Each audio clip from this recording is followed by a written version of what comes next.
What in the Green Acres is she wearing? Girl, what is she wearing? I mean, depending on what you wear in court, it really can sway the jury. I mean, it really can.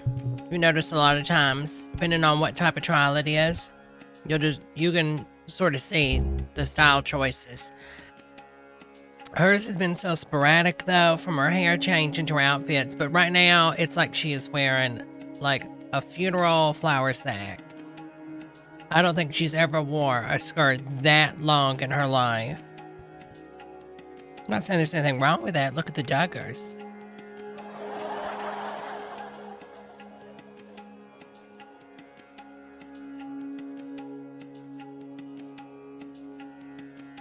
The way she's performing, Johnny comes off as just real in the courtroom, in my opinion. Amber just comes on like she's just trying to create a facade. She's created like a courtroom persona. She's just fake. And it comes off that way. But obviously right now it doesn't matter because the jury is not there. But she knows she's on camera, so she still keeps it up. It's so bizarre. Good morning, Maddie. She's wearing, I kid you not, like a 1940s flower sack skirt dress.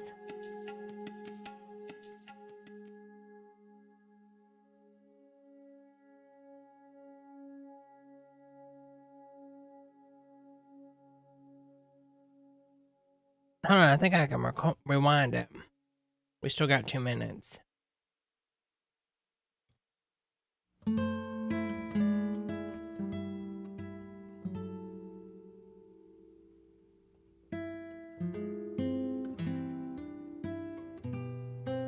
I was saying, she has not worn a dress this long in her life. Not that there's nothing wrong with that, but girl, come on. This is such 1940s. Do you know the painting?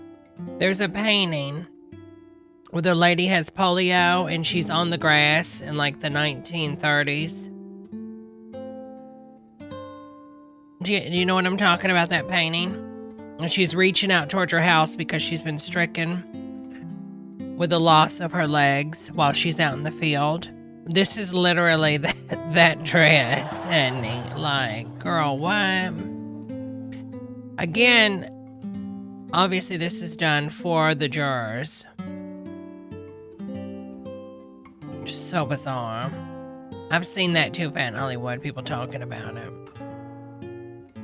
Get caught back up.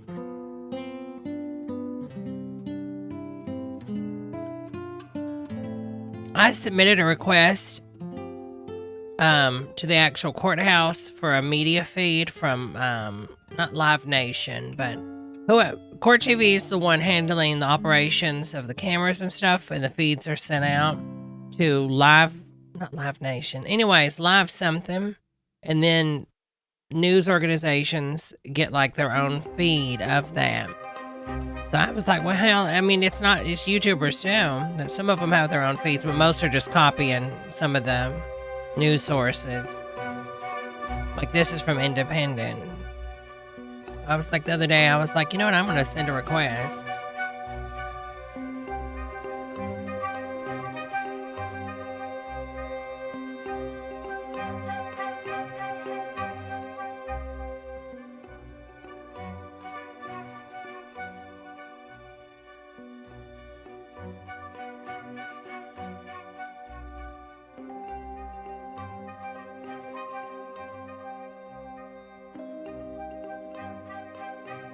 So we've got Amy Schumer in the courthouse. Melissa McCarthy is they were in their respectable sections.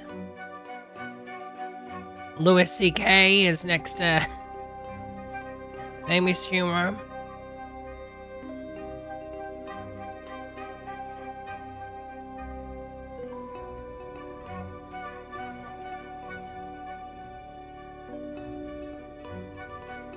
Not trying to dox myself, but I feel like I've met the gentleman to the right of Johnny Depp.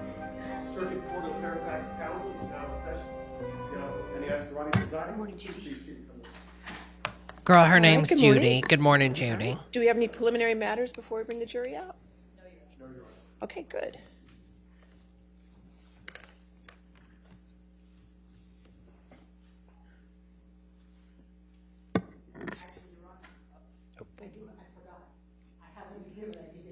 Okay, that's fine. Which exhibit number is it?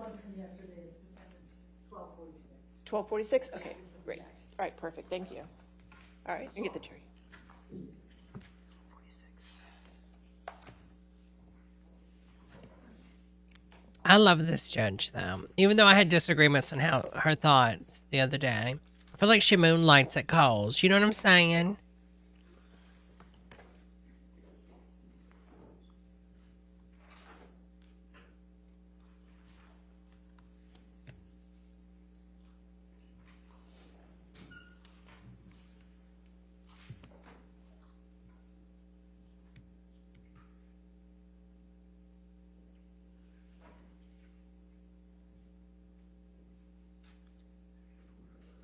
So she does her own count. Are we missing one? Oh, God. Are we missing one? All right, good morning, ladies and Oh, gentlemen. okay. I was about to say, Your what the next hell is, what happens? I mean, I know you have Good morning, standby Your Honor, ladies jurors and if one gentlemen. Mr. dies, Depp but calls Jesus? Terrence Doherty, Dougherty, and for the first We should part be, of yeah, we're going to pull in a deposition, it will be Mr. deposition. Depp's Another, and counsel this should be the asking last questions, one and then out. it will change and we'll let you know. Thank you. Thank you.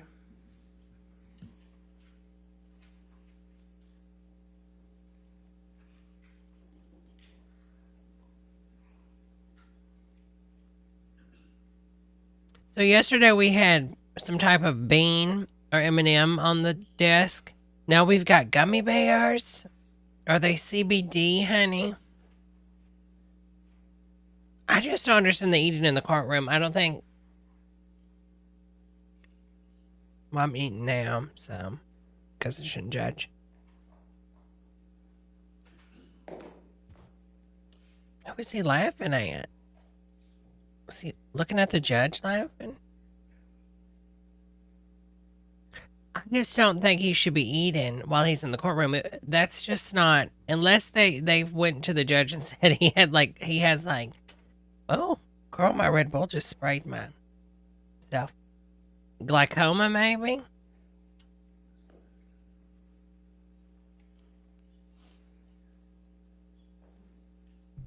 Totally disrespectful.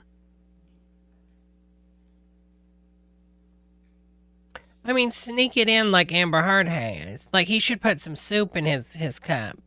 Or Amber Heard, has been putting stuff in her drink. I'm sure something just to, not to be so bland and, you have something.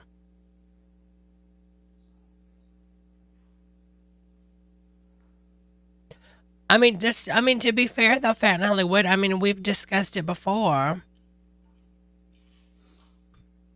I think Donnie was like, they're both horrible people. And I really thought that to begin with. And now I have really turned to the side that's like, yes, he's a very flawed person, but these are private matters. We should never know if he, does drugs. And I'm not going to prejudge someone for doing this. Girl, apparently that's all Hollywood does. I knew it was bad. I just didn't know it was as bad as they said. Good morning, Impeccable Honey. Up your well.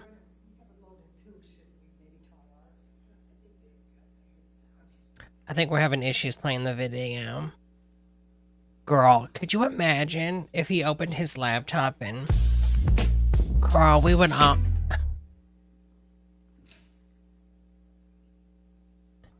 Is that... It's like a weird... Oh, I heard like a whine. I must have oversoded. Good morning, Mr. Doherty. Would you please? I oversoded this Red Bull, y'all. Terrence Doherty. What is your address? 360 Riverside Drive, New York, 10025. I went to Oberlin College. This is who Fat in Hollywood and was riding majors with. In history and in English, and I studied viola da gamba performance at the Oberlin Conservatory. I then took 4 years 4 years after I graduated, I went to Columbia Law School.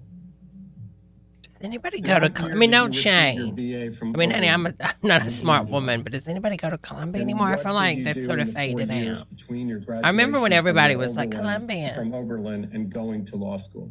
I was a kindergarten teacher in the South Bronx at a homeless shelter for a few years. And Nice. then I did freelance editing work for a Girl, I want to go to the an theater with academic him. press named Routledge, and simultaneously was the writer research assistant to feminist cultural critic Bell Hooks.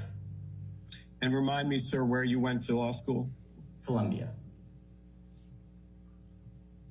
Did you receive your JD from Columbia? I did. In what year was that? 1998. Having received a JD from Columbia, I take it you know what a statute of limitations is. Is that I do. correct? Correct. After receiving your JD from Columbia, what did you do in terms of your professional life? I worked at Fried, Frank, Harris, Shriver, and Jacobson for about 4 years, 3.5, 4 years. I was in their tax department. And after that, I went to work at Patterson Belknap. And I was also in the tax department there, but worked on primarily with their exempt organization clients. Patterson has a large. I can totally see him getting on that piano and belting out Is it Oklahoma, fair to say that honey. you worked for Mr. Schwartz's firm, Patterson Belknap, from about 2002 until about 2005? That's exactly right. Did there come a time you left Patterson Belknap to work for the ACLU Foundation? Correct. At the time you left, was the ACLU a client of Patterson Belknap? Yes. And it continues to be a client until the present day, correct? Correct. Correct. Was there any time between 2005 and today where Patterson Belknap ceased to be a client of the ACLU? No. You mean where the ACLU ceased to be a client of Patterson, right? Yes, thank you for that. You know what's funny? Yeah, no, we've been a client. Like the with whole this time. culture Not with the always for that cancellation thing, in a matters, of course, sense, but like a client you the don't whole just time. cancel the person, you In also go what after their capacity legal, did you start you know, the ACLU team. Foundation in 2005? So, I like, was say the ACLU's if none of this first leaked about in-house Amber lawyer. Heard, people would call My for title Johnny was Depp, obviously be senior canceled. corporate The legal counsel. company would have to drop him because they don't What want to were lose your clients because responsibilities people, you generally know, when put you out these began campaigns to try to cancel as them, like senior corporate Britney counsel at Spears, the his ACLU dad's. Foundation? My role law was to serve as firm. the organization's in-house lawyer and to I love her action, assess Danny. what the needs were for an in-house counsel department or practice at the ACLU. And I take it you have continued to work as a lawyer. Oh, at he the has glasses ACLU on. and I are was on wondering a why his director eyes were so basis from dark. I 2005 couldn't to the figure it current out. But day? he's got Correct. glasses My title on. They're changed just the same shade relatively as soon him. After 2005, in either 2006 or early 2007, my title was changed to general counsel. Is that still your title today? It's part of my title. I'm general counsel and I'm also chief operating officer. To whom do you report? I report to Anthony Romero, the executive director, chief executive officer. And the name sounds So familiar. that's a direct report. There's no intermediary between the two of you, correct? Yeah, direct report. Sitting here today, do you know how much money Ms. Heard has actually donated to the ACLU? Actually remitted she lied to about the donating ACLU? the money. Yes, I do. It's supposed to be How $8 much is million. So when you say remitted, do you mean direct payments from her personally? Yeah, or I know who do you Anthony mean Romero something- is. Payments on her behalf or payments, from a donor advised fund that she might have set up, or are you? We can break it down. Let's first from how much has Hello, Jamie. Hello, Ms. everybody. Heard Welcome. paid directly to the ACLU? That would be $350,000 paid directly. How much has been paid indirectly and credited to Ms. Heard? There was $100,000, which Jesus. was a check from Johnny Depp. there was a $500,000 payment from a donor-advised fund at Vanguard, and then there was a $350,000 payment that appears to be from a donor-advised fund at Fidelity, Jesus, all this money. Like it's nothing. making it total $1.2 million. And when you speak of credited toward Amber Heard, to what are you referring? So, and I think I might have done the math wrong. Let me just do the math in my head. Is 700, 800. In your head. Girl, plus you the got a 5, computer I in think front of 1.3 you. is the amount. She's So, not working through an equation on a deposition. Girl, we bye. received a check from, for the $100,000 payment, we received a check from Johnny Depp's representatives, and it was said to be This is literally like a 1940s, 50s housewife that is just has it so hard. She confirmed that. The $500,000 payment from Vanguard Charitable, she confirmed was a payment on her behalf, and the $350,000 payment as well. When you say credited toward her, what does that mean? Who dropped her? The agency. She said she got dropped. Had, when we as a initially, model for like, was it had Gucci? contact with Amber Heard in 2016, she indicated her desire to pay $3.5 million to the ACLU, and that was, and these were amounts that were in relation to that, her having expressed that that's what she wanted to pay to the ACLU. So it's fair to say that she has not donated $3.5 Yes. million as of She was today a to guest the girl ACLU. at one True? point. True. When you say that Mr. Depp, our client, donated $100,000 to be credited toward Amber Heard, did the ACLU in fact credit that $100,000 toward the $3.5 million Ms. Heard promised to donate to the ACLU? We do credit it. Did Ms. Heard direct you to credit it to her account, as it were? We asked Ms. Heard if we should credit Oh, it. she did a throwback She to said Anna that Nicole we should. Smith. With what person or entity is Vanguard Charitable associated? So Vanguard Charitable is a nonprofit that Vanguard, the financial institution, has set up that provides for a wide variety of donor-advised funds for individuals to use for their charitable giving.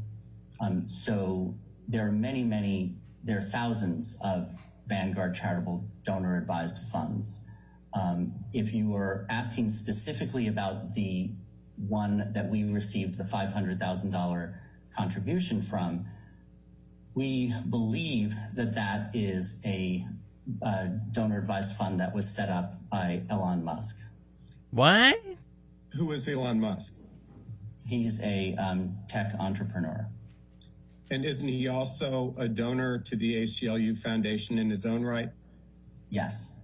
But it's your testimony that as to the $500,000 that came from Vanguard Charitable, that was associated with Elon Musk, correct?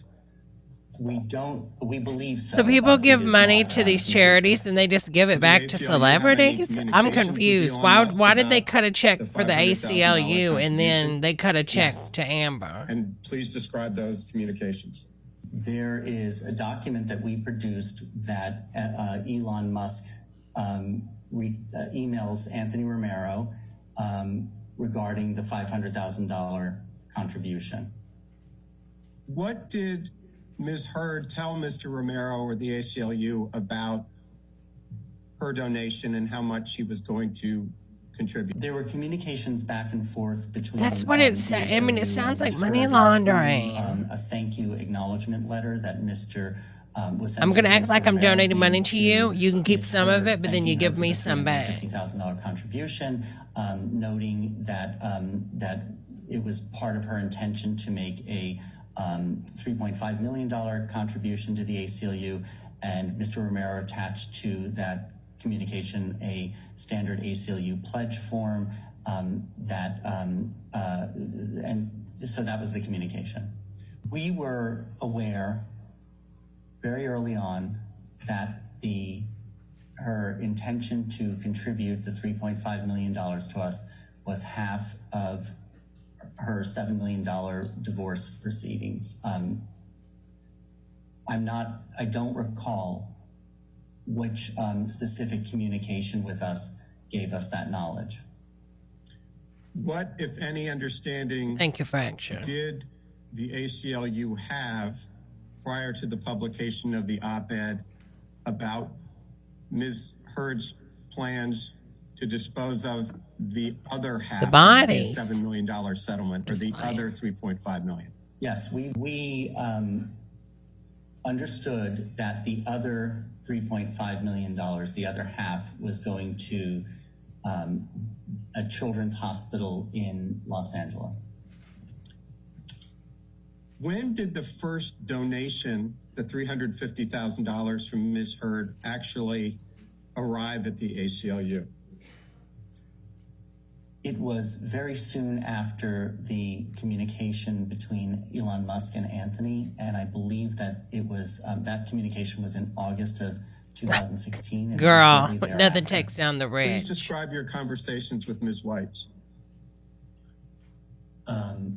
I asked Ms. Weitz whether it was her Oh, so you'll ask Miss White's, but decision not Miss to, Black's?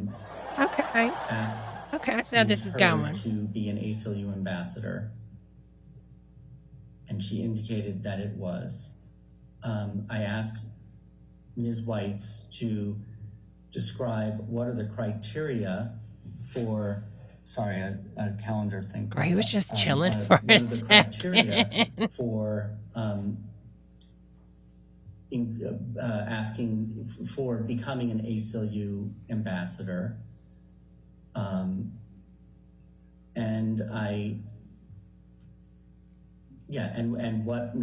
what were the reasons why she thought that Ms. Heard would be an appropriate ACLU ambassador? How did Ms. Weitz respond? She said that ACLU ambassadors This is the painting I was are talking people about. who are artists or influencers that Oh, God, I hate are that word. aligned with one or two ACLU policy issues.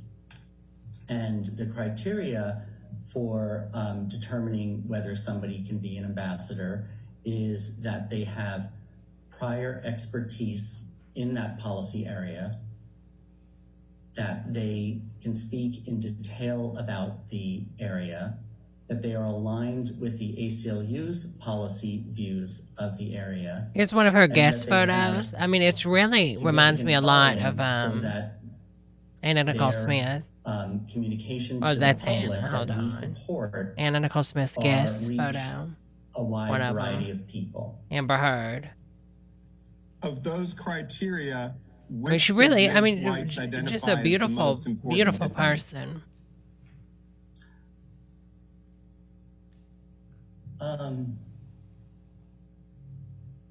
I don't think there's any that she did not identify any as the most important. Yeah, she dated What, if Elon for a short anything, period of did Ms. time. Weitz tell you about Ms. Heard's expertise in women's rights?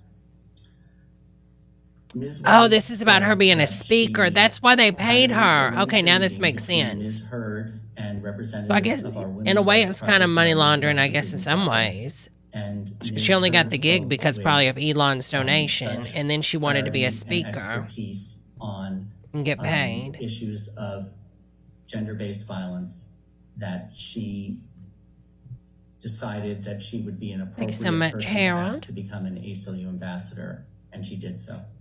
What, if anything, did Ms. Weitz tell you about Ms. Heard's significant following?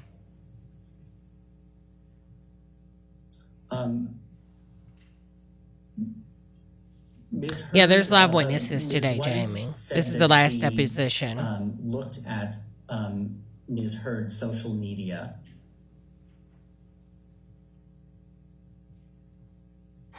Anything else?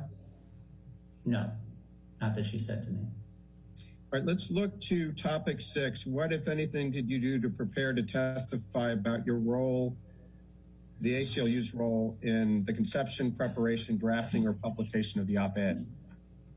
I reviewed the documents that we produced. I had 3 meetings with our lawyers. I spoke with Ms. Whites and Mr. Romero. Please describe your discussions with Ms. Whites.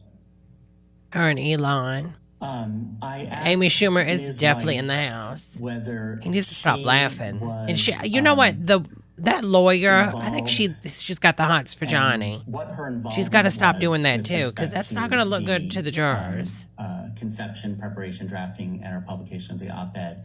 And she indicated that because of her Oh, his face role is as our red. Did director she of attack artistic him? engagement, Did she attack she Elon? was involved in all aspects of the conception, preparation, drafting, and publication, and that the other members of the communications department who worked on this, Look at his chain. even though they didn't I don't think she necessarily hit him. I report think it's to just her redness from in probably terms of our alcohol hierarchy, drinking. they reported But, you to know, her just in going off what terms she of was this trying to specific say the task. other She was the day person who was, when she was who crying. the director of She this was being project. attacked. Did Ms. Whites tell you that she participated in the drafting of the op-ed?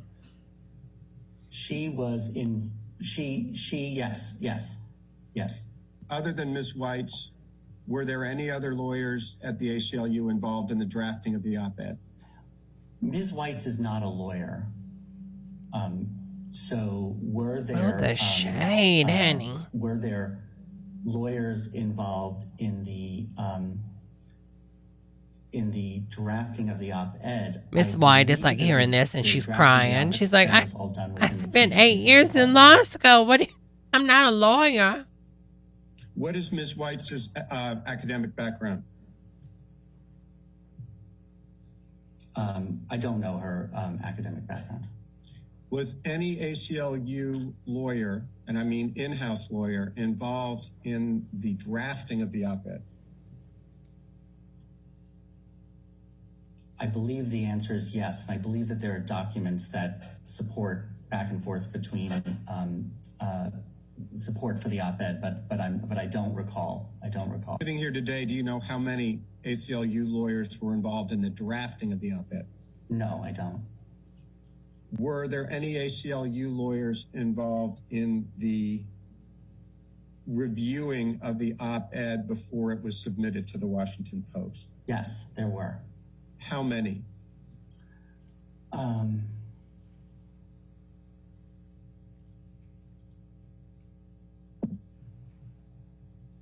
think there were 4.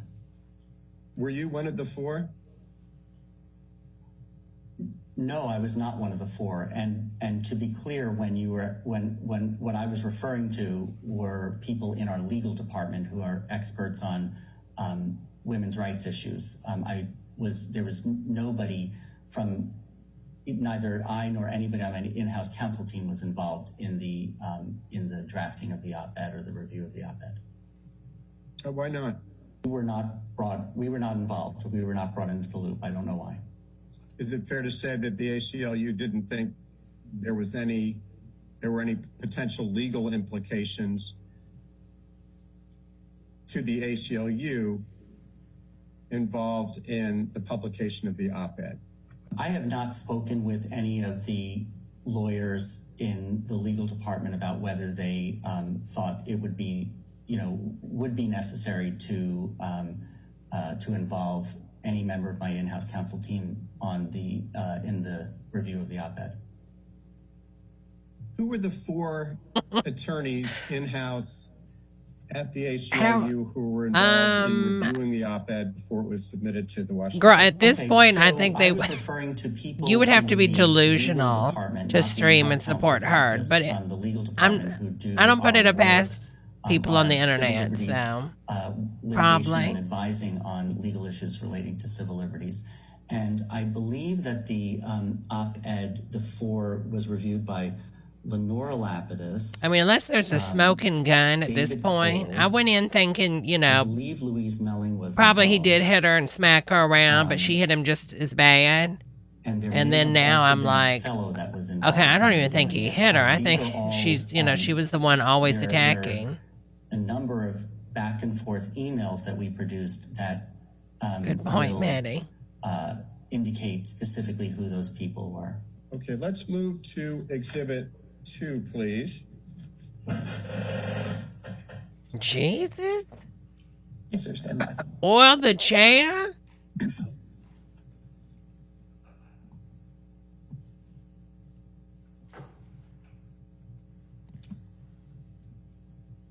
I just don't feel like he would allow that chair to be in that condition with such a lovely home. Out of everybody we've watched, he's got the nicest, you know, style. His home looks pretty good. Mr. Doherty, have you ever seen this But document don't you come before? for me, Maddie. It's Yes. old. I said I needed a what is new it? one. These are conversations within the ACLU communications department about. I'm without a job. Funds are hard right heard, now. I'm going to get me a used one. donations to the Real ACLU. nice used and, gaming chair. And the possible engagement of that issue as a communications matter for the ACLU. Mr. Doherty, if we could start in the email in the middle of the first page of Exhibit 2. The middle of the first page. Okay, go ahead. Yes. Who is Stacy Sullivan? Stacy Sullivan was a senior I totally person understand in Fenton our Hollywood. communications department. Is she still at the ACLU? No. When did she leave?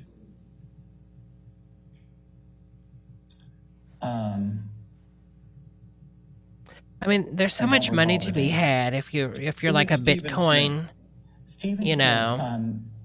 At the time, girl, was bro. our associate director for strategic Same thing for communications. Elon. Now he is the Like deputy Elon Channels. communications director. And I believe you testified earlier that Mr. Romero first came to learn about this through Elon Musk. Is that right? Correct. Tell us exactly who ACLU Media is. You said it's an email account that is monitored by members of the communication staff so that when media inquiries come in, rather than them going to a specific individual in the communications department who could be working on something else or on leave, it goes to a central email account that is then monitored and emails within it are directed to the appropriate people. who's Sandra? I assume that is Sandra Park. who Sandra Lee, is the one a, that makes the cakes and the a bread. lawyer in our women's rights project. Was Ms. Park involved in the op-ed in any way, either reviewing or approving? I believe she was. And that coverage is good for the So this ACLU, is my correct? current gaming chair, girls. Yes. And the press coverage, among other things, enabled the ACLU to promote. I mean, its Elon work doesn't on want to victims of testify because he's domestic Elon, and violence, correct. you know, when you're that rich, when you're a billionaire, you do what you want to do. Specifically, how does I don't the think ACLU Elon's got record anything to hide donations? from this, you know, obviously. I just think We record donations. I'm not a huge in fan of our his, but he's got donor database. he's got a lot of stuff It's going on. I referred mean, to trade, as a I don't believe in all of his CRM, things. I think he's, you know, management an system. oil salesman in a lot of ways, but At this time, he obviously is involved with his companies. our CRM was a company called PIDI. At this point, our CRM is with Salesforce. Is there anyone Salesforce. at the ACLU who interacts or who interacted with PIDI? There are many members of our development department that See, these corporate, like interacted- these interacted with PIDI with nonprofits respect to the are so set up to be so functioning confusing. support of So that confusing. system and the vendor relationship. And I'm not sure if you're The asking this, but there are vendor? a number of people in the development department. There's products who they're selling at the can input ACLU? donor information into this database. I don't see it as having interaction with IDI, but it's with our database. What type of information? Good morning, is Arlene, it honey. She just It's farted. very broad. The names, address, contact information, donations, prior history with donations. I'm going to start database and when y'all Issues that donate they to are me. particularly Super interested chats in. and bits on Twitch. It's also differs depending on the nature of the donor. If somebody gives a $50 annual donation, that is recorded. If somebody is a $3 million a year donor, It was like he farted. He shifted. You know how sometimes you shift and let it out? Recorded in the system. If someone makes It's a better when you donation on shift. You know what I behalf of mean? another person Like it's a or to more be of a feeling, credited to another person, How feeling. is that reported by the ACLU? It is reported as Nathan Lane will play him in the it is movie, reported or as Matthew such, Broderick. Or both. relating to, but there's many different ways that could The Ryan Adams, Ryan on Murphy. behalf of somebody else. Hulu People can make series. a gift in honor of somebody else. People can make a gift in order to fulfill someone else's pledge. People can make a gift. A donor may help bring another donor to the ACLU. All of that information Like an MLM? is recorded in our systems. Can a donor earmark his or her donation for a particular purpose? Oh. After Ms. Heard announced her donation to the ACLU, what specifically did the ACLU do to document that donation? Well, we sent out a note to Amber thanking her for the donation. That is likely the contribution acknowledgement letter that Mimi is referring to. And that information was kept in our files. And the information regarding Ms. Heard was recorded in our Salesforce, or at the time, PIDI database. At the time the ACLU sent Ms. Heard the acknowledgement letter, was it the ACLU's expectation that the $3.5 million would be paid by Ms. Heard in all at once in a lump sum? No, I do not believe it was. I believe that we believed that it would, based on the Elon Musk email, we thought that it might be, that it was intended to be over a 10-year period, although that was never specifically confirmed. Well, that's interesting. What email are you referring to? I believe that the first email from Elon Musk to Anthony Romero said that it was over a 10-year period. Anything else to make the ACLU believe that Ms. Heard was not paying the money right away out of her divorce settlement with Mr. Depp? Anthony, in his communications with Ms. Heard, referred to the amount as a pledge, and a pledge is generally what a pledge means is that the amount is not necessarily paid all at once. It's pledged to the organization rather than just sending a check. There's some kind of varying levels of commitment made to give amounts over a period of time, which is, excuse me, useful for the charity to know so that it can make future projections as to income. Mr. Doherty, who, if anyone, at the ACLU was assigned? You remember yesterday the gentleman that was handle vaping or and track driving because he had to work.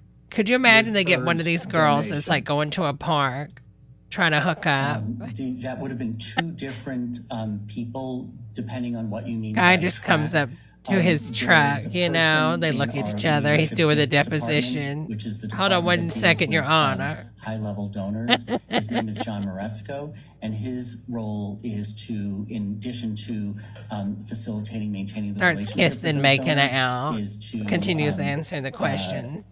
to oversee the back and forth with those donors for annual giving. So in this case, that would include Ms. Heard's gifts to the ACLU. And then there's a second group with. I feel like he smeared Vaseline on his webcam, pulling a Madonna. Overall donor database, the then PIDI, now Salesforce database. Okay, was Exhibit 9 prepared in the ordinary course of the ACLU's business? It's not back up on the screen yet. Okay, here it is. Yes, it was. Is it maintained in the ordinary course of the ACLU's business? Yes. Were these emails, to your knowledge, prepared contemporaneously with people having knowledge of the contents? Correct. Okay, if we could please move ahead to Exhibit 11. Yes, sir. Stand by.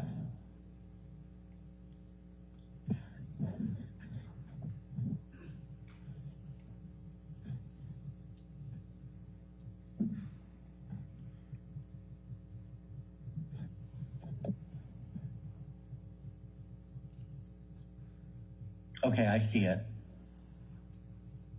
Mr. Doherty, you've ever seen this document before? I have. Is this one of the documents that you reviewed in preparation for your deposition today? Yes.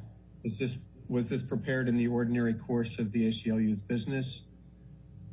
Yes. Was it maintained in the ordinary course of the ACLU's business? They're showing courtroom documents. Yes. Can y'all see Was them? it prepared by Mr. Romero contemporaneously on or about September 19th, 2016? It was prepared by someone in our development department who I believe to be Mimi Clara, but yes, to the rest of your question. Does Romero have knowledge of the contents of this letter that he signed? Yes. So he states to Ms. Hurd, thank you for your wonderful gift of $350,000 to the ACLU, the first installment of your very generous pledge of $3.5 million. Jesus. You see that? Yes. So as of September 9th, 2016, Ms. Hurd had actually donated only $350,000, correct? Correct. Now, if you would please turn to the next page. I believe you referred to this before, but if you could just clear it up for the record.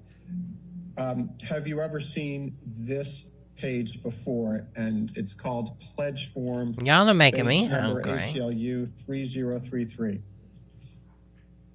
Yes, I have. What is it? This is a document that is used, well, I love how generic document so much is one money that's has used sent to the regularly by the ACLU development that they department. have to This one in space particular out is branded the total in connection with commitment our 100th year line. anniversary. Look That's how just a branding like thing. $3 million, What the like form $3 million, is a $1 form million for people doesn't even fill that who line are up. making Like they make sure they give you pledges to ample the space ACLU in case you want to donate $1 trillion. document that that promise in a form like this. When a form like this is filled out, we see that as that documents the full amount that they intend to contribute and the time period over which those gifts are going to be made. And is it your understanding, sir, that this pledge form and the two documents after it, ACLU 3034 and 3035, were in fact attached to the letter Mr. Romero sent Ms. Hurd on September 9, 2016? Yes. And who prepared this ACLU 3033, the pledge form?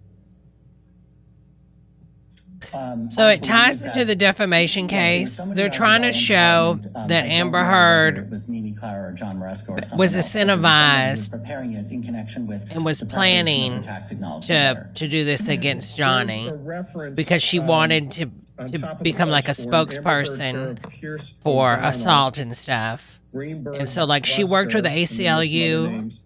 They Do you know what they helped write her the firm article Greenberg, for I think the New Luster Yorker or had wherever to the hell do it was with, posted. Amber Heard? Like this was a whole pre-planned thing. And you have no idea why it was sent to Ms. Hurd, care of Mr. O'Donnell at Greenberg Luster.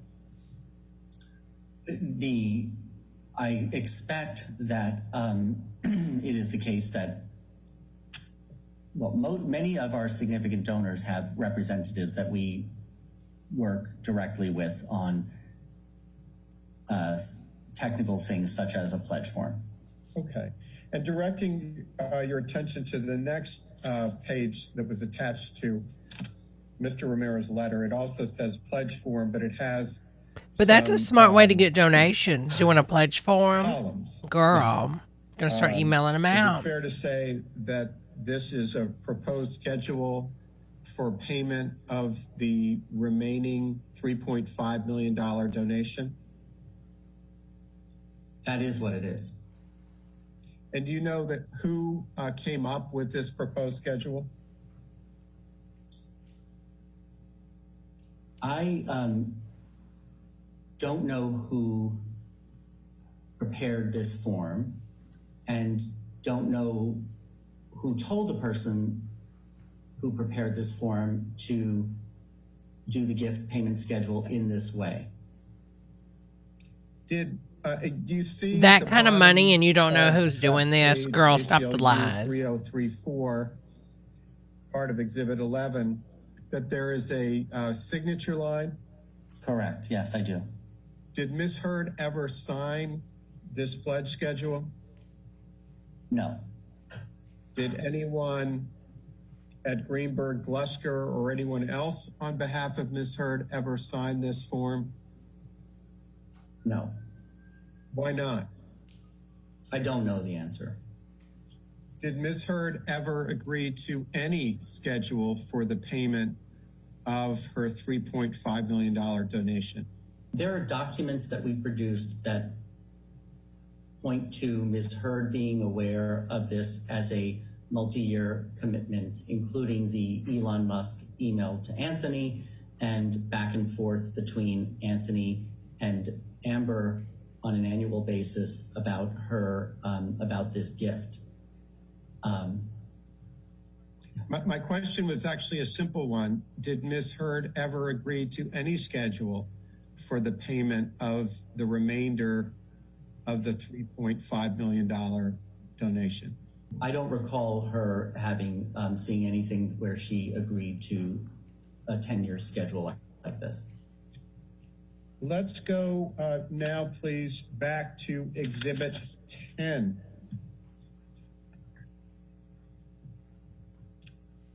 Sir, stand by.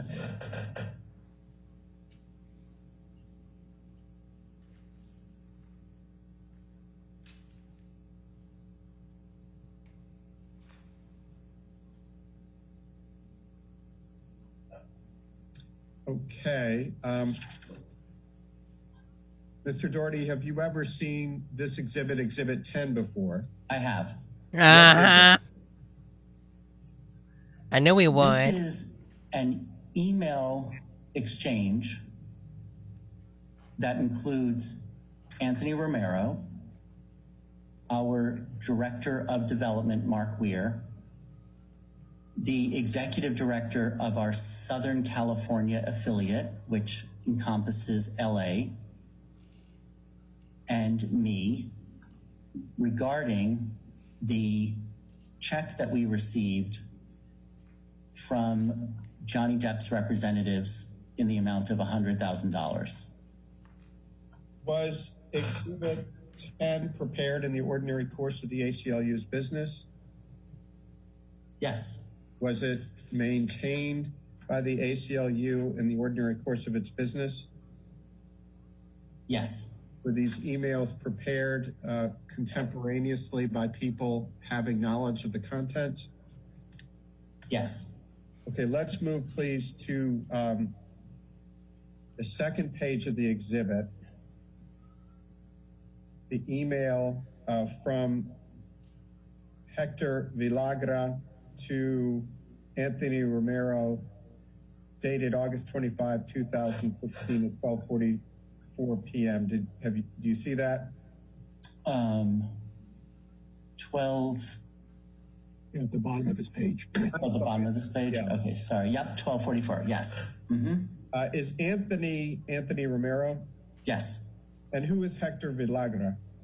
Hector is the executive director of the ACLU of Southern California.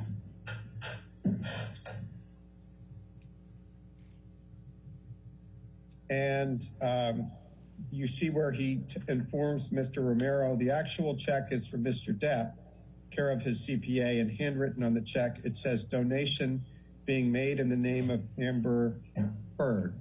So I think you've testified that the ACLU in fact received a $100,000 check from Johnny Depp, correct? Correct. And do you know why Mr. Depp asked that it be credited to the name of Amber Heard? No, I don't. Mr. Villagra tells Mr. Romero that he has been designated, or that he has been the point person. What does that mean? Hold on, let me just find that.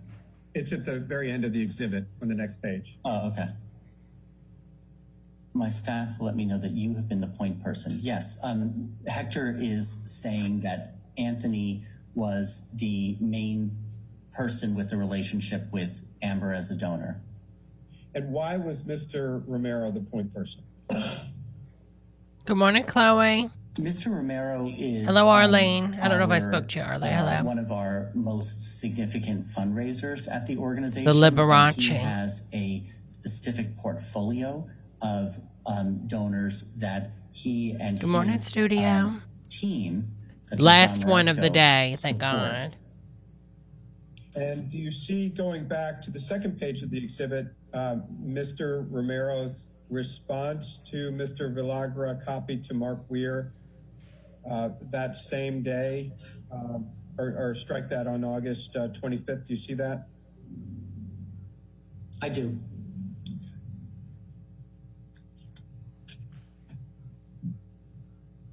Now let's move back to the first page. And do you see the email from Mark I don't Weiler think to so, Hector Harold. Villagra, Let me copied see what to I can Mimi find. Clara, on or about August 25th at 11:12 a.m.? Yes. So he says, just spoke with Anthony, strike that. Just spoke with Anthony, who just got off the phone with Elon Musk. And Anthony refers to Anthony Romero, correct? Correct. Why was Mr. Romero discussing the Heard donation with Elon Musk? My understanding is that Anthony reached out to Elon Musk because he had a prior relationship with Elon Musk, and Elon Musk was the person who first contacted Anthony about the donation, about a donation from Amber. And wasn't Mr. Romero specifically asking? Oh, Franco's not going to be Mr. Depp's doing. donation of Franco and $100,000? Elon both decided not to do. That's how I read this email. Take the yes. stand. And if you look down, just below that, the email from Mr. Villagra to Mark Weir, and he says, got it, we will hold the check. That's a reference to the ACLU's holding the check from Johnny Depp, correct? That's how I read this. Okay, so now moving back up to that email from Mr. Weiler to Mr. Villagra, copied to Mimi Clara, he says, we're going to draft an email from Anthony to Amber explaining the situation and asking for her advice. What does he mean there? I take that to mean that we wanted to hear from Amber regarding whether this gift was attributable to the amounts that she wanted to contribute to the ACLU. Did the ACLU in fact reach out to Ms. Heard about Mr. Depp's $100,000 donation? Yes, there are documents that we produced that show a back and forth on that point between Anthony and Ms. Heard. And Mr. Weiler, or Mr. Weir, writes, I'll keep you in the loop, but definitely hold the check until we get clearance from Amber. Why would the ACLU need clearance from Amber Heard before it accepted a $100,000 donation from Johnny Depp? My understanding of this is that we wanted to know whether this, before we cashed this check, whether it was in relation to the Amber Heard desire to contribute to the ACLU as opposed to a Oh, okay. separate, Thank you, Harold, honey. I was thinking it desire was by 100 million both Johnny Depp to ways. contribute to us But okay, so individually. Depp is And in doing fact, 50, the Amber's doing 100 communication million. from Johnny Depp's representative said that it was in connection with Amber Heard, so we wanted to clarify what was going on. So moving to the email directly above that from Hector Villagra to Mark Weir,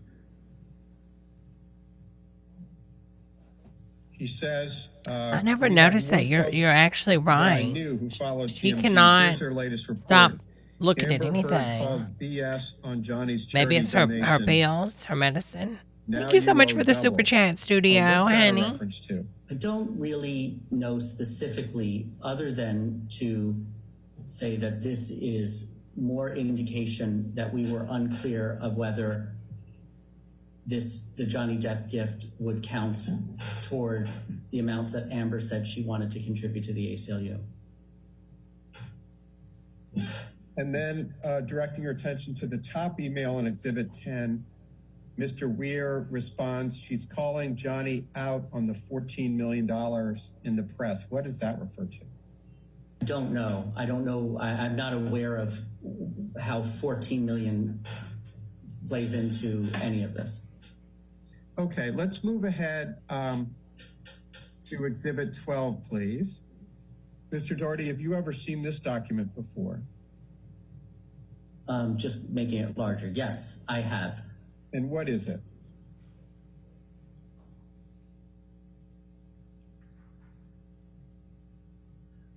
This is Amber confirming that we can cash Mr. Depp's check. And did Ms. Heard, in fact, send this to Mr. Romero on or about October 17th, 2016? Yes.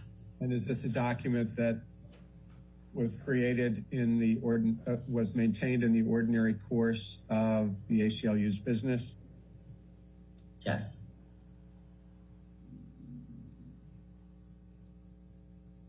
And it's true that the ACLU ultimately deposited Mr. Depp's check for $100,000, Arlene. correct? Correct. Did the ACLU credit the $100,000 paid by Mr. Depp toward Ms. Heard's $3.5 million pledge or donation? We do credit that $100,000 amount toward the toward Amber Heard's charitable giving to the ACLU. Where, if at all, is that credit reflected in the ACLU's records? There are documents that we produce that show. You're telling me. Fact that You're telling me that when somebody writes a check, Amber Heard's charitable giving, was some of his checks liable to be bounced? The ACLU received Ms. Heard's initial $350,000. Why would you have to email to It was say, received "Oh, you can testified cash the about check"? Donation, correct? Correct. How many? Like, have they cashed a check before and it know the specific bounced? number, sorry. Did she like Was this document exhibit post-dated 20, or something? maintained in the ordinary course of the ACLU's business? Yes. Was it prepared in the ordinary course of the ACLU's business contemporaneously by people having knowledge of the contents? Yes. On what date was Ms. Heard appointed an ACLU ambassador? It was in October of 2018. Okay, let's move ahead, please, to Exhibit 22. Did the ACLU ever issue a press release regarding the Vanguard $500,000 contribution? I don't believe we ever issued a press release in 2017 regarding Amber Heard's donations to the ACLU. Why not? We received an email from Amber that is in the documents that says that we. I mean, I guess the only time you'd write a check that we nowadays don't is need if to you're do this. We super shouldn't do rich. this press release. Let's go to 24, please. Because it ain't like you can run a debit card for $350,000. I mean, maybe you can. I don't know. Stand by.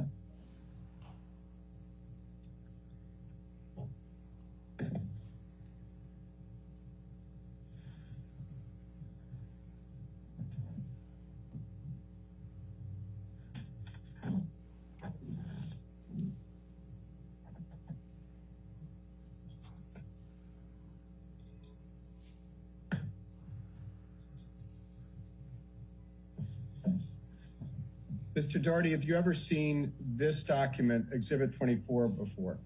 Yes. What is it? This is Anthony in his email to the one we just saw said that his comms people were going to be reaching out to Stephen, thank you for Amber's reaching out. I'm people no longer working with and, Pierce, but instead now working with a new so lawyer, Steve Eric then starts George. that process, and Amber then then Amber responds and says that she's no longer working with Pierce and introduces Steve to her new lawyer, Eric George. We're And, tracking down a she confirmation statement from indicates, Children's. What? She doesn't have any that she kids. has a concern about issuing a press statement. Is this document maintained in the ordinary course of the ACLU's business? Yes. Was it prepared in the ordinary course of the ACLU's business? Yes. And was it prepared contemporaneously by people having knowledge of its content? Again, I don't understand why the court does not Yes. have any drapes, honey. I'd like to direct your attention The light to shining on the, Amy Schumer, girl. email at the top Of course, someone's getting a phone call. the page.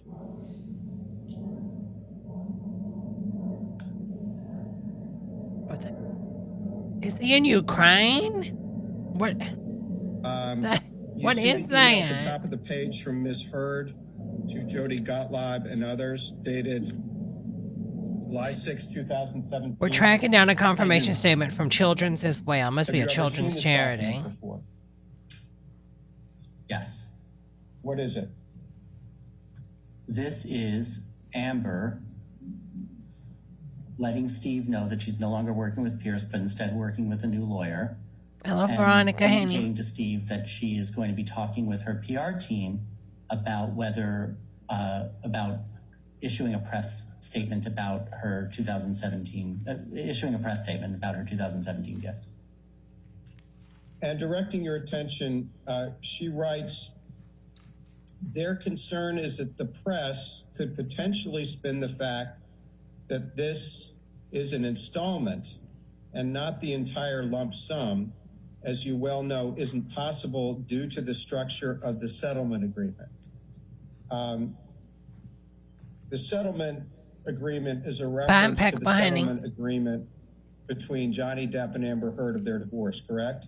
I read that to with reference to the settlement agreement to be the settlement agreement between Heard and Depp, but I don't have any independent knowledge of that. What was the basis of your belief that she was going to pay you every year? The hell? The original communications. Did he just do a costume And her response change? to us when Wait a we minute reached out to now. her, and she indicated, on a number of occasions that this was something that she was going to be looking into. But she didn't do it, did she? What we did receive was the $500,000 Vanguard charitable contribution, and then the next year, the $350,000 contribution. She didn't pay you on an annual basis, did she? Yes, we didn't receive any amounts in 2019 and on. Let's move up to the middle email on the page. Mr. Weir to Steve Smith. Thanks, Steve. Her gift is technically unrestricted, but it is weighted towards women's rights issues. What does that mean? What that means is that there's a particular type of gift that is legally restricted for a specific purpose, and that could be that the restriction could be done in a number of ways. That was not done in this situation, but nonetheless, the intention in making gifts to the ACLU was to support that work. So there's that subtle distinction, and this is not an uncommon one at the ACLU. After the Vanguard payment of $500,000 in July 2017, what, if any, payments did Ms. Heard make to the ACLU? There was one more payment of $350,000 that came from Fidelity Charitable. So it looked to be from a donor-advised fund at Fidelity. And when was that donor advised fidelity payment made? In 2018. So we have that, go ahead. Sorry. go ahead. Oh, we have a document that we produced that shows. Girl, I know the, this is unrelated, but contributions this that is we pretty received from wild. Fidelity Charitable and the timing for each of those. One of which includes Federal informant whistleblower found dead in LA after includes reported Amber Heard. missing. 300. Federal informant Okay, if we whistleblower could who went please move missing after to reportedly Exhibit turning over a trove of 39. secret files about Deutsche Bank was found dead at Showing Los you what's been Angeles marked school as, earlier this week, a Exhibit police 39. official Have you has ever said seen Wednesday. this document before? The body of Valentine, oh Lord, 46 was found Monday at Woodrow Wilson High School shortly before 7 a.m. What? Girl. I'm directing your attention to the penultimate entry on that page. Yes, There appears to be a reference. Well, first of all, have you ever seen this document before? I have. And what is it? This is a document that we created that lists the contributions made to the ACLU on a specific date, December 11, 2018, that came from the online at Fidelity charitable account. And is this document maintained in the ordinary course of the ACLU's business? The information in this is maintained in the ordinary course of this business. We created this document in response to the discovery requests. And does it truthfully and accurately reflect the donations made to the ACLU online on or about December 11th, 2018? I believe that it does. It is a document that I believe our development department pulled information from Salesforce, our current CRM, into an Excel, and that's what this is.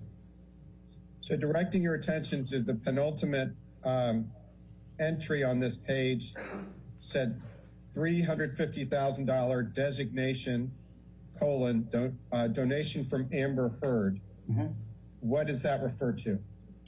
What that refers to is that since the giving account are the names of the Fidelity Charitable Donor Advised Funds, which is the column in the right, this one is designated as anonymous, meaning that the person who set up the donor advised fund, in this case, I believe Amber, wanted it to be an anonymous donor advised fund, so that it would be within her discretion to decide which gifts were that she recommended were her recommendations or not. And so we put into this special purpose category, we marked that this was a donation from Amber Heard, meaning a recommendation from her to make a contribution from her donor advised fund. So this is an anonymous donation for someone in Amber Heard's name, correct? It is anonymous to when this donor advised fund was set up, it was determined that the gifts would presumptively be anonymous unless she were to recommend to state otherwise. So she could brag about And did it. she ever Just state say it otherwise? like it is, Mary. It's We anonymous believe until that she this wants to was, brag. that she indicated that this was her $350,000 gift, and that's why we put into the column that this was a donation recommended by her from her donor advised fund. But the money did not come from her, correct? The money went from her to her donor advised fund, and then she recommended that the funds be paid from Fidelity to And then us. she got the tax So write-off on all this the money amount of $350 that Johnny we put in received did or not come Elon, from and then her she directly. gets It came the from tax what we money believe to be from her it. donor advised fund at Fidelity that she set up. What basis, other than Ms. Thank you so Heard's much, telling Veronica, you, for the sticker. does Super the chat sticker. ACLU Thank you, honey. have for the proposition that Ms. Heard paid the money to DD Fidelity plus. before it Oh my came God, it's and was blank. given to the ACLU? What we have is what she told us, which is how donor advised funds that are anonymous work. The only thing that we legally needed to know was that this came from the Fidelity charitable And that's the kind of reporting that Yep, we she would got do the on tax this, write-off for when she put the example, money in if the we were donor reporting advised the gift in fund. our tax Fine, thank you filings for or anything action. like that. We then, our donors who have donor advised funds, they then let us know that they made that recommendation, and we then credit it to them as being associated with their giving to us in our CRM. Well, Mr. Doherty, I didn't ask you what the ACLU was legally required to do. I asked you what, if anything, the ACLU did to investigate whether, in fact, Ms. Heard provided the funds to Fidelity. And your answer is nothing, right? I don't believe there was anything else. I don't know what else we would have gotten. So, just so the record is clear, the ACLU relied only on Ms. Heard, that she was the ultimate source of the Fidelity funds, correct? Yes. Because you've already testified that Ms. Heard was not the original source of the funds for the $500,000 Vanguard contribution, correct? We received that $500,000. Isn't it Vanguard? Don't they give out awards? Didn't they give an award out to like Michael Jackson? Like, can't you get a Vanguard award? Vanguard was associated with Mr. Musk, true? We believe that to be the case, yes. Okay. So after this December 2018 donation, has Ms. Heard made any donations directly or indirectly to the ACLU? No. Those are the four contributions, the four that we've discussed. Oh, okay. Well, So we're she didn't almost, put anything into it. 3 years since her last contribution. What, if any, efforts has the ACLU made to get Amber Heard to pay? We reached out to Ms. Heard. We reached out to Ms. Heard starting in 2019 for the next installment of her giving, and we learned that she was having financial difficulties. Well, let's unpack that. So when in 2019 did the ACLU reach out to Ms. Heard about making her promised contributions? I don't recall the date, but there is a document that we produced that was an email from Anthony to Amber about this in 2019. Okay, let's move ahead to Exhibit 67, please. Have you seen these documents? Not much these there. attachments before? It's one line. Yes, I've seen these. Okay, and we'll just go through them one by one if you don't mind. Sure. If you look at Bates number 4673, it says $350,000, December 11th, 2018. What is that? I believe this is this tracks with the Excel spreadsheet that we looked at just a few moments ago that talks about online giving through the Fidelity Charitable Fund, and whereas the prior one listed all of the December 11th, 2018 gifts, this one lists the $350,000 gift from from the Amber's donor advised fund. Moving to the next page, it says designation donor from Amber Heard. Do you see that? Yes. What does designation mean? So this was the column in Salesforce that allows us to include additional information about gifts, in particular whether they are restricted in a certain way. And so that's why the term designation is used. And here, I think we filled into that designation field the information that we knew to be the case, which was that this was a recommendation from Amber Heard's donor advised fund. Okay, now if you move to the next page, 4675, there's just one word on that, and it's anonymous. Do you know what that means? This corresponds to the column of that same spreadsheet that listed the names of the donor advised funds that individuals set up at Fidelity, and that the name of the Amber one was anonymous. Now, when Ms. Heard made her direct payment, her first contribution of $350,000, that was not designated as anonymous, wasn't it? Was it? That was not a gift from a donor-advised fund, so there weren't those columns for us to fill out. It was just a gift to the ACLU. And I do believe that in Anthony's acknowledgement letter to that included the pledge form that wasn't signed, he included a question about anonymity and whether we could list her as a donor in our annual report. So that was our first connection with her. So, we weren't sure whether her giving would be anonymous or not. Well, the first donation wasn't anonymous, correct? No, because it was not anonymous. But what I'm saying here is that this is the name. I believe this is the name of her donor advised funded Fidelity. And the first time she gave us a gift, I think it came right out of her own, banking accounts. Right. And between the time Ms. Heard made her first donation of $350,000 directly, which is attributed directly to her, and the time this anonymous donation comes in, did anybody at the ACLU have any discussion with Ms. Heard as to whether she wanted anonymity? I don't believe she did. Okay, if you could move ahead, please, to page number 4678. Yes. Have you ever seen this document before? Yes. What is it? This is the document that Vanguard Charitable, so Vanguard's 501c3 nonprofit, uses when someone makes a recommendation from a Vanguard Charitable Donor Advised Fund to give an amount to a charity. And they then send this letter saying that they, Vanguard, are giving this amount to The Vanguard charity. Award is a religious And award it for members of the Church of describes Jesus Christ of Latter-day This Saints. is the document that Okay, will so describe whether this is the or one not Michael Jackson the got? donor wants to be anonymous or even wants to indicate to us who they are. And this is the Vanguard contribution about which you testified earlier, correct? Correct.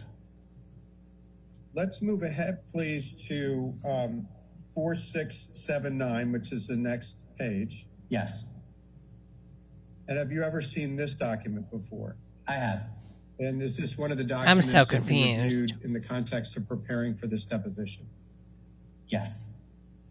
And directing your attention to the middle of the page, it says remark I from can't. Amber Heard. Sponsored by the Catholic What does that Church. signify? This, I'm sorry, I'm counting the 3 seconds. This is a Counting the 3 record of seconds. a wire into our accounts at JP Morgan Chase in the amount of $350,000 from Amber Heard's account And at this was City National Bank. and this was her first contribution, correct? Yes, this is the Is 2016 he like using his August psychic contribution. powers right now? Okay, and if you could move ahead, please, to the next page, ACLU 4680. Have you ever seen this document before? I have. What is it? This is the original email from Elon to Amber and Anthony describing her plan to donate to the ACLU over the next 10 years and her support for our work, and that she wasn't restricting the gift. She just had a preference about She the use of stopped the donating funds. to the ACU because it was all the front, honey. that She was just trying to make Anthony herself told her the seem wiring like, instructions, just and this then lovely he did person, so, honey. And then the $350,000 was It's wired, so as we saw in that obvious. last JP Morgan Chase ACLU bank account wire record. And so Anthony let Amber know that we received it.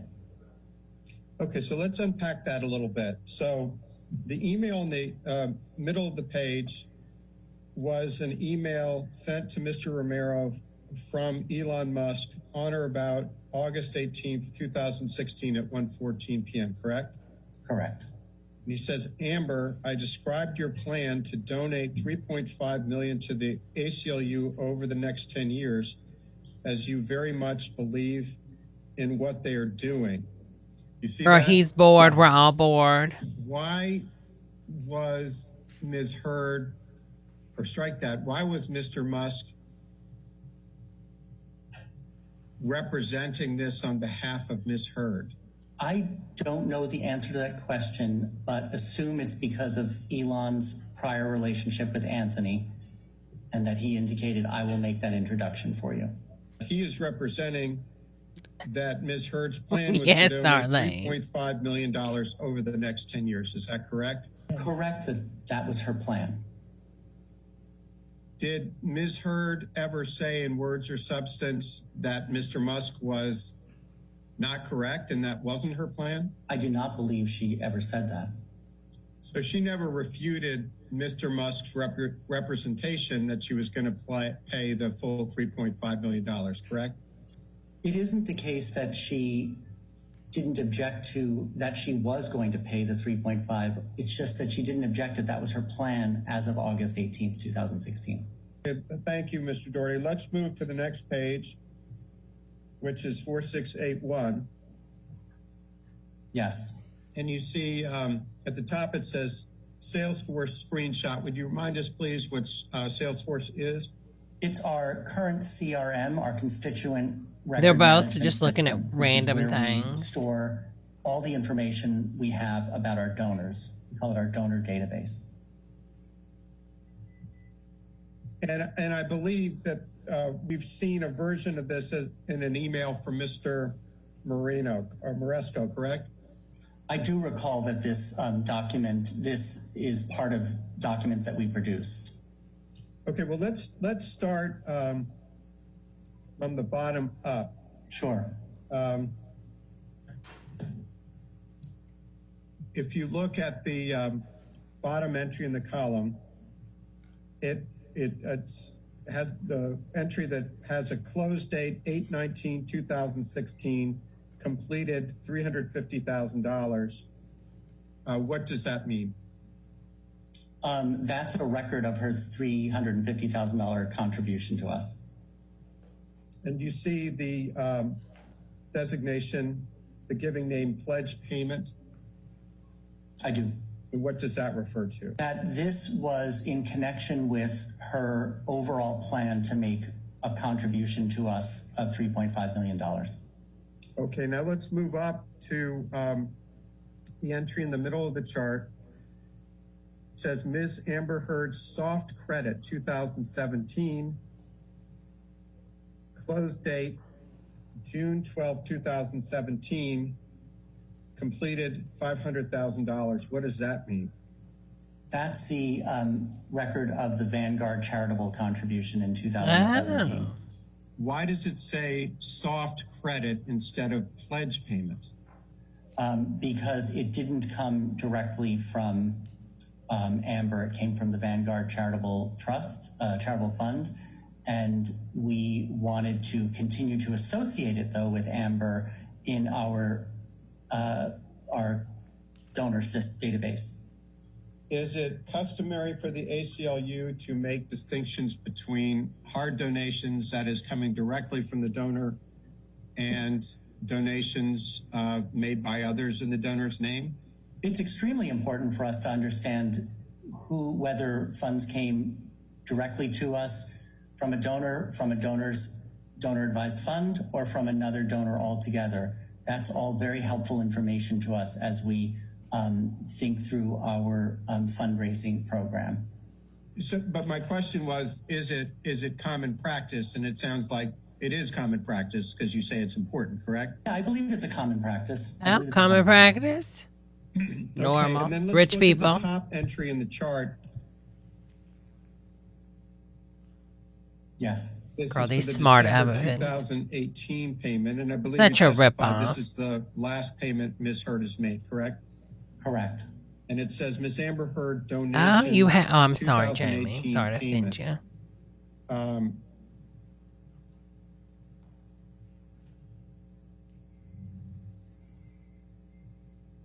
What does this signify? This signifies this relates to the 2018 $350,000 gift that we This got, is what which I Johnny believe came Depp's from looking up on the Amber's internet. donor advised fund at Fidelity.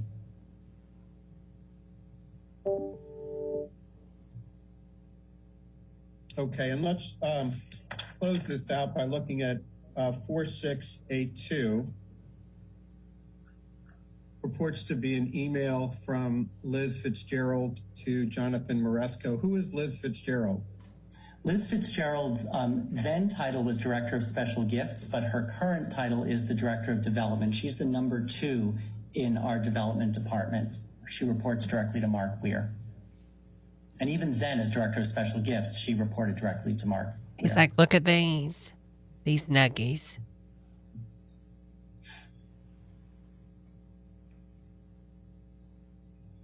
Okay.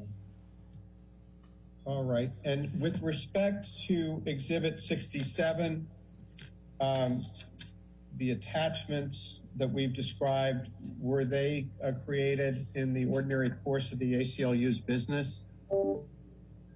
The only one that I would not say was in our ordinary course of business is number 4681, in that this was... Yeah, I mean, if you're going to do a nug, get a in nuggie. McDonald's nuggie. connection with... Girls, I cannot hold anymore. I was trying to wait until the break, but I have got to go run to the restroom. Give me 1 second, y'all. About Amber's donations to the ACLU. But all of the other documents in this exhibit were created in the ordinary course of the ACLU's business, correct? Correct. And even this one came from our donor database, which is something that Arlene, you kill me. me. Our business. And it's your testimony sitting here today that the information depicted on ACLU 4681 is accurate and reflects the accounting records kept in the ACLU's ordinary course of business, correct? It is correct that we received the 350, the 500, and the 350, and that we associated them all in some way with Amber. It does not list the 100,000 Johnny Depp payment, and there's differing terms that are used in that. I'm not sure we would use the term soft credit. We might refer to another way now. After that 2017 gift, that's when we launched the new database system, the Salesforce system, and prior it had been the PIDI system. So we had been doing some changes to definitions about how we record gifts. But the basic, which is that these are all associated with Amber Heard, these 3 gifts, that is absolutely accurate. Well, you raised a good point. Why isn't the $100,000 donated by Johnny Depp credited to Amber Heard? I think it should have been recorded in our database because it's information that we would want to have in that database about gifts relating to our relationship with Amber Heard. And we now do consider that gift as part of the constellation of gifts that are attributed to our relationship with Amber Heard. So that's how you would get from the 1.2 million to the 1.3 million, right? Yes, 700 plus 1 is 800 plus 500 is 1.3. Correct. So the ACLU sitting here today attributes $1.3 million toward Ms. Heard's $3.5 million pledge, correct? Correct. And of that $1.3 million, $100,000 was paid by Johnny Depp, true? Correct. So putting aside 4681, all of the emails prepared by ACLU employees in the course of their ordinary business? Yeah, I'm just reminding myself.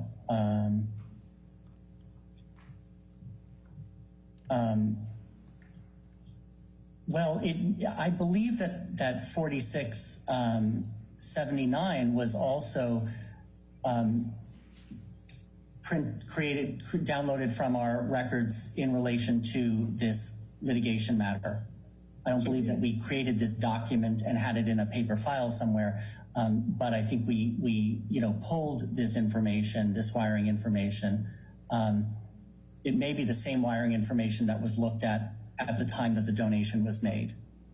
So Exhibit 67, it's fair to say, is comprised of ACLU business records kept and maintained in the ordinary course, correct?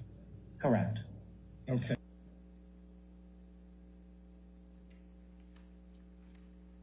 Excuse me, Your Honor, we're going to change topics with Mr. Doherty. And Take our morning break. Thank you, Your Honor. All right, let's go ahead and take our 15-minute recess. Do not discuss the case with anybody, and don't do any outside research, and we'll see you then, okay?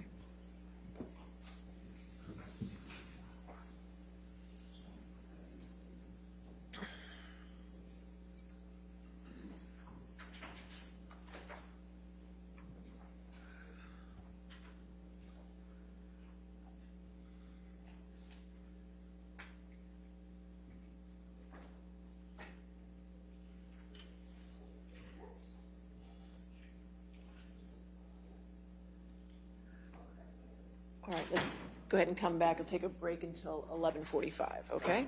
All right, thank you.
Oh, did we go on break? Did they finally go on break? Because, honey, I couldn't hold it anymore.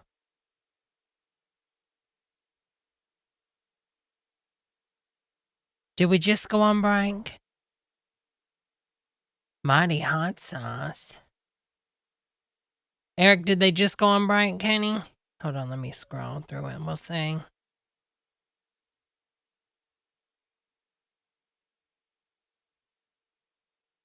Oh, they must have went on break right when I had to go on break. Well, girl, they couldn't hold it and I couldn't hold it, honey. All right, girls. Well, they'll probably be back in 5 minutes. So they'll be back in 10 minutes, probably. Because it looks like they went on break 6 minutes ago. So let's give them about 10 minutes and they'll be right back. All right, girls. I'll be back. Also, I'm going to get a refill on my drink then. And I'll be back. So just leave me on. I won't play any music or anything. And we hear some music, you'll know I'm back. Or me talking. How about that? All right, girls. BRB.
All right. We ready for the jury? Okay.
All right. If you want to continue.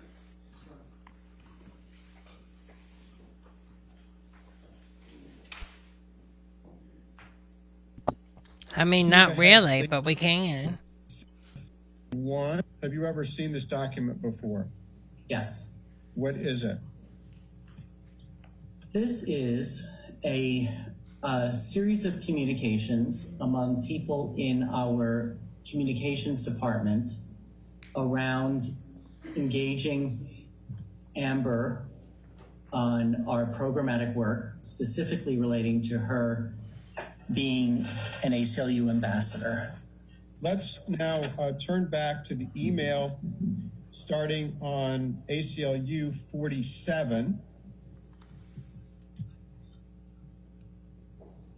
Bottom of the page from Gary Johnson to Jody Gottlieb and others. Yeah. Purportedly dated November 6, 2018. Who's Jerry Johnson? Jerry Johnson was Jerry a more Johnson. junior person in our communications department. His title was Communications Department Strategist. And strategists are often communications department associates that have expertise. Yeah, I and do agree, work Mr. in B. a select number of our issue areas. Okay, he writes, I'd like your and Amber's thoughts on doing an op-ed in which she discusses the ways in which survivors of gender-based violence have been made less safe under the Trump administration and how people can take action. Why was the ACLU recommending that Amber write on that subject? With Amber agreeing to be an ambassador and to work on women's rights issues and in particular issues of gender-based violence, Jerry was coming up with specific things that were of significant policy importance to the ACLU that could be the subject matter of an op-ed written by Amber. Directing your attention a few lines Co-written down, by Amber he Henry. uses the acronym GBV. What does that mean? Gender-based violence. Then further down, he says, if she feels comfortable, she can interweave her personal story, saying how painful it is as a GBV survivor to witness these setbacks. What is... I don't know how you girls feel, but don't you feel like, I mean, obviously, I never want Trump as president again. Hello, Sherry G. I never want Trump as president again. I think it was horrible, obviously. So many horrible things. But there does come a point to like, okay, Trump was president. Having been not everything can be Trump's fault. I mean, obviously in politics, yes. But like, I feel like there's such a grift on the other side too when it comes to Trump trying to, you know, I don't know how to word it. I just feel like not every personal aspect of someone's life is controlled by Trump. Like, people are always abusive and horrible a-holes. Whether Trump was there or not, people still were assholes. And Exhibit 31 was prepared in the ordinary course. Like, you don't of have to create the a task ACLU's force business, just because correct? Trump's president. Like, you could have done it before or after Trump is president. Maintained in the ordinary course of the ACLU's business, correct? Society Let's is the move to problem. Exhibit 33, I mean, Trump is please. just a symptom of Doherty, asking society, you in to my please opinion. Look at Exhibit 33 and ask whether you've ever seen this before. I have. See the email from Robin Schulman to Jessica Weitz, dated November 14th at 10:58 a.m. Yes. Who is Jessica Schulman? Robin Schulman is a person in the communications department who is no longer with us, but who had expertise in issues involving Girl, they gender fired issues. her? Well, you anticipated my next question. Is Robin Schulman still at the ACLU? No. And is she an attorney? I don't know whether she's an attorney. A number of our communications department staff members are, but I don't know. She wasn't working as an attorney.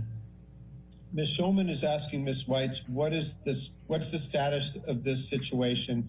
What situation was she referring to? The situation is whether we are going to be doing an op-ed with Amber. Okay, and moving up on the page, there's So an they're going to email get into from it, Jerry how Johnson.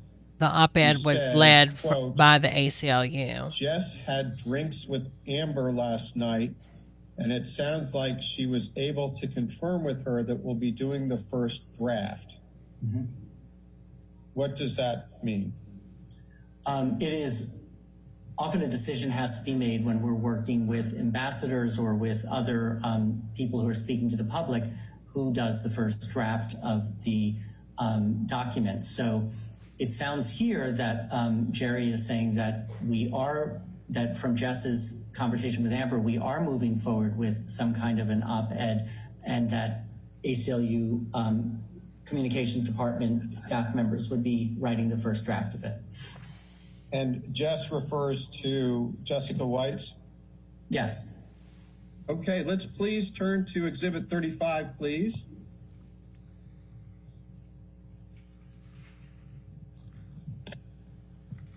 Have you ever seen this document before, Mr. Doherty? And yes, I have seen this document. Thanks, Michael. I didn't know. And what is it? This is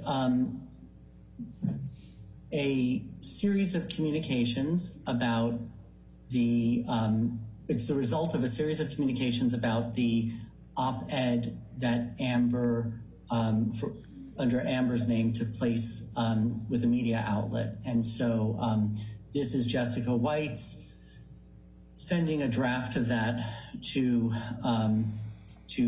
Amber. Great. And let's go to the first email first, the email that starts in the second half of ACLU 185. It purports to be from Robin Schulman to Jessica Weitz on November 29. Do you see that? I do. And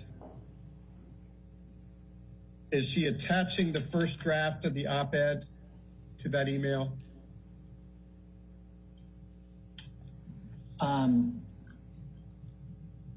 So I assumed that it was not an attachment, but it was just pasted into an email, but I can't tell from this.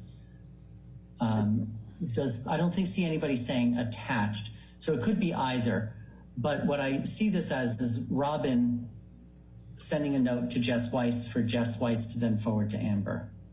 Understood. Robin says, I tried to gather your fire and rage and really interesting analysis and shape that into an op-ed form. What does that refer to? That refers to the effort for our ACLU ambassadors to speak publicly in a way that is impactful, that is shows the importance of the issues and how important they are personally to individuals. So Amber wrote an in this case, op-ed therefore, that she didn't write, Amber's that the passion ACLU crafted for her. working on Girl, gender-based violence issues the and amount speaking about of it, just not and, caring and that being she has so an fake. analysis that is one Girl, that this Robin is not going finds to play interesting. well to the jurors. And I would so hope when not. she's referring to fire and rage, that's Ms. Heard's fire and I rage. mean, of all correct? the Yeah, that's things, my she read of this, even though I recognize that it is confusing because it's an everything has email just from been Robin to Jess. a lie, And the Henny. rage would be From the directed bruises against to the abuse Johnny Depp, to the who op-ed. purportedly abused her, correct? I didn't take it to mean that. I took it to mean fire and rage about gender-based violence issues. Was it your understanding that it was Robin Schulman who prepared the first draft of the op-ed? Yes. Okay. And Robin says to Jessica, your lawyers should review this for the way I skirted around talking about your marriage. Whose lawyers is she referring to there? I believe these are Amber's regular advisors or who were involved in the review negotiation of the NDA between Amber and Johnny Depp. And then if you look at, direct your attention to the top email from Jessica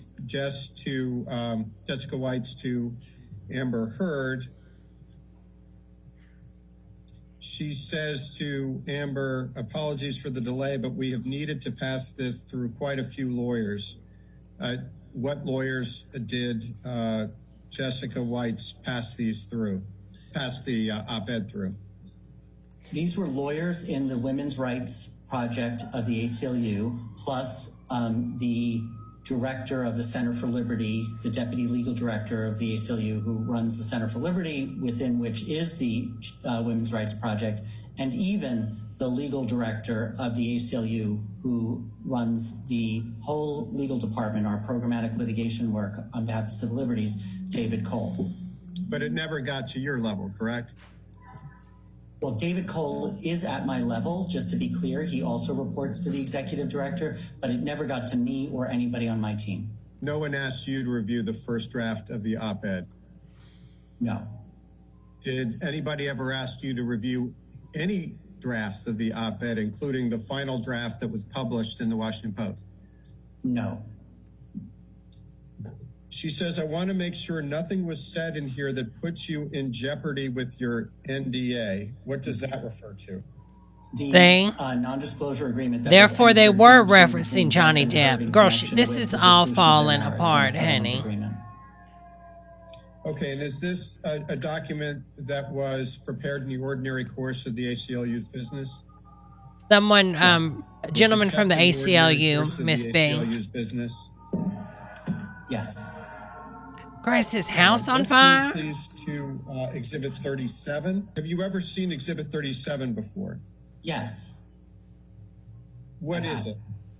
This is a draft of the op-ed that Robin is sending to Amber after a conversation that they had to discuss the issues in the op-ed, and in particular, to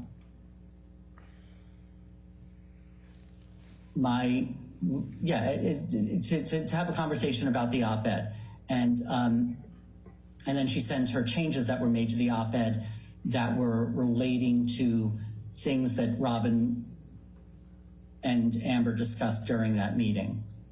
And to be clear, this next draft of the op-ed reflects changes that Robin Schulman made after she met in person with Amber Heard. Is that correct? Correct. What did Ms. Schulman and Ms. Heard discuss during their in-person meeting?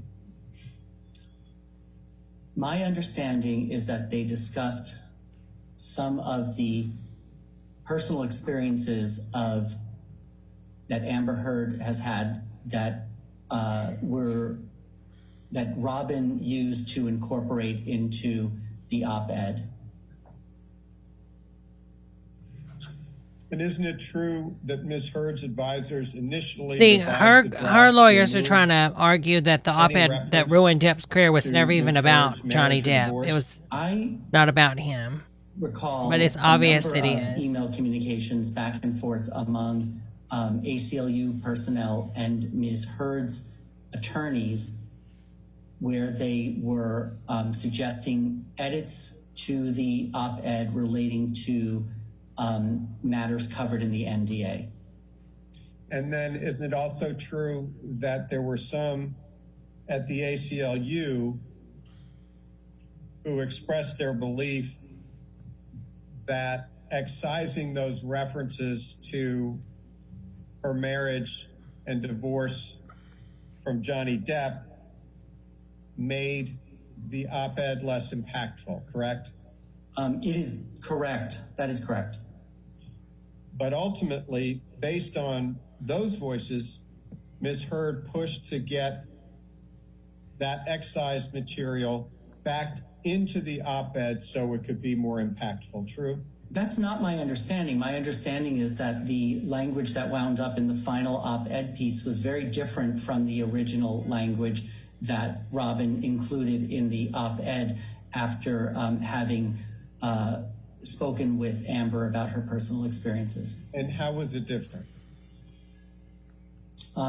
It did not refer directly to Ms. Heard's relationship with Johnny Depp. Okay, let's move ahead, please, to Exhibit 38. Yes, sir. Stand by.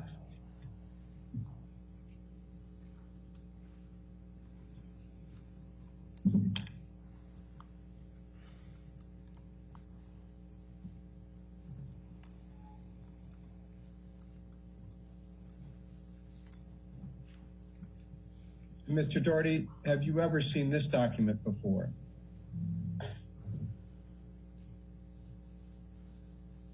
Yes. And is this one of the documents you reviewed in preparation for your deposition? Yes. What does this relate to? So this relates to Stacy Sullivan, who reported to Terry Tang, and her role with respect to this op-ed piece was to think about the best place to place it and to make the contacts with the media in order to get it placed. Yes, Miss And she B. suggests here This is Johnny's lawyers. that the outlets that the ACLU and Ms. Heard was considering were the New York Times, the Washington Post, Team Vogue, and USA Today. Is that correct?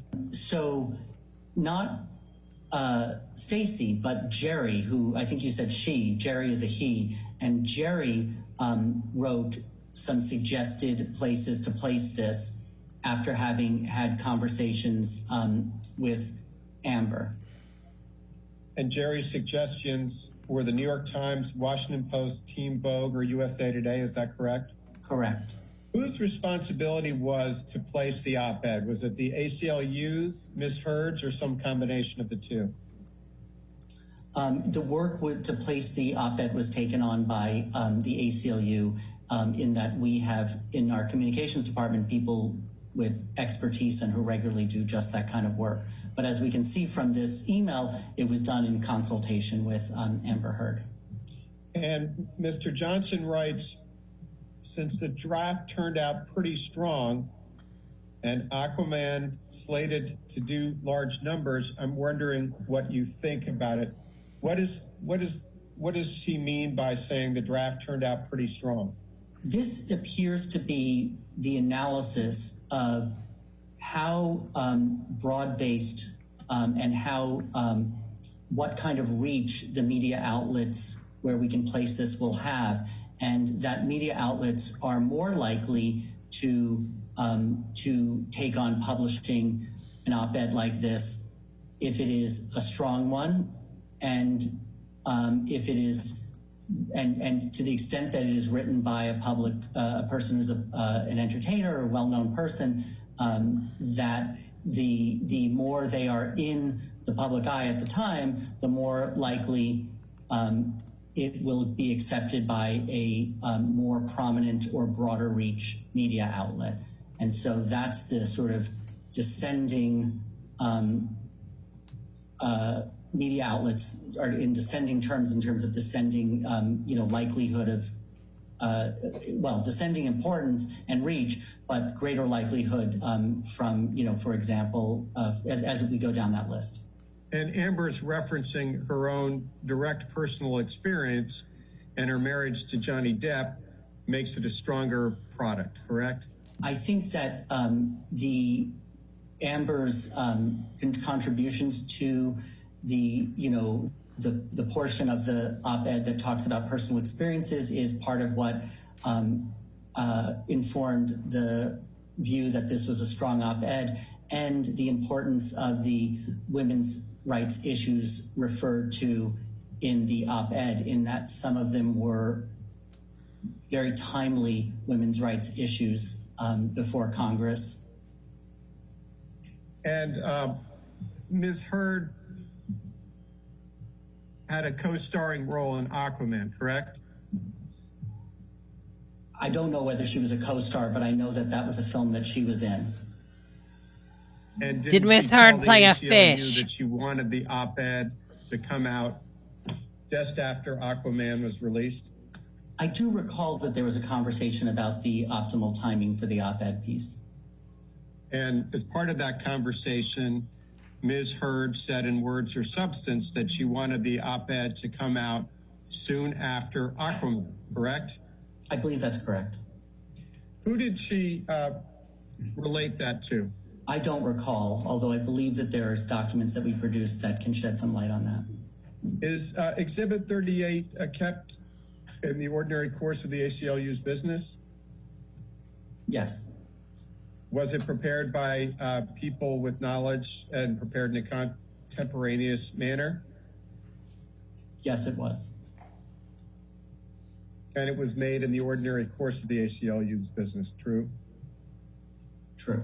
Okay, if we could move ahead, please, to Exhibit 41. This is another one of these, well, it's not that long. Yes, sir. Stand by.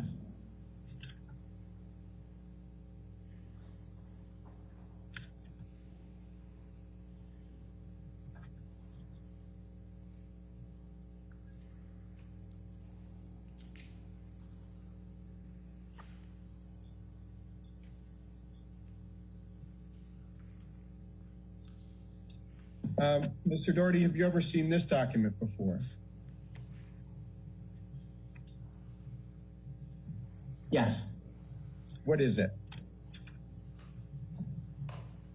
These are further communications among employees, staff members in the development department regarding the placement of Amber's ad and the finalization of the op-ed piece. Not ad, I'm sorry, op-ed and the finalization of it. Great, and if we could move ahead, please, to ACLU 257, and specifically the email from Robin Schulman to Jessica Weitz on December 11th, continuing on to the next, or strike that. Let's go to the email on the last line, Jessica Weitz's email. She says, team. What's the timestamp? Because what's the timestamp on the email that you're referring to? I'm sorry. This is December 11th email at 11:05 a.m. Okay. From Jessica Weitz. You see that? Okay. And she says, Amber sent back the op-ed with final edits from her legal team, which specifically neutered much of the copy regarding her marriage and the domestic violence. Do you see that? I do. Is that consistent with your recollection? I'm not sure about the use of the term neutered here, but I do know that her Bring out a cat, honey. Removed references to her marriage and divorce. And then she writes, the goal is to get this out this week to capitalize on the tremendous campaign for Aquaman. What does that mean? That means from the ACLU's perspective that Amber is about to receive an incredible amount of press and be in the public eye. So what better a time would it be than now to put out this op-ed so that it generates significant readership about our issues? And Amber agreed with the ACLU on that point, correct? I believe the answer is yes. Every step of the way we were making these decisions with Amber's PR representatives involved. Okay, let's move back to an email in the middle of 257. Okay. And it is from Jessica Weitz, time-stamped 11:09 a.m. on December 11th, 2018. Okay. Robin, her lawyers omitted the below, but Amber would love to see a way to have that part in bold somehow put back in. Is there an artful way to do that? Otherwise, she is okay with the final. 2 years ago, I sought a temporary restraining order from my then husband. Ellipses was changed to 2 years ago after successfully acquiring a temporary restraining order, but still not cleared by her lawyers. Do you see that? I do. So Amber wanted more Is that, information, consistent with so it your wouldn't be so understanding vague about in the what these article, her so people would desires know. were? Most definitely she was I talking trust about Johnny Jessica Depp. White's relationship with Amber, so that when Jessica told Robin that that was something Amber wanted, I have no reason to think that that's not correct. Okay, and finally, let's look at the beginning. The first email, Exhibit 41, from Stacy Sullivan to Jessica Weitz, says, yes, and I need to read the latest version, and Robin told me Amber's lawyers took out some of the stuff that made it really powerful. So let me look to see if I think it's strong enough for top tier. What did she mean by top tier? I think from Stacy's perspective, the more powerful a document is, the more likely it will go into a top tier news outlet such as the New York Times or the Washington Post, you know, that sort of descending tiering that was in Jerry Johnson's email. Okay. Okay. And is Exhibit 41 kept in the ordinary course of the ACLU's business? Yes. Was it prepared in the ordinary course of the ACLU's business by people having knowledge and done so contemporaneously? Yes. Okay, thank you. Let's move ahead to 43.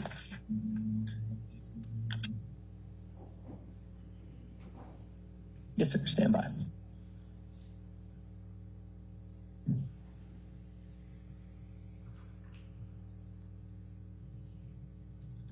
Okay. Directing your attention to the first page in Exhibit 43, from Jessica Weitz to Sean Waltz. Who is Sean Walsh? Sean Walsh at www.rconsulting.com. I don't know who that is. This is an email that includes in it people other than ACLU employees and ACLU consultants. So I'm assuming it's somebody relating to, one of Amber's representatives, but I don't know for sure. Do you know who Eric George is? George, BGR firm. Yes, Eric George was one of Amber's attorneys. And she's announcing to the group that it's going to the Washington Post at triple exclamation points. Correct. Take it the ACLU was pleased that it was placed in the Washington Post. Correct. And I believe you testified earlier, but I just want to confirm that for the record, the ACLU took on the responsibility of attempting to place the op-ed, correct? Correct. And why the ACLU instead of Amber or her PR team? Because they wrote it. Placing op-eds about matters such as this is the kind of thing that is the bread and butter for the ACLU. And so I don't recall if a conversation happened. Thank you so much, studio. Or our PR people should be in the ones that do the work to place this, but it is fully consistent with how we do our work that we placed this one. All right, let's go back to Exhibit 42, if you don't mind.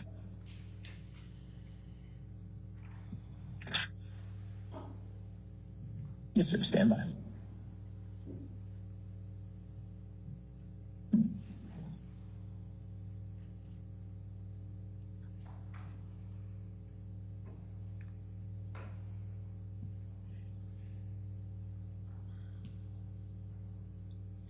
Have you ever seen this document before, Mr. Doherty? I am familiar with this document. Is this one of the documents you reviewed in preparation for this deposition today? Yes. Was it made in the ordinary course of ACLU's business by people having knowledge and doing so contemporaneously? Correct. Yes. Was it maintained by the ACLU in the ordinary course of business? Yes. Would you please direct your attention, sir, to page number 1181. In the middle of the page purports to be an email from Stacey Sullivan, Michael Larrabee, and others at the Washington, well, I'll just say Michael Larrabee. Who is Michael Larrabee? Michael Larrabee appears to be a person who was a contact. She's that Googling Stacey something again, Sullivan girls. had at the Washington Post. And so she reached out to him first about placing the ad. And then because she received a bounce back out of office from Mike Larrabee, she sent her original request to Michael Duffy and Mark Laswell, also at Washington Post. And what was the purpose of her sending them this Hello, email? the fighting siren, honey. Hello, was Shalon her say. I attempt hope to you're get doing the well, op-ed honey. placed. I've seen some of your promo photos. She writes, "Hey, Michael, wondering if Gorgeous, it might interest honey. you in a piece by Amber Heard, who, as you may recall, was beaten up during her brief marriage to Johnny Depp, on what the incoming Congress can do to help protect women in similar situations." Did I read that correctly? Yes, you read it correctly. All right, let's look, please. Let's turn to Exhibit 73.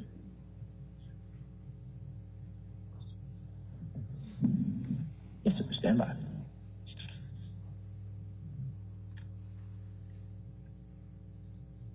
I mean, that headline is so charged. Amber Heard.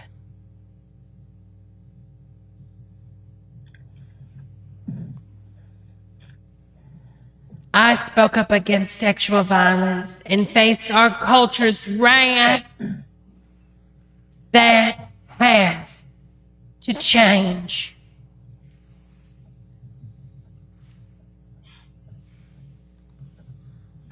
Doherty, have you ever seen this document before? She's serving, though, in that photo. She's serving, honey. Makeup is this on point, the honey. online copy of the op-ed that the ACLU placed? Yes. Directing your attention to the title, Girl, the stuff rich people Amber do, Heard, honey. I spoke up against sexual violence and faced our culture's wrath. That has to change. Who came up with that title? Based on my investigation, I'm not Girl, aware the of any, advertisements for New Homes Guide. Girl, I'm not aware that the ACLU... so many eyes are watching this. They get a in, free advertisement. writing the name of the op-ed piece, and my understanding of how op-ed pieces work is that it is the media, in this case, the Washington Post, would have drafted the Headline. the name of the title of the op-ed and not the person who wrote the op-ed. I mean, that is Did true. the Washington Post seek the ACLU's or That's why you have Ms. so- Heard's approval of its title? It's disgusting who does the headlines. Well, I always say, read the article, don't read the headline, because most of the time the headline has nothing to do with the article. And that these news outlets do not usually ask for the permission of the author of the op-ed for when they come up with the title. Hello, Mr. Doherty. Would you please, or would the technician please call up Exhibit 45? Yes, sir. Stand by. The technician, honey. Girl, please oil that chair, honey.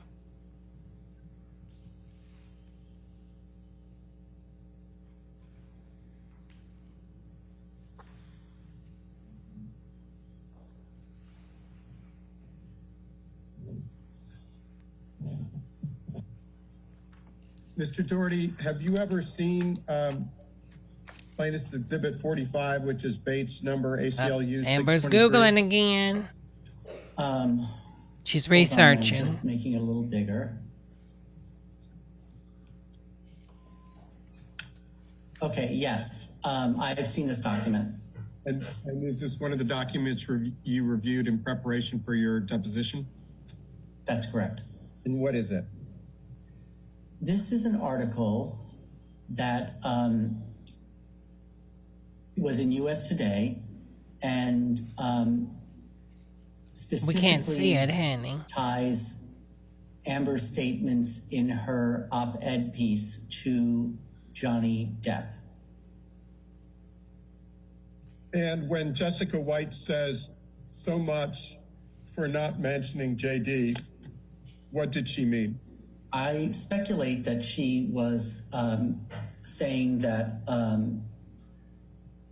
there were significant efforts made by Amber's attorneys to take out the references to Johnny Depp and her marriage, and yet nonetheless, people made that connection. And in particular, the reporter for the USA Today took her to be referring to Johnny Depp when she spoke of being the victim of domestic violence, correct? Correct. Was this document prepared in the ordinary course of the ACLU's business contemporaneously by people having knowledge? Yes, it was. Is it maintained by the ACLU in the ordinary course of business? Yes. And would you please move ahead now to Exhibit 46?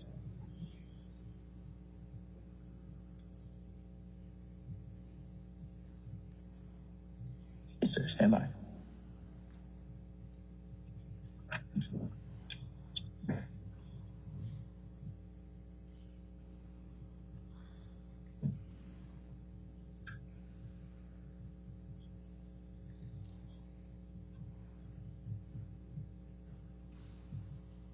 Mr. Doherty, have you ever seen Exhibit 46, which is ACLU Bates number 1287? Yes. What is it?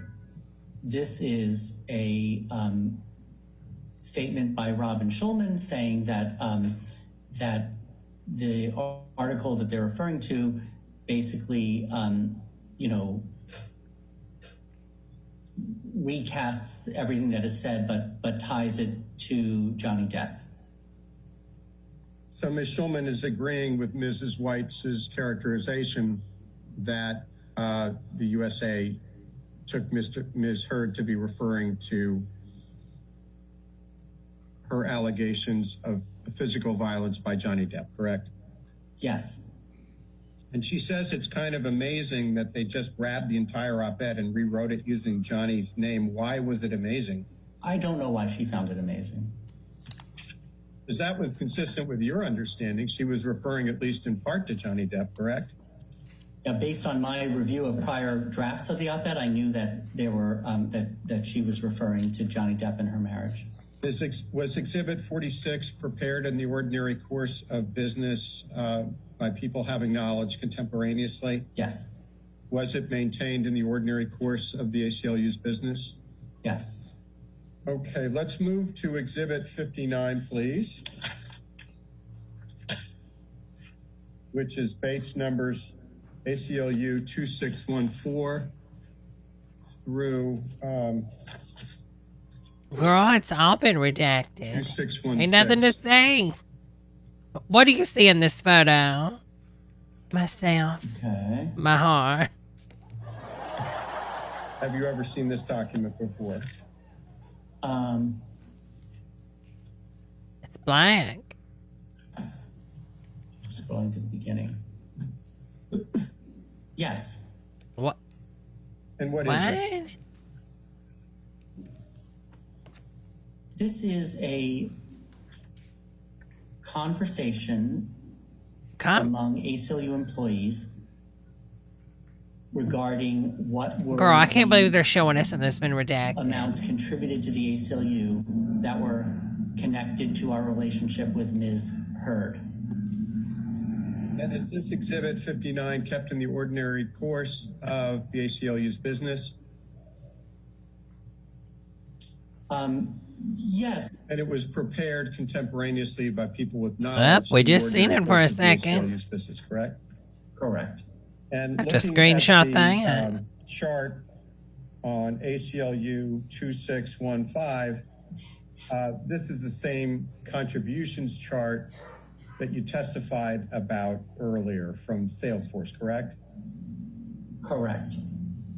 And again, as in the prior exhibit, this chart or ledger does not reflect the $100,000 contribution from Johnny Depp in Amber Heard's name in August of 2016, correct? Correct. And you still can't account for why that wouldn't have been included. We assume that there was an error made in not including that in Ms. Heard's account, where we keep the records of her in Salesforce.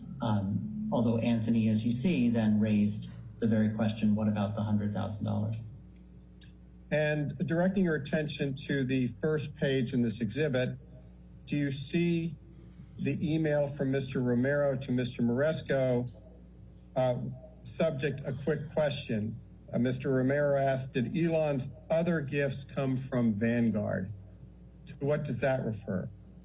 My personal knowledge is that Anthony was just asking whether other gifts from Elon Musk had been issued from recommendations he made to Vanguard regarding his donor advised fund at Vanguard. Okay. And Mr. Moresco then responds, one of them, yes, his $5 million gift in February 2017 was from Vanguard. Do you see that? I see it. And if you look at the next page, Vanguard was the same entity that made the soft credit contribution in Amber Heard's name to the tune of $500,000, correct? Correct. And he says, in any case, my understanding was that the $500,000 from Vanguard was recommended by EM. Do you see that? Yes. And EM stands for Elon Musk, correct? Correct.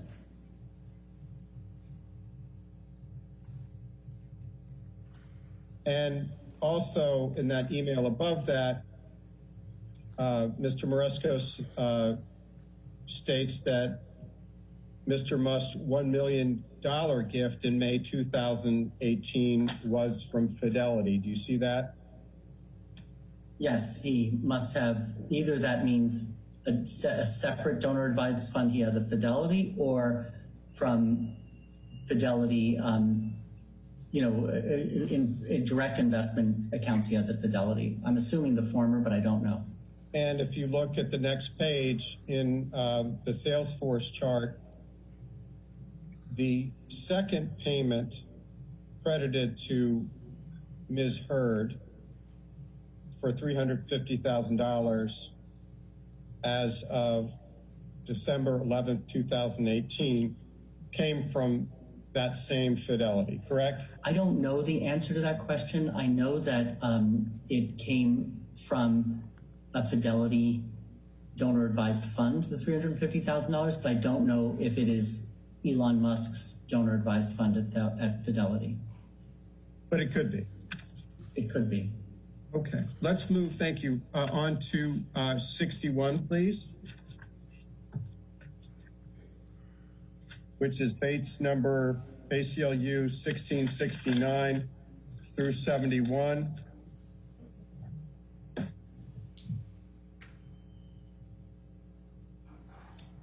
Directing your attention to the last email in this exhibit from Jill Sargent to Inga Sarda Sorensen and Tyler Richard. Who were Inga Sarda Sorensen and Tyler Richard? Inga and Tyler are both senior communications department strategists in our communications department. Okay.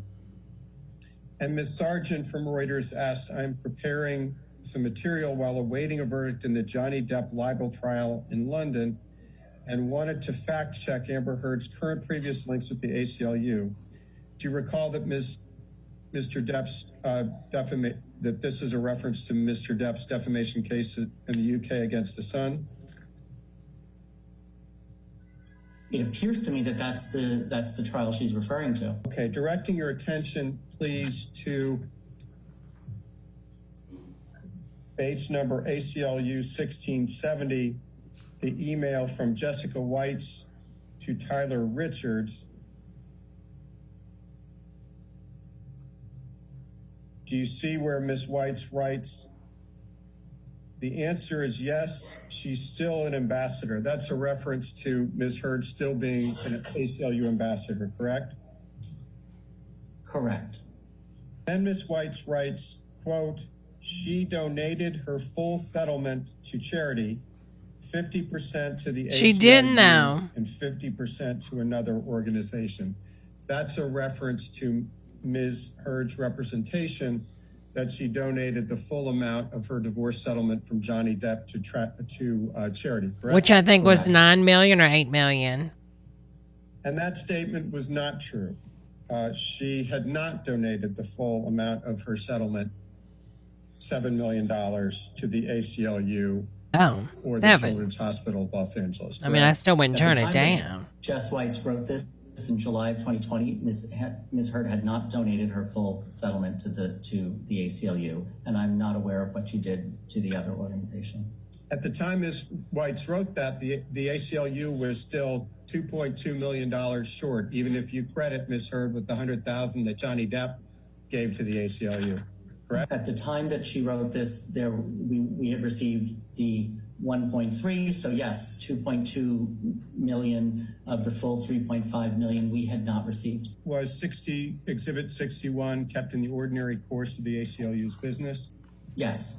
Was it prepared in the ordinary course of the business by people having knowledge contemporaneously? Yes.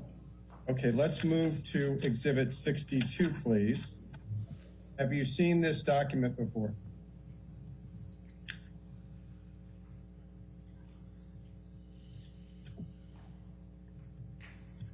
Yes. What is it? This is Jessica Whites reaching out to the communications department in order to come up with a correct statement that we could make in response to the Reuters article. And she comes up with recommended language on this that she then wants to confirm with our development department. So she is doing diligence to ensure that anything we say to the media is going to be correct. Let's move ahead to Exhibit 63. Wait, Sherry, what did he say? Do you have that in front of you? I was texting. I'm just making it larger right now. It just arrived. You ever seen this document before? Yes. What is it? This is back and forth between Richard Tyler in the communications department, Jessica Whites, and another communications department junior person, Ava Lopez. And it all concerns what we can say to, what we should say to Oh, okay. Reuters in response to their question about Amber and her contributions to the girls have to be aired out, honey, This was into prepared the in the light. ordinary Just like course men have to of air their the ACLU johns out business, now. Correct. Apparently, like And it Tucker was, Carlson said, to get testosterone, I got to air the girls out to get my estrogen, honey. Business, true? True. Correct. Let's look at the second page of the exhibit, an email from Tyler Richard to Jessica Whites. Who is Tyler Richard?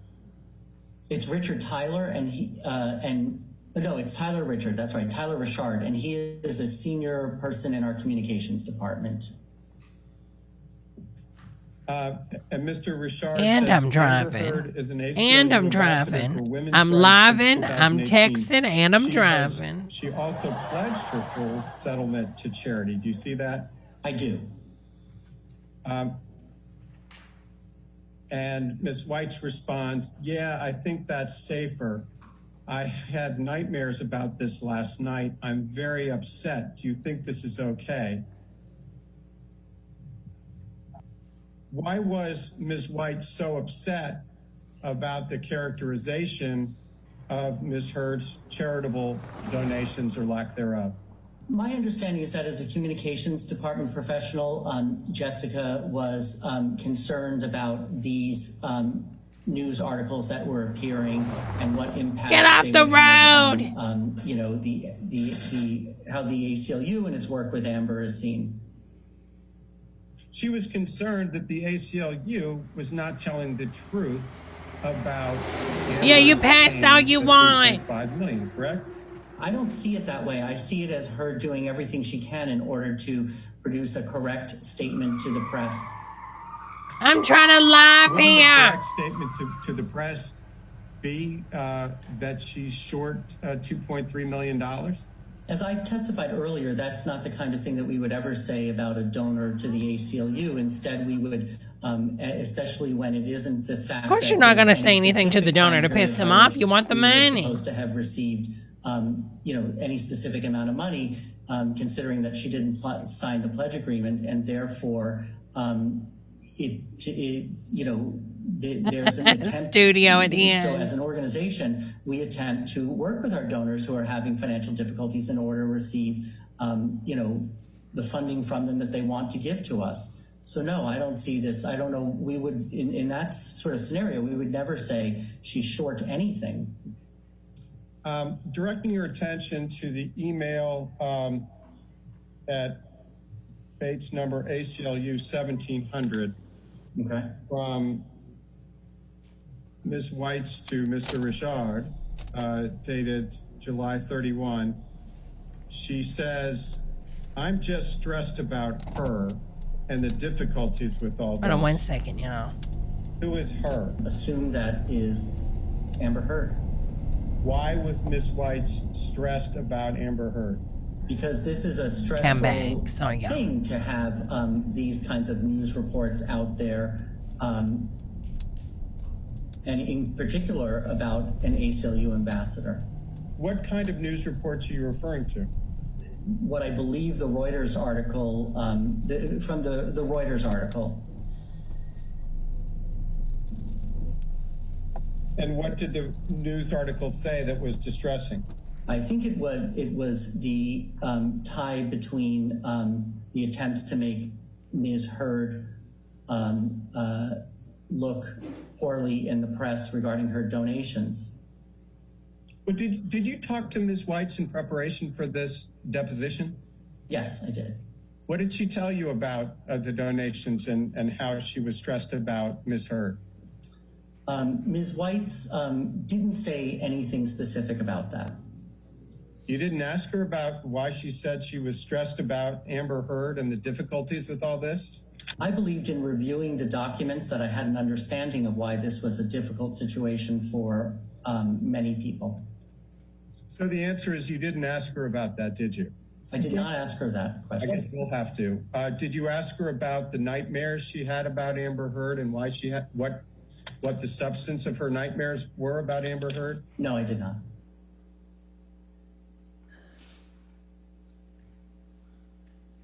Your Honor, counsel for Ms. Heard is now taking over the questioning. All right, thank you.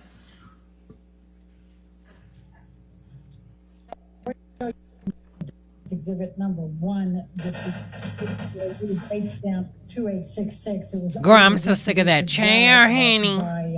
By counsel for Mr. Depp, but it's easier for me to just jump into this one. Do you recognize this document?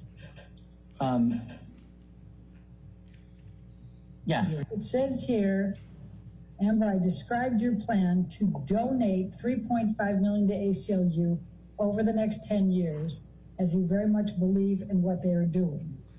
Now, the way in which donate is used here, how would you interpret that? I would say that at the very least, it is expressing an intention to make that donation. Okay, girls, I'm running to the bathroom And again. By the term plan. Okay. And would you distinguish between donate and pledge given the reference to the next 10 years? About Elon Musk's intention? I would read this to mean that it isn't clear whether this is intended to be a pledge, a legally binding pledge to create a receivable. This is something that I would want to, what I would hope would be a legally binding pledge, but I wouldn't necessarily say that this was. Right. And the term donate here, how would you interpret that based on the description you gave a little earlier? I would take donate to mean contributions from Ms. Heard. And what, if any, interpretation would you have that this also meant pledge? So two things in response to your question. One is plan to donate. When I said it would come from Ms. Heard, I would think that would be either Ms. Heard directly or from a donor advised fund that she has set up and would recommend. But over the next 10 years makes me think that, donate could theoretically be a pledge, but that's something that we would want to attempt to confirm. And just so I understand, what's the difference between donate and pledge in how you are interpreting this? If this used the word pledge instead, I would have more assurance that this was intended to be a hard and fast promise that even could potentially be a legally binding promise. I'm going to show you what has been marked as Defendant's Exhibit Number 2. Do you recognize this document? Page 2632. I do recognize this document. And what is your understanding of what this is? That this is the cover letter to which the check for $100,000 was attached, which related to Johnny Depp's contribution to the ACLU in the name of Amber Heard. Now, you've used the term binding a few times here in responding to these. What is your distinction with the words pledge and donate that relates specifically to binding? A pledge is, if something is legally binding, it is a pledge, but it doesn't necessarily mean that everybody that uses the term pledge means something that's legally binding. Donate is a much, much broader term. And donate can mean pledge? Yeah, I think that the word donate can be used in connection with a pledge.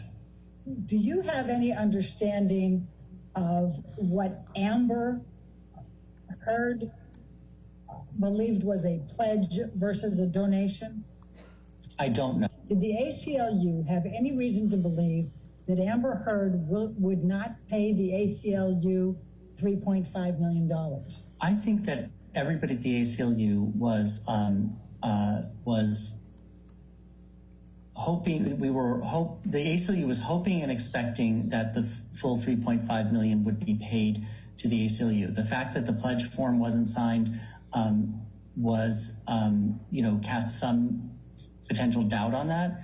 And then once Ms. Heard began having financial difficulties, we obviously recognized that might impact whether the full $3.5 million is paid or impact whether it's paid over a much longer period of time in some intermittent way. Do you have any evidence to suggest that Amber Heard still does not intend to pay the ACLU the full $3.5 million that you paid? I have based on my investigation, I'm not aware of any indication that Ms. Heard has decided to no longer pay additional amounts to the ACLU. I'm going to ask you to bring up number 4, please. I'm going to ask you to take a look at this document, and it starts out on the bottom with Amber on October 17, 2016 to ARP. Who's that? That's Anthony Romero's private email, Anthony Romero private.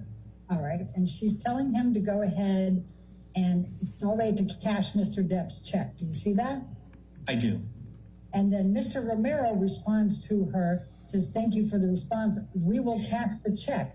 But that means you have, quote, overpaid for this year as you wired $350,000 and then the $100,000 from Mr. Depp. So you can keep track that where you are on the overall amounts. Do you see that? I do. I'm going to show you what has been marked as deposition defendant's exhibit number 14, and it's base stamp ACLU 2588 through 89. This is, and I realize there was a version of this that Mr. Chu showed you, but this includes an email from Mr. Romero to Jonathan Moresco, and then Mr. Moresco to Mr. Romero with a copy to Mike Weir. And it says here, hi, Anthony, if you get a chance on Sunday, can you please check in with Amber on her next pledge payment? She has a balance of $2.55 million on her $350,000 10-year pledge. Below is a summary of her other payments. Do you see that? I do. Okay. And so this has the $500,000 and the $350,000 and the $100,000 on it, correct? Correct. Okay. And that was September 28, 2018. I'm going to show you what has been marked as defendant's exhibit number 15. It's base stamp 2595, and I'm going to make it larger.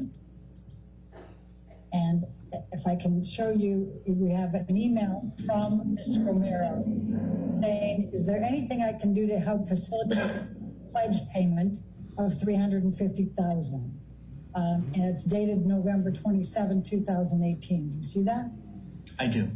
All right. And then Amber comes back on 11/29 and says, hang on, I'll be right with you. You see that? Correct. Yeah, I see it. Okay. And then the $350,000 payment came in on December 11, 2018, correct? Correct. And that made it a total of what, 1.3 million we've decided, right? Hold on What one was the second, total y'all. I'm getting on the amount of interstate. donations And I can't get after back there right now in the 12, RV. 11/2018 that were made towards Ms. Heard's $3.5 million pledge to ACLU. 1.3 million. All right. Now, if Ms. Heard had just given $350,000 each year, what would the amount have been as of December 2018? 1,550,000. It would be 350,000, 350,000, 350,000. So that's 1,050,000. Okay.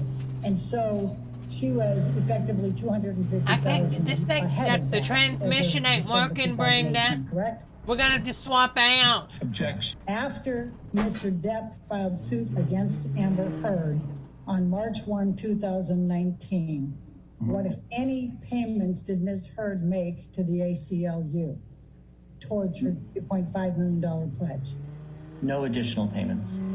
No, this was also shown to you by Mr. Chu on one of his documents. It's like the transmission's done. ACLU document 3037. I can't get it out of this gear. 2018. Just tell him on the line. I'll be back in a second. Or donation from Amber Heard. pause Anonymous. it, maybe.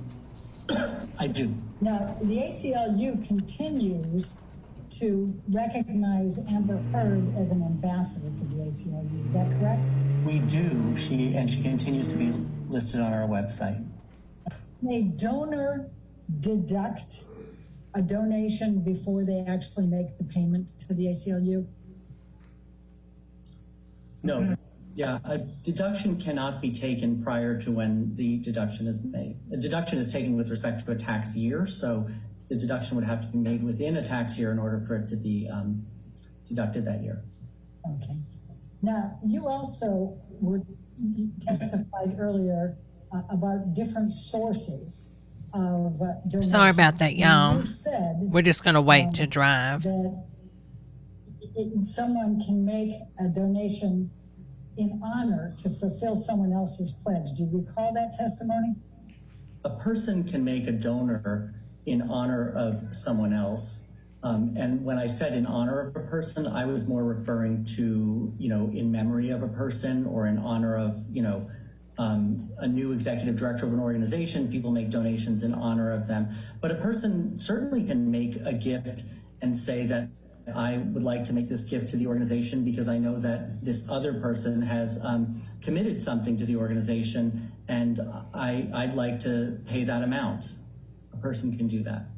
Now, was it your understanding with the letter from Mr. White that Mr. Depp was making a $100,000 payment on behalf of Amber Heard towards her $3.5 million pledge?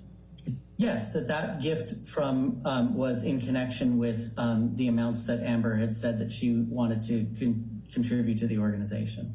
All right, and it's been your testimony, I think, that there was an error in not including that in your sales force. Is that correct? Correct. Okay. Now, is it also your understanding that Elon Musk made the $500,000 payment towards Amber Heard's $3.5 million pledge? Yes, we don't know that with absolute certainty, but that is our organization's understanding. Okay. And you credited it towards Ms. Heard's pledge, correct? Yes. Does it matter to the ACLU where it comes from if it's tagged and said it's as part of this person's pledge? We are always happy to receive funds from donors, and if a donor is unable to make a contribution of an amount that they said they intended to make, if they're able to have someone else make a contribution to the organization, that's completely fine by us. It's still more money to ACLU, correct? Correct. And it's towards a pledge that you're hoping you can count on, correct? Toward a pledge in the weak form of it, which is that somebody's making an intention, it would not be able to be satisfied in connection with a legally binding pledge. Well, you did credit the $500,000 towards Amber Heard's pledge, correct? Yes, we did.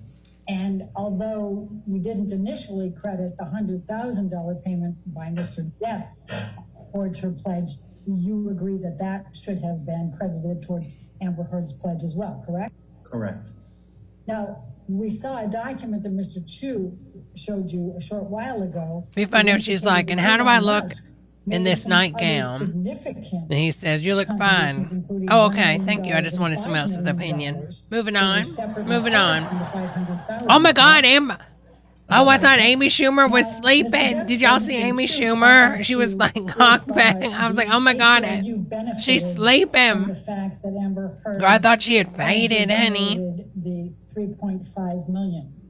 And I think your answer. Girl, oh my God. I was like, Amy Schumer has passed out. Look at Melissa McCarthy over there, honey. She's copying somebody else's What, paperwork. if any, benefit would the ACLU have had? I love how Amber has papers everywhere because she's trying to act like she's so involved and busy in her case. Girl, whatever. If I understand your question correctly, I think that it is always a positive thing to report on donations made to the ACLU. Mr. Dougherty, you testified to a number of documents about the op-ed and the back and forth with the attorneys and everything else. Are you aware of? Yeah, you're any right, Mouse. evidence They're not going to turn down the at money, any but stage of the op-ed. her money was donated, and then they were paying her like $100,000 to be a speaker for the ACLU for victim abuse. From what I know, Ms. Heard And they wrote the involved article her that went to the attorneys Washington Post. and made changes to the op-ed based on the advice of her attorneys. The op-ed And so my that she didn't question write. is, are you aware Figure of that any one out. evidence that would suggest that Amber Heard did not rely on the advice of her attorneys? Based on my investigation, I'm not aware of a situation where she did not rely on her attorneys. Thank you. And I'm going to make a reference to their exhibit number 31. This is, it's just called Exhibit 31. And Mr. Chu. Gone. We're about to finally Jerry get Johnson a was witness, a writing real an email, witness. I'm so and he listed excited. a number of topics. Was it your understanding that the ACLU chose a number of those topics, of course, subject to Amber's approval, but it was their idea on some of these issues to address in the op-ed? My understanding is that those were ACLU issues that Jerry Johnson came up with that might have been issues that could be covered in the op-ed. All right. I assume for your next witness is a remote witness, correct? And I assume it'll take longer than 30 minutes. Is that a fair assumption? Yes, that's right, Your Honor. Yes, Your Honor. I think it'll take a little longer than 30 minutes, yeah. All right. I think what I'd propose then, ladies and gentlemen, what I might have you do is take an extended lunch till 2:30 because I have an obligation at 2. So then that means, though, that we would go through till 5:30 tonight. Is that agreeable with everybody on the jury? Is that agreeable with everybody here? Like the All juror right, let's go ahead and do that then. juries Go ahead. be Let's like, go ahead and no, give you, sorry, going to the a lunch movies. break until 2:30, okay? Just do not discuss the case and do not do any outside research, okay? So she's still gonna go do her speaking gig at a college. So she's gonna do her speaking gig at 2, and she's coming back to the courthouse at 2:30. This bitch is gonna be flying, honey. She has 30 minutes to get to the college, to give the speech to the college and get back. All right, so be in recess till 2, okay? All right, thank you. Wait, recess until 2? She said 2:30.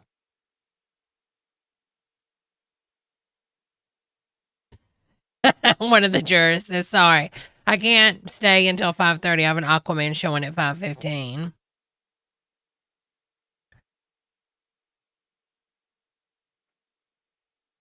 I don't know if she's doing it by Zoom or not, Jamie. I don't know. I don't know. I mean, it's so bizarre. I mean, I understand you have to give a speech and you want to give a speech to a college. I totally understand that. I mean, you've already said this is what you wanted to do. So I have no issue with that. But I need to know the details. Like, girl, can we find this speech? Hold on. Judge in Amber Depp trial. Penny Ascarate. College speech.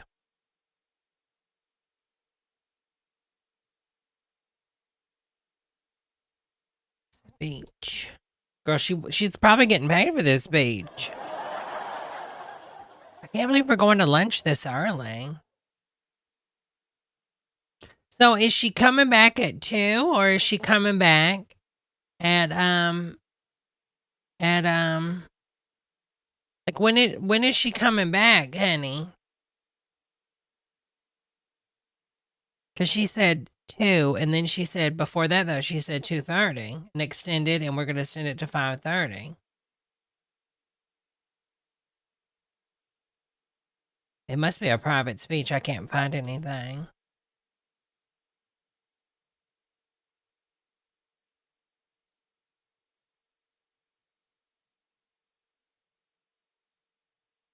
She's had it. She's not coming back.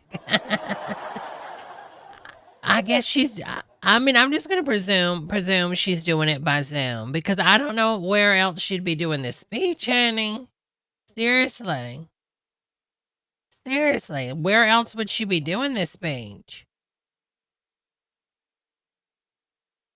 Somebody in the chat saying they're gonna have muffins. I just know it. Oh, the judge is going to her graduation. Oh, she's going to her graduation. She's literally, somebody just said she's going to the graduation, girl. She is going to be flying, honey. I mean, this lady is going to be hauling ass, honey. Girl, what? I mean, I don't know if this is true or not. I'm just reading what the chat's saying. I want to play some of the Ben speech.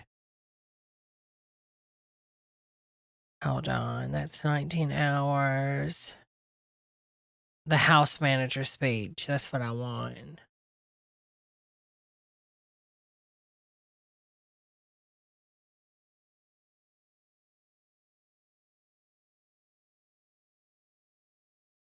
Hold on 1 second, y'all. Stream.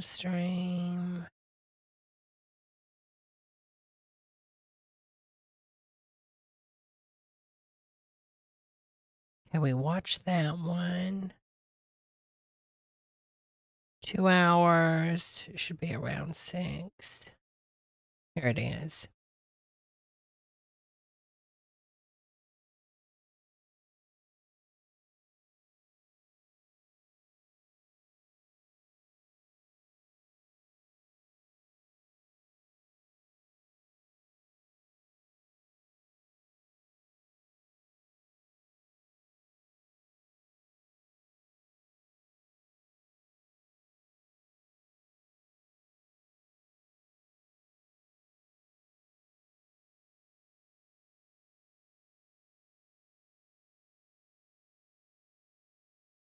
Okay, I'm going to put on when they had been on here because his stuff was so interesting.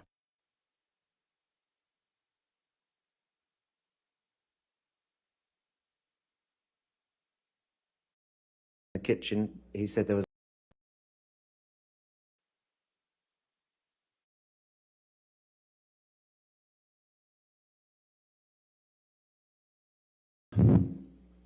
Amber Heard was there, Jerry Judge was there. And I think by now probably everybody's familiar, but can you just very quickly say? All right, I'm who going to go those- get a refill while who this those is people are? on. Sure. So give me 1 second. Debbie Lloyd This was is a couple nurse. days ago. This is like 3 David or 4 Kipper days was ago. We'll Dr. put this David on. Kipper. His Miss voice, Heard though, was when Miss I heard his Heard, voice, I and instantly pictured the guy Jerry from Judge Are You was Being Served? head And of then I seen security. him, and I was like, oh my God, he is gorgeous. But do you remember When you the arrived gay at the guy house, that worked, on you Sunday, know, March 8th, in the 2015, the what did you place do? of Are You Being Served? I just parked up and went into the house.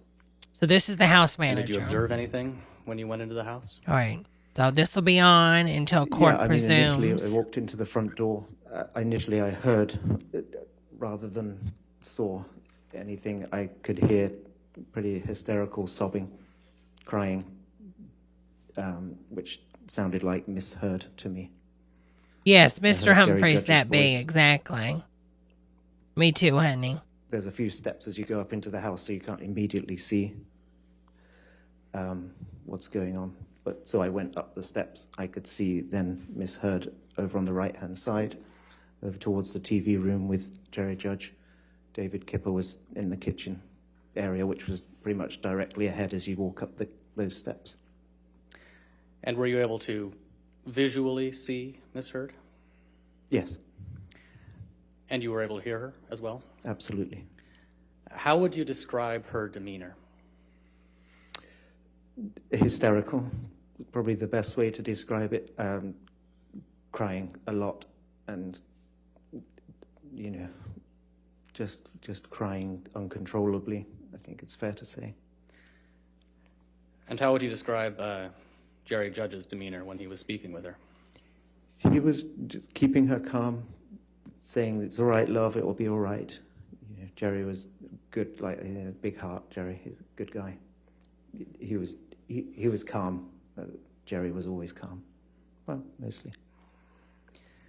And what did you do next? I saw they were engaged across away there, so I went into the main kitchen area, which, as I said, was just directly ahead of those main steps, and spoke to David Kipper. And following that conversation, what did you do? Well, he told me that Mr. Depp had... Objection, hearsay. All right. Your Honor, well, maybe we approach. Okay.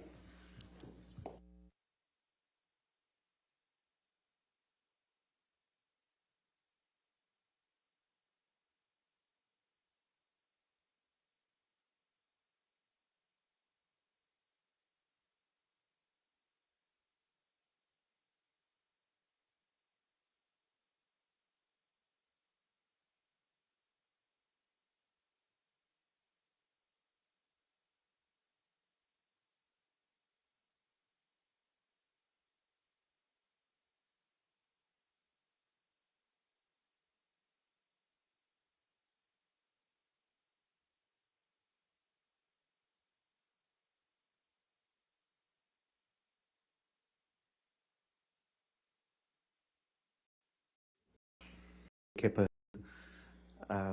he said that Mr. Depp had sustained an injury to his finger, one of his fingers, and he was looking for the fingertip that it said it had been severed. And- So I said, well, shall I help you? You know, as one would. And he said, yeah, that would be a good idea. I left him in the kitchen. He said there was a lot more damage downstairs. So I went to, we split up. He left him in the kitchen. I went downstairs to search. At some point, was Mr. Depp's fingertip found? Yes, Who found it? I did. And where did you find it? Downstairs in the bar area, the games room bar area. So can you walk us through how you found it? Yes, so I walked down the stairs. I mean, there was a bit of damage down the steps. That a big chunk had been taken out of the marble staircase. On my way down, remnants of what looked like a plant pot or something around it smashed. Walking down into the bar, I could see the damage that Dr. Kipper had told me about.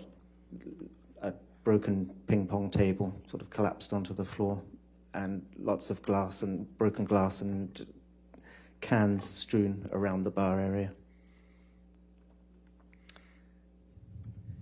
And where exactly was the finger in the bar area? Directly below the bar. I mean, the bar was set up like a conventional bar that stuck out from a wall, and with a marble top. There's a big chunk out of that as well, like on the staircase. Directly at the end of the bar, there was a scrunched up piece of kitchen paper, if you like, tissue, with lots of blood around it, on it. So I thought that was probably a pretty good place to look. And it was within that scrunched up piece of paper on the tiled floor at the end of the bar, the base of the bar by one of the bar stools. Was there any property damage around the finger? Yes, a fair bit. On the floor around that area, there were puddles of what smelt like alcohol to me. There seemed like several drinking glasses, a couple of bottles. One was a Stolichnaya vodka bottle. And at the end of the bar, as I said, there was a big chunk out of the bar itself, the bar marble top. At the end of the bar, there was plaster damage right at the end of the bar on the wall. Behind the bar, smashed and cracked mirror. There's a blue mirror that stretched that whole span of behind the bar. Lots of cans again behind the bar on the floor, broken window at the end of the bar, and more plastered work damage on the wall above the sink. It was sort of a kitchenette bar, if you like, as well. You mentioned a bottle of vodka. Was the vodka bottle intact? No, nothing was really intact. The top of it, the top of a bottle is like, it had a label on it, which is how I knew it was a Stolichnaya bottle. It had that sort of squiggly S, sort of yellow top. There was a large chunk of a bottle, which I guess was the rest of that, and several other, lots of other broken glass around the area. After you found the fingertip in the bar area, what did you do next? Well, I gathered it up in that kitchen paper and sort of took it upstairs. I might have shouted up to David Kipper, I found it. I'm not sure, but I walked back upstairs to the kitchen and got a bag, a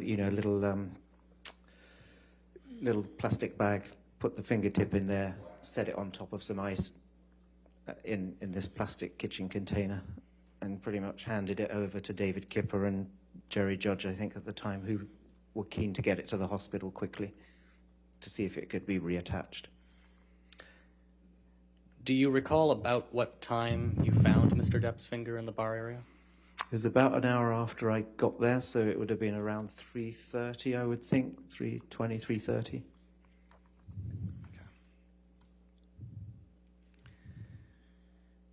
Now, you've told us a little bit about the state the house was in when you arrived. Yes. Can you generally describe for us, and maybe go level by level through the house, what damage you observed? Sure. Do you want me to start at the lower ground floor in that bar area? I've described a lot of that. Sure, that's fine. It was pretty extensive down there, all that broken glass, the blood. There were a lot of blood drips across that floor. It was a kind of cream-coloured tiled floor in that whole games area. As I said, the ping pong table was collapsed. Blood drips across the floor and around the bar. And the damage on the walls, as I said, the plaster work at the end of the bar, behind the bar. and the chunk out of the marble top. So on the ground, that was the predominant damage in that area, on that level. On the next floor, on the main floor where David Kipper was, in the kitchen itself, again, a few broken glasses and cans on the floor, soda cans behind the kitchen island, the chef's kitchen island, liquid sort of puddles. There was a sitting room with a couch on a cream-coloured couch, which had a fair amount of blood drips on the cushions, and that was obvious. The TV, which was directly in front of that wall-mounted TV, was cracked with, it seemed like remnants of a coffee cup embedded in some of it, and the rest was below, looked like coffee splattered behind and underneath the TV, and on the floor as well. Through there, we'd set up an art studio. So a lot of the art materials from that, paintbrushes, paint, various art materials were on the floor. A lot of paint on the floor. Blood drips throughout that area as well, especially over there's a vast sort of wooden parquet floor. There was a lot of oil paint and blood drips up to the staircase. In one of the bedrooms, there were two bedrooms off of the main kitchen area. One of those bedrooms had blood drips on the duvet, and a lamp had seemingly been broken. The shade was removed. There were a couple of lampshades in the art studio area on the floor. That was about the extent of the damage. Going upstairs to the next level, there was a few blood smears on the wall and on the drips of the stairs going up. Again, a cream-colored carpet, which is not ideal. And so that's the top floor was the master bedroom, master suite floor, and two bedrooms also up there. Outside the master bedroom, there was damage to the plaster work on a pillar outside on the wall. Blood drips into the master bedroom, across the master bedroom floor. Going into the master bathroom, there was a his and hers sink and a mirror, a large mirror above each of the sinks that had writing on each of them. Again, that one of the bedrooms, or both of the bedrooms, I think, had blood on the duvet covers, and another lamp was broken. Mr. Depp's guitar was in one of those bedrooms, a blood-stained guitar. His iPad was standing up on one of the beds in one of those bedrooms. That's about the extent of it. That's the damage on each level, yeah. Whose job was it to clean all that up? That was mine. That was mine. My responsibility. The house was essentially my responsibility. So were you familiar with the damage generally throughout the house? I got a pretty good idea as I walked around and saw it all, yes. Did you observe any damaged phones? No. Did you observe any damage to a wall where a phone might have been ripped off the wall? No. Bleeding. Oh, Yeah. right. Yeah. Maybe the next one. Was there any artwork in this house? Decorating the house? The owners had left their art in the house, yes. Mr. Depp and Miss Heard had done some artwork themselves, yes. But, yes, there was some that came with the house, if you like. Focusing just on the artwork that came with the house, did you observe any damage to any of that? No, nothing that I needed to repair or replace. Certainly not. Thank goodness. Is there any other damage that comes to mind? Just a lot of blood, a lot of repairs. The floor, as I said, was quite heavily with blood and paint. Yeah. And in terms of bodily fluids. It was just blood that you observed, no urine or anything else? Yes, All absolutely. right, I'll sustain the, fine. I'll strike the answer from the record. So, no other damage. Does any other damage come to mind? No. Okay. Can we take a look at Defendant's Exhibit 375, which I believe is already in evidence, Yes. and push this to the jury? Okay.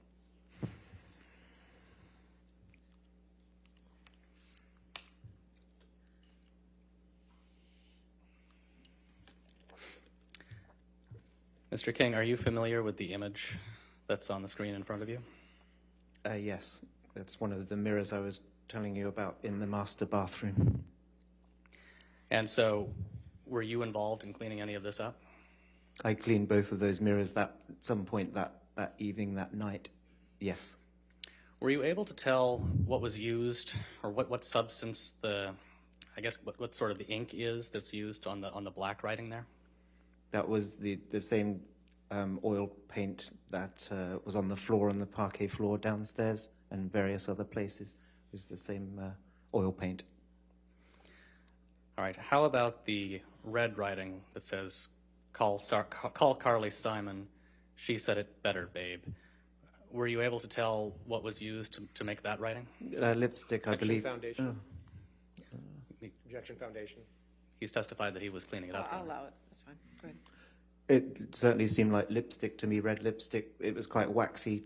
I remember taking that off. It seemed like lipstick. Okay, we can take that down.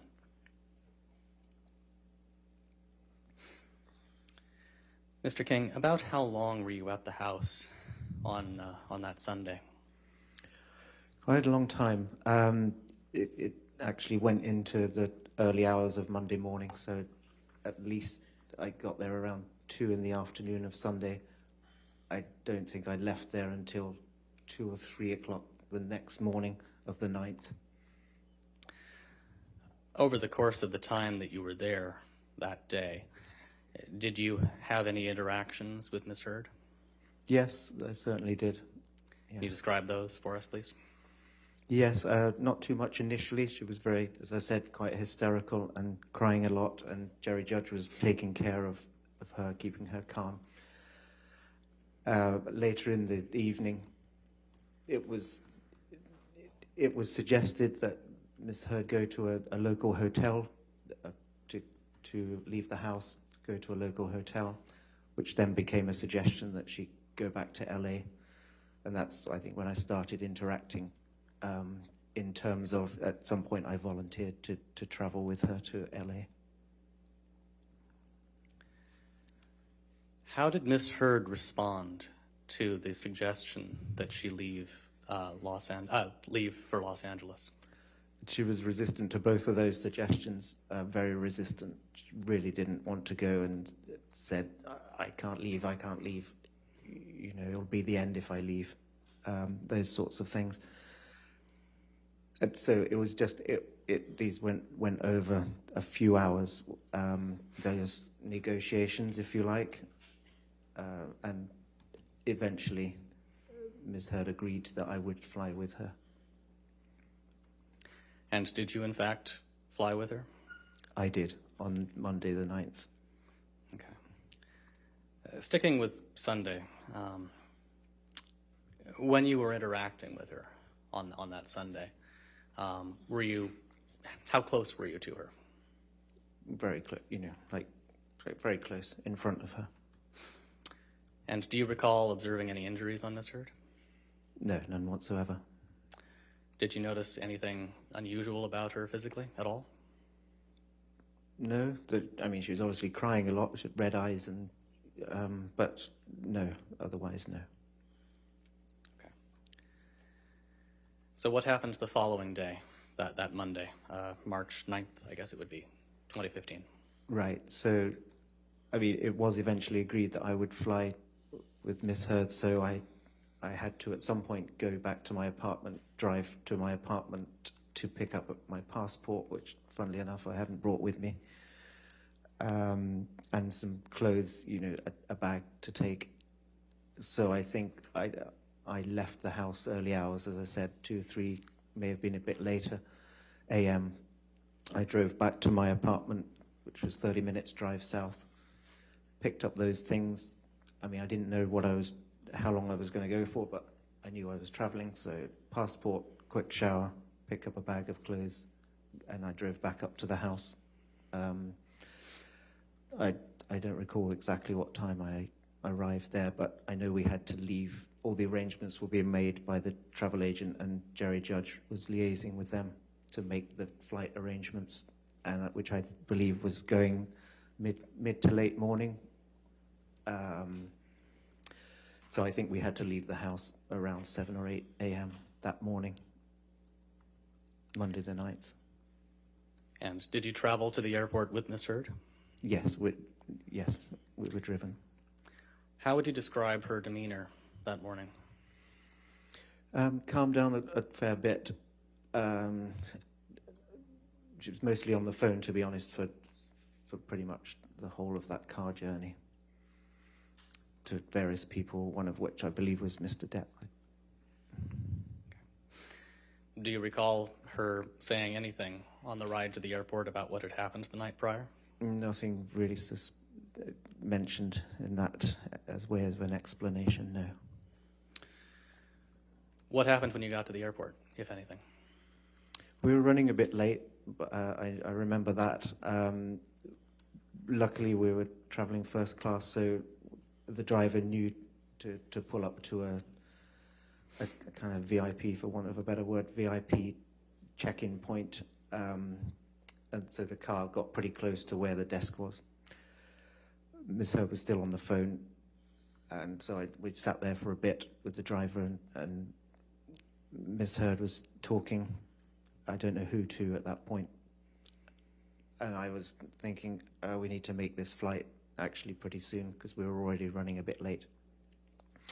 So I decided to go in, maybe I can go in, check in our bags ahead, and then come back and get Miss Heard. She should be finished by then, which is what I did. And did you eventually get on the plane? Eventually we did. It was a close call, to be honest.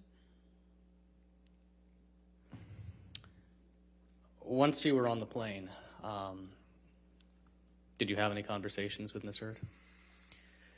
Yes, I mean, not initially, but she took some time in the bathroom. She was on the phone again to the point where the cabin crew had to sort of tap on the door and say, we need to leave now. Everybody needs to sit down. And she did come to sit down, after 10 or 15 minutes in there. And so eventually, and luckily, as I said, we were flying first class, which was lovely. She was in the window seat, I think it was 1A, 1B window seat. I had the aisle seat. And finally, we could both sit down, and in way of conversation, wasn't a great deal, to be honest. I did sort of say, finally, so what happened? Obviously referring to the house. And, I mean, she didn't give much explanation, if any. She did say, Ben, have you ever been so angry with someone you just lost it with them? And I sort of said, no, actually, I'm pretty calm, even-tempered guy. But she did repeat it. She looked pretty incredulous that I hadn't, and she repeated it. You mean you've never lost it with somebody, got so angry with someone you just lost it with them?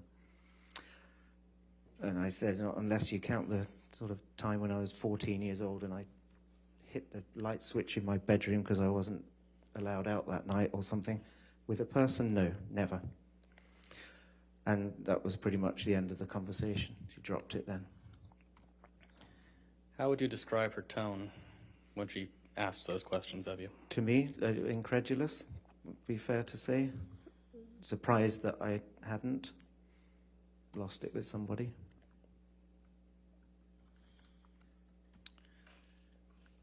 Does anything else stand out about that flight? It was fairly calm. After that, it was calm. But I mean, we were both exhausted. I certainly was, and I think I can't remember eating even. Just slept most of the flight. until obviously we landed, or were close to landing. At any point, did you observe anything about Miss Heard physically on that flight?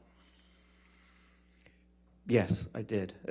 Right toward just before we landed, I noticed some marks on her arm, her left forearm. How would you describe those? Long, kind of uniform, evenly spaced, sort of long, thin marks. Very uniform, in fact. And when did you first notice those? On the plane towards coming into land, we're gathering the stuff up. I noticed them then. Okay. What did you do after you landed in Los Angeles? Once I'd fired up my phone on landing, I saw the arrangements that we would be picked up by one of Mr. Depp's security personnel, who I think was Travis McGivern. So I made contact with him, and he met us in the place that had been arranged. We walked through the arrivals lounge and met him at the end of that. Got in the car with him and drove to the Eastern Columbia building. And how would you describe Miss Heard's demeanor in Los Angeles? Yeah, pretty calm. I mean, she seemed, obviously a lot calmer from the house, but she pleasant towards Travis, certainly in the car. Obviously, they knew each other. When we got to the building, she was kind enough to show me around the apartment. I'd never been before. She showed me around the penthouse, a little tour. She wrote down some restaurants recommendations, because she knew I'd be staying a few days, probably. So, and I don't really know LA that well. So she recommended a few restaurants. And then I left. I said, if you need anything, as usual, as I always did, need anything, give me a shout. I'll be staying fairly close by. Just give me a call or a text. How long were you in LA? Less than a week. I think I flew back to Australia on the 14th or 15th. So about 5 days, 6 days tops. And when you got back to Australia, what were you doing? Pretty much putting the house back together, repairing all the damage with the help of professional contracted vendors I brought in, and just getting the house back as it was originally. At some point, did Mr. Depp and Miss Heard return to Australia? Yes, they did. Were you there when they returned? Yes. Did you observe them interacting with each other after they came back to Australia? Yes, yeah. And how would you describe their interactions? Again, initially, those first few days were certainly very pleasant, almost honeymoon-like, I would say. It strolled around the grounds a bit, and they seemed fine with each other. Did you ever observe any arguments after they returned? Yes. Many. Several more, yeah. And how would you describe those?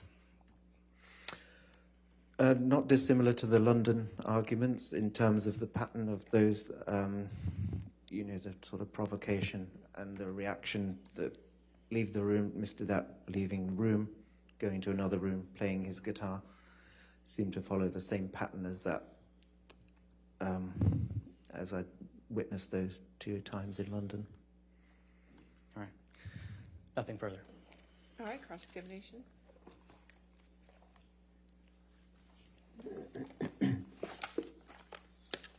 Good afternoon.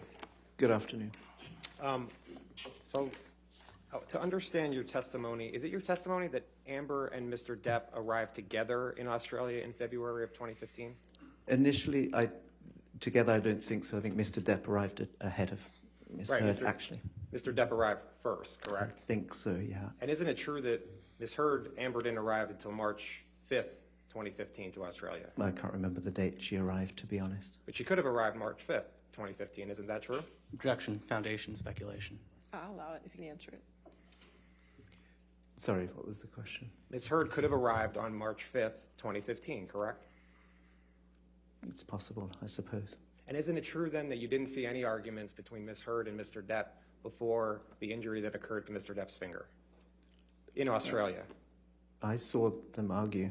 You saw them argue when they came back, when they came back in April, correct? I certainly saw them argue in April and through most of the months they were there, yes. But you don't remember, you can't recall any arguments in February or March of 2015 between Ms. Heard and Mr. Depp, correct? Specific days? Not necessarily, no. Right, so that you don't know, you can't say that there were any arguments before you came to the house on March 8th, 2015, correct? I think there were, I mean... Excuse me, say that again? I think there were. But you don't even know when she arrived, correct? Specifically, the day, not necessarily, no. Okay. And you said when you arrived at the house on March 8th, when you eventually found the finger, it was wrapped in paper, is that right? Wrapped, I mean, it was loosely wrapped. The paper was opened by that point. The blood had dried up and it was sitting in the sort of nest of this paper, yes. So like someone had put the finger in a piece of paper? I don't know. I mean, it was in that piece of paper. It was in a piece of paper, okay. So, but again, like someone had wrapped it up, is that right? I don't know. It was within that scrunched up piece of paper, kitchen paper, tissue. So it was in kitchen paper, is that right? Or tissue paper. It was white with a lot of blood on it. So like a paper towel? Like a piece of kitchen towel. When you say kitchen towel, our language is made, even though we both speak English, I may say a little different. It's like a paper towel?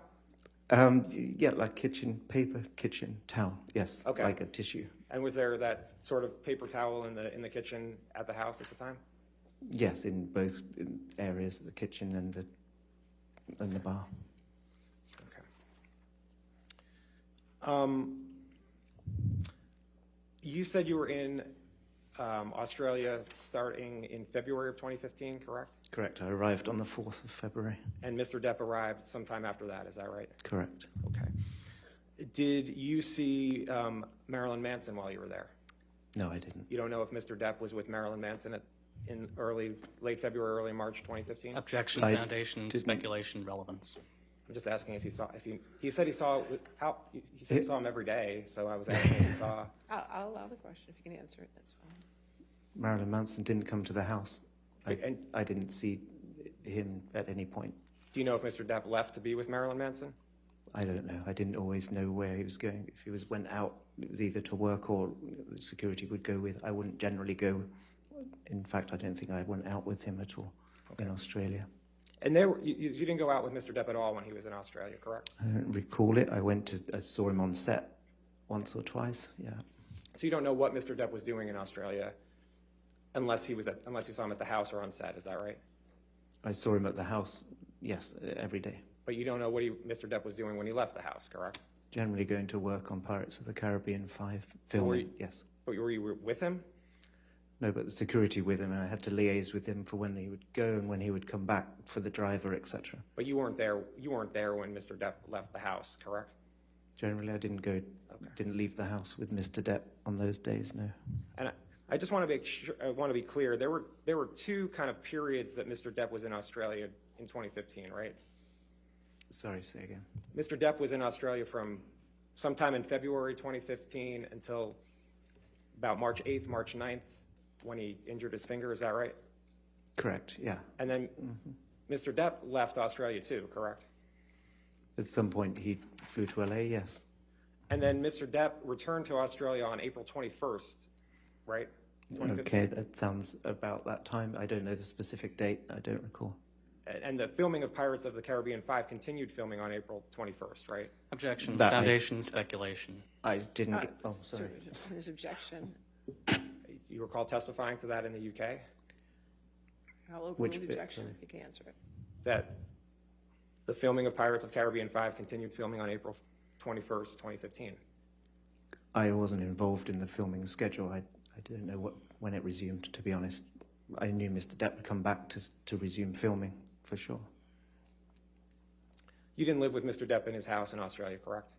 Live with? No, I wasn't resident there.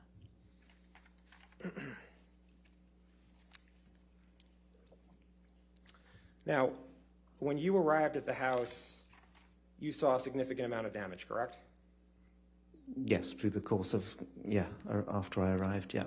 Okay. And the scene was chaos, correct? Chaos, I mean, there was a fair amount of damage. The house was wrecked, There was a lot of damage in the house, yes. and the house was not in a good state, correct? Asked and There answered. was a lot of damage throughout the You house. got to object first, and then you have your objection, Mr. Mona. So Objection, stand, and it yeah. helps. Okay. I'll overrule the objection. Go ahead. Next question. Okay. And you said there was glass on the floor, correct? In a few areas, mainly predominantly in the bar, yes. Down in the lower ground floor, correct. Okay, and there was blood on the walls, correct? In various places, blood on the floor, blood on the walls. And there was blood on the walls throughout the 3 stories of the house, isn't that right? No, I wouldn't say that was the extent of it. There were smears up the staircase going up to the master from the main level. There were smears and drips on the carpet. So there were smears from the master level up to the bedroom area? I mean, from the main level up to the bedroom area, is that right? Up to the 3rd floor, yes. Like someone had walked from the main floor up to the bedroom floor, correct?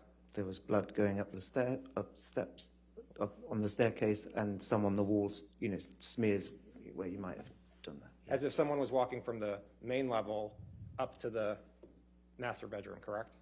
Is that what the blood was like? Yeah, maybe, I don't know. Okay. Or down. I mean, Up or there was down, but blood from the on main that level staircase. from the main level to the 3rd floor, correct? Correct, yes. And you said the sofas were damaged, is that right?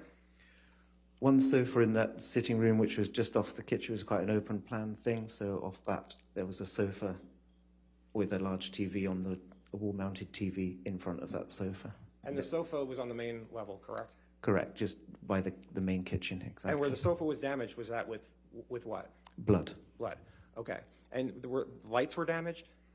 Some lamps, a couple of lamps, yes. Okay. And there were bottles of alcohol in and out of the fridge, correct? Sorry, what do you mean? Did you see bottles of alcohol in and out of the fridge? Yes, I mean, there was, I don't completely understand what you mean. You saw that, correct? There was alcohol bottles, yes. Okay. There was, in the fridge, I mean, there may have been a bottle of wine, I don't know. And the floors were ruined, correct? Ruined, I mean, there was a lot of damage on the floor, down in the bar area and the staircase and on the main floor area, on the wooden parquet floor, correct. And the floors were going to have to be sanded, correct? I eventually got them sanded, yes. Okay. And you were there, I think you testified, it took you about 12 to 13 hours in the house cleaning up, correct? Correct. Okay.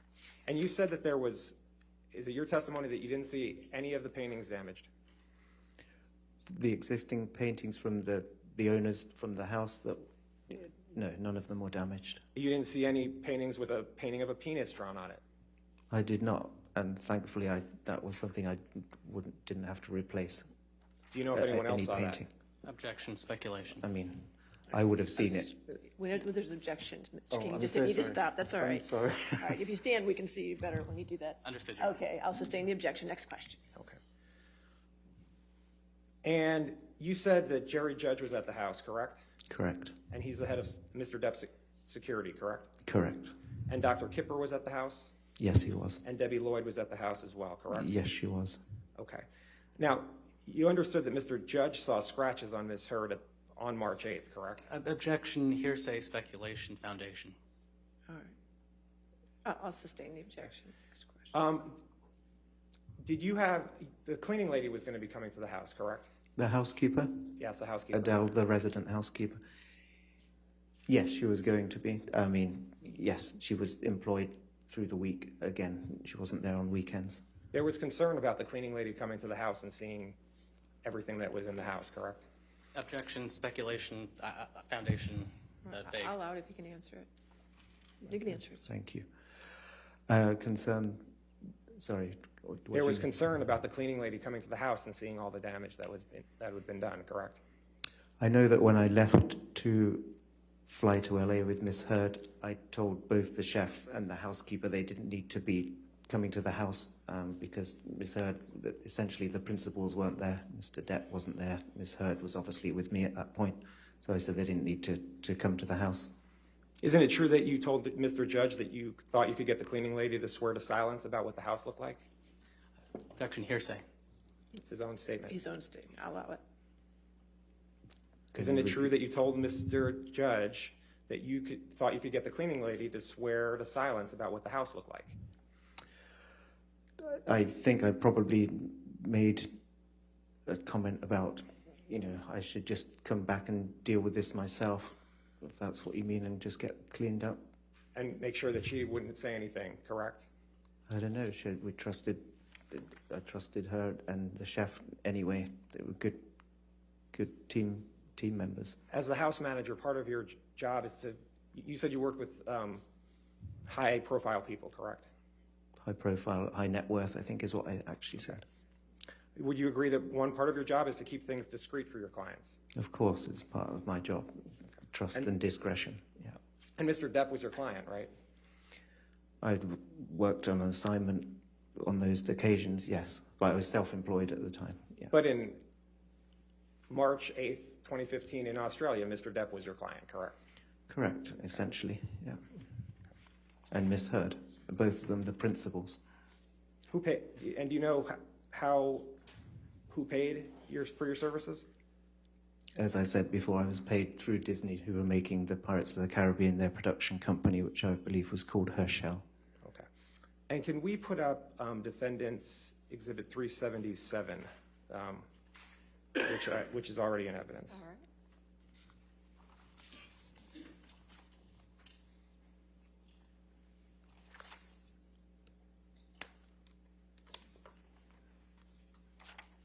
You gotta put on.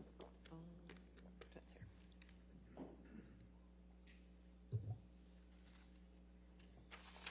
Mr. King, do you see Defendant's Exhibit 377 in front of you? I do, yes. And do you recognize this as a lampshade that was in the house in Australia on March 8th, 2015? Yes, it was, I believe, one of the lampshades that was missing from one of the lamps. Okay. And did you see this painting on the lampshade? I did, yeah. It was part of my walk around to Okay. see And what floor was the lampshade on? This was on where the art studio was, on that main level. Yeah, so on the main level, okay. Yes. Excuse me. And was this, did you notice that it was dark paint that was on the lampshade? It certainly looked like it, yes. Okay. And did you take this picture? I believe I did. Yeah, without seeing the metadata. Okay. And can we put up Defendant's Exhibit 374, please?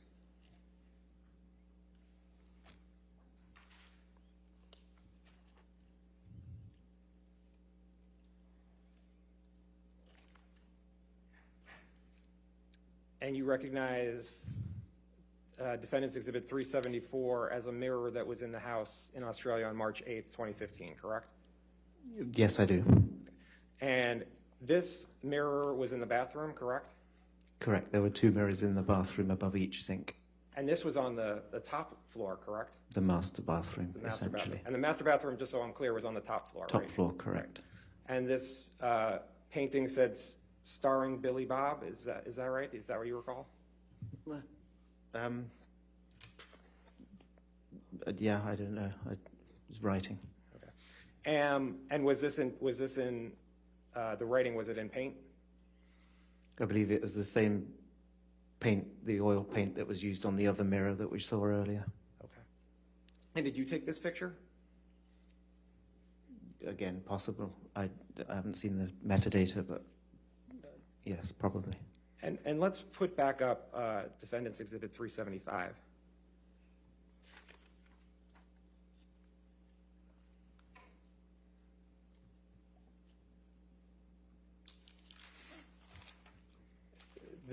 This writing was also in the master bathroom, correct? Correct, yeah. Okay. And could you tell if the black paint was on top of the red or under the red? I didn't really analyze it, to be honest. I just knew I was going to have to clean it up at some point. Right. Your whole concern was just cleaning up the house, correct? Correct. Okay. And you don't know who wrote what on the mirror, correct? No, I know that one was oil paint and the other red writing was lipstick. And lipstick, you're not even sure of that. You just saw it was something sticky. Is that right? I'm pretty sure it's waxy, you know, like Waxy. lipstick-like, same as the oil paint was oil paint-like. Okay. Did you see paint? Did you see also any writing in blood? Writing, no, not necessarily. Okay. Now, did you help when Miss Heard was leaving to go back to L.A.? You were with her, correct? Correct. Did you help her pack? I think I may have done at that point. Yes, I think I did. Did you see weren't Miss Heard's clothes ruined? I didn't see any ruined clothes. There wasn't paint on her clothes? Not that I could see. Not so much. Yeah, not at that point of packing. I mean. There was paint in the tub, correct? Say again, sorry. There was paint in the tub in the bathroom, correct? I don't recall that. You don't recall one way or the other? I don't recall being paint in the tub. And it's your testimony that there was no paint or blood on Miss Heard's clothes? Is that what you're saying? Asked and I answered. don't. I'll allow. Okay. Now, you said you were in charge of the cleanup, correct? Yes, it was my responsibility. The house was. And you were working with Mr. Judge and cleaning up the house, is that right? On the day that I arrived there? Yes. Mr. Judge did help me at some point. Yes, okay. Sweeping up glass, etc. And was there photos taken of more than the three pictures you've been shown? Photos of the house. By whom? Did you take any pictures of the house? I took a few, yeah, I mean, yes. And did you take pictures other than the three that we saw? I think I probably did as I was going around. Do you know who you gave those pictures to? No. Do you know what you took the photos with? My phone. And who would you have sent those photos to? I didn't send them to anybody at that point. You just kept them? Yes. Did you show the photos to anyone? No. Do you still have the photos? Yes. Where are they on your phone still? They're on one of my devices, yes. Okay. Did you take a photo of the vodka bottle that you said was broken? Yes. And you have that photo? Yes. Okay. And you didn't give that to anybody? There are a fair few photos. I can show it to you now if you want. How many photos did you have on your phone?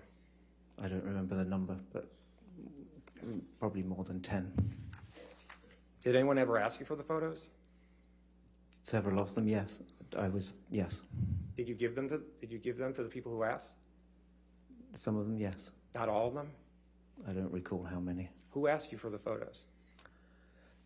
I was involved in a case in London a couple of years ago. Did you give the photo of the vodka bottle to the people that you were involved in the case in London? Objection, relevance, Your Honor. Overruled, I'll allow it. Say again, sorry. Did you give a photo of the vodka bottle to the people you were working with in London? I don't recall which photos I gave them to. So did you take photos of the walls? The walls, certainly the smears of the blood and the damage, the plaster damage, yes. You took photos of the walls with blood on it, is that right? Yes. And you took photos of the plaster, right, that was damaged? At the end of the bar and in the bar, behind the bar, by the sink, yes. And did you take photos of the ping pong table that you said was broken? Yes, as part of the bar area, I'm sure. Did you take photos of, there was a glass table that was broken too, correct? A glass table? I don't recall a glass table. Okay. Did you take photos of all the damage that was around the house? Probably most of it, yes. Okay. And the only time you gave those photos to anyone, you're saying, was in the UK case a couple years back? I'd never shared them with anybody else, yes. Okay.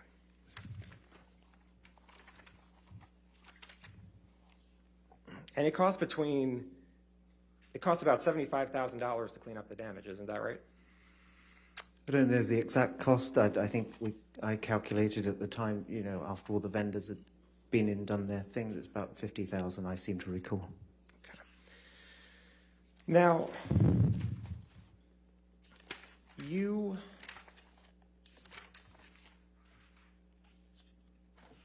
said you flew back to Australia with Ms. Heard, correct?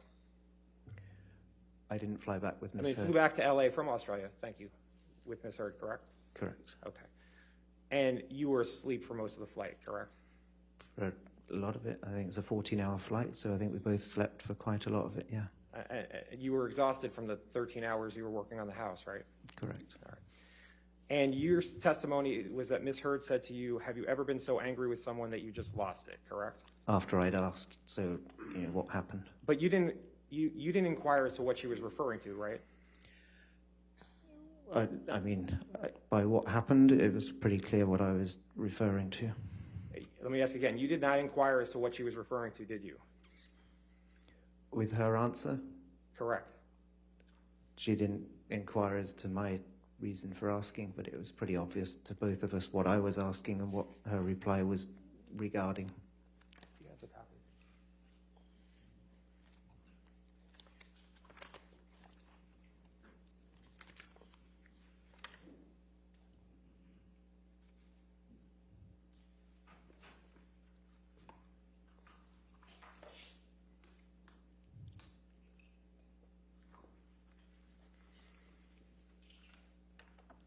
Yes, that's fine, sir. Thank you.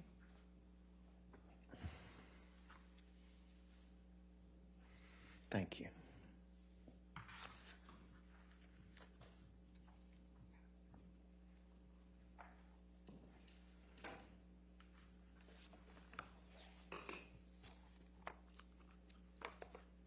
Now, Mr. King, you testified on behalf of Mr. Depp in the UK, correct? Correct. Okay. And you provided 2 witness statements, correct? Correct. And then you provided testimony in court, correct? Correct. Okay. And if you take a look at page 1103 of your testimony, you see how the pages go in 4s? Yeah. No.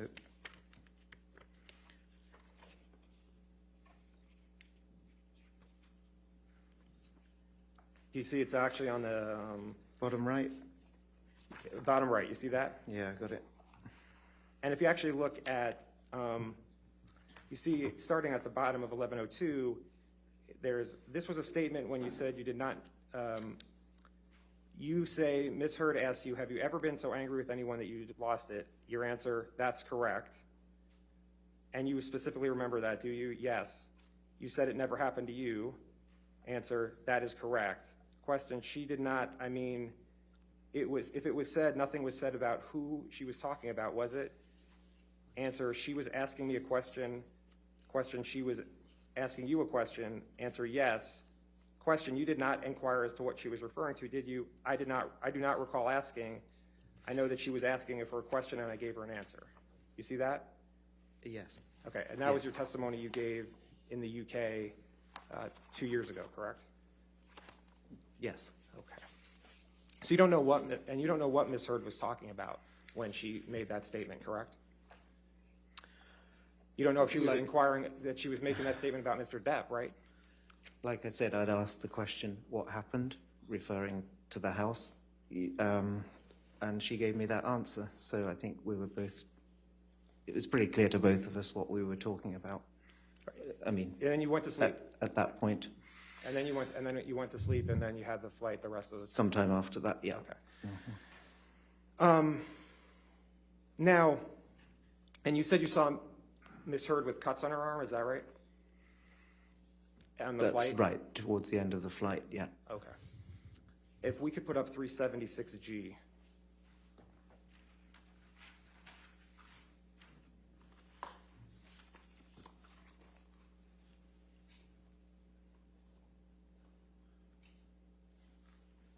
Do you recognize this picture? I've not seen this picture before. Were these the cuts? Did you see cuts like this on Miss Heard? Is that misheard? Why don't we put up 376C?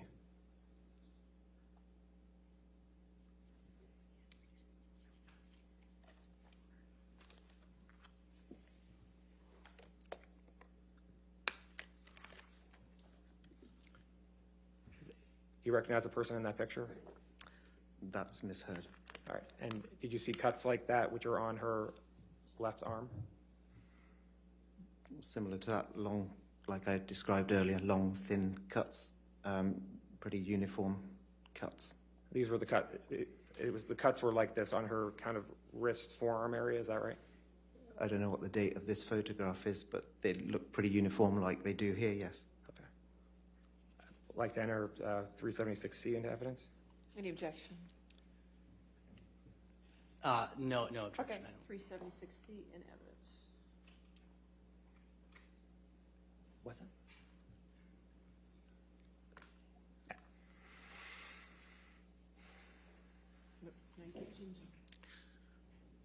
And can we put back up 376G?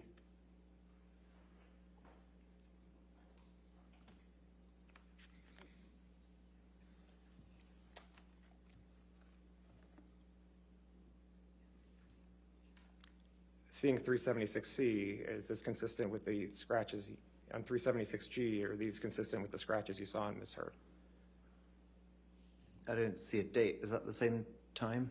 Is that the same date? Oh, my these question is, are the scratches similar to what you saw in Ms. Heard? These are uniform, kind of long, thin scratches, yes. Cuts, I'd like to enter scratches. 376G into evidence. Any objection? I mean, foundation, he hasn't authenticated the document through this witness. I mean, I'm just asking if the pictures are consistent with what I'll he's... allow it 376G in evidence. And can you publish it, please? It is. Thank you.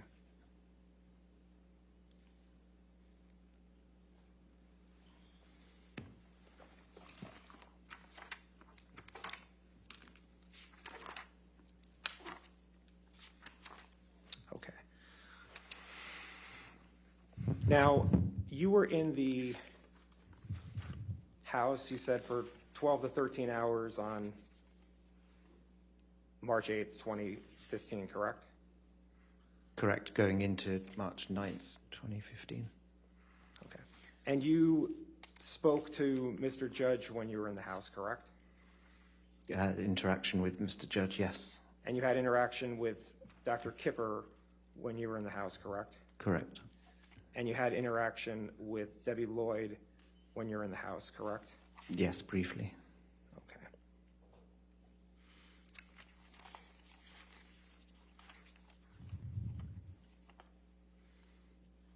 And isn't it true that in the entire time you were there, you were not informed as to what caused damage to Mr. Depp's finger on March 8th?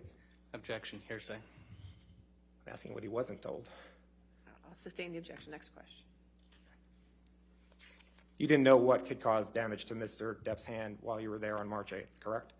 Dr. Kipper had told me he'd sustained an injury on one of his fingers. Objection, hearsay. Wait, you asked the question. Oh, Next question. okay. You said he sustained an injury to his finger, Yes, but you don't know what caused the injury to his finger. one of correct? his fingers.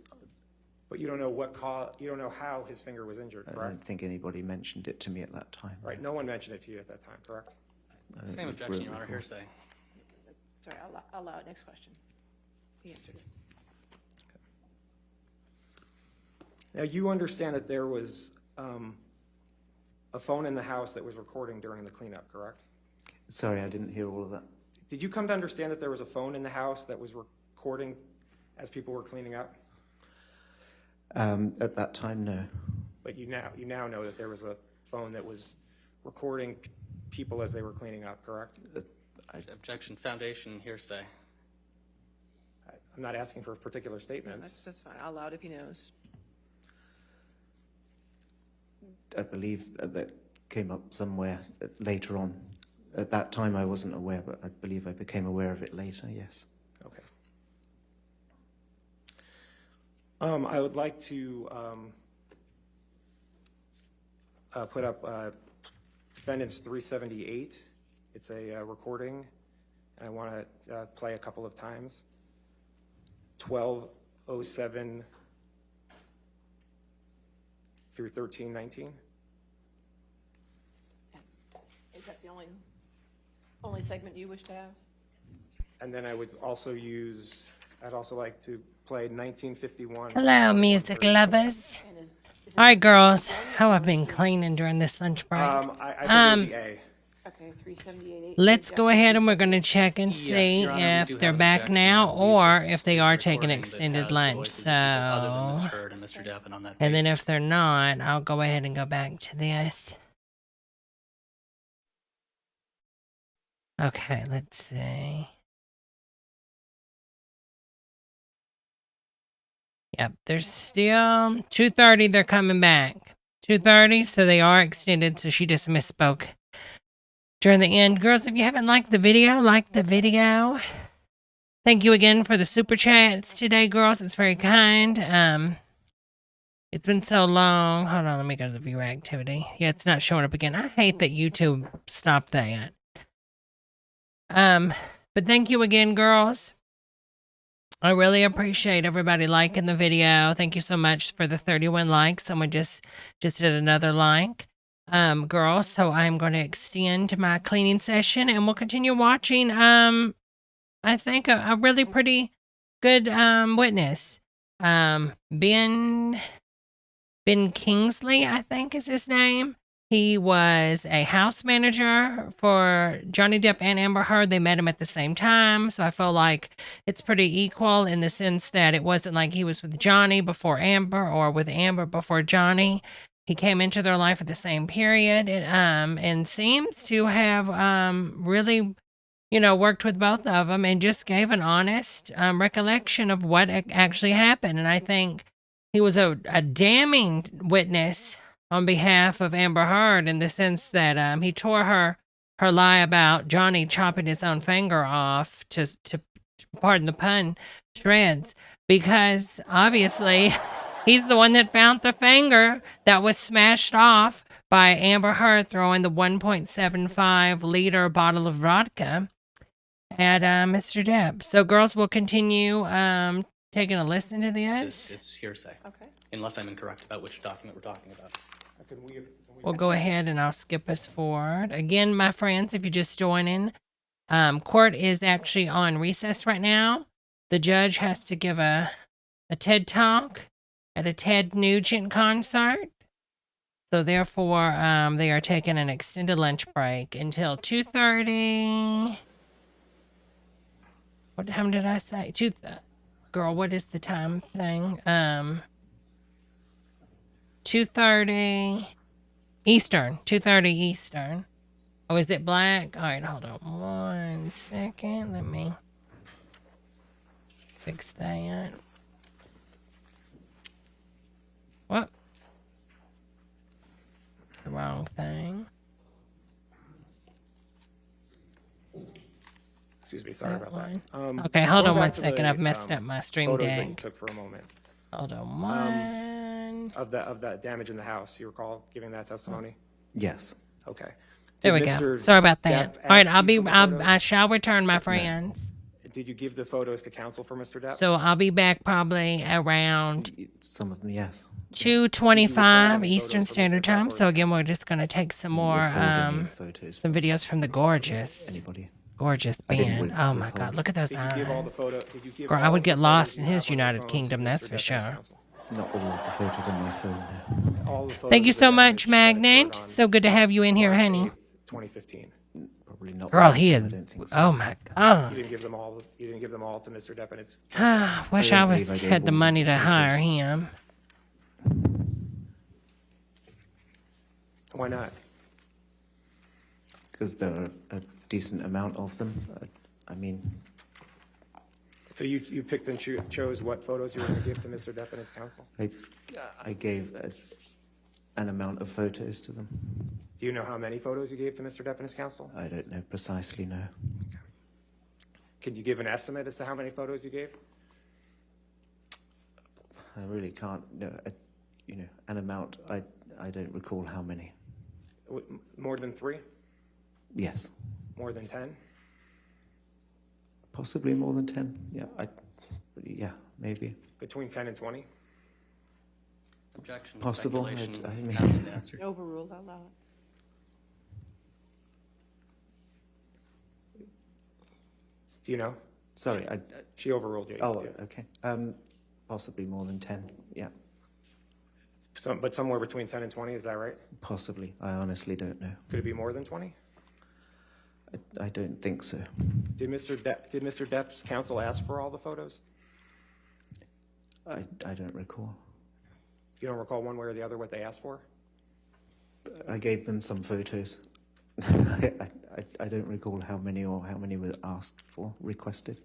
And those were requested in 2020? Correct. Prior to The UK that, yes. trial? Did they ask for them in this case? I believe I supplied some for this case also, yeah. You supplied photos for this case to Mr. Depp's counsel? I believe I did. Okay. And was that about the between 10 and 20 photos that you're talking about? I don't remember how many for this. But it was at the same 2015? All of the photos? I don't think they requested all of the photos. They didn't ask for all the photos you had of that damage? I don't know if they requested them all. Okay. Was it Mr. Waldman who asked you for the photos? Originally, I don't remember who called it. Shillings were the... Did Mr. Waldman ever ask you for the photos? I don't know if he asked me specifically. If he was part of that team, I assume so. And you spoke to Mr. Waldman, is that right? I did a couple of years ago, yeah.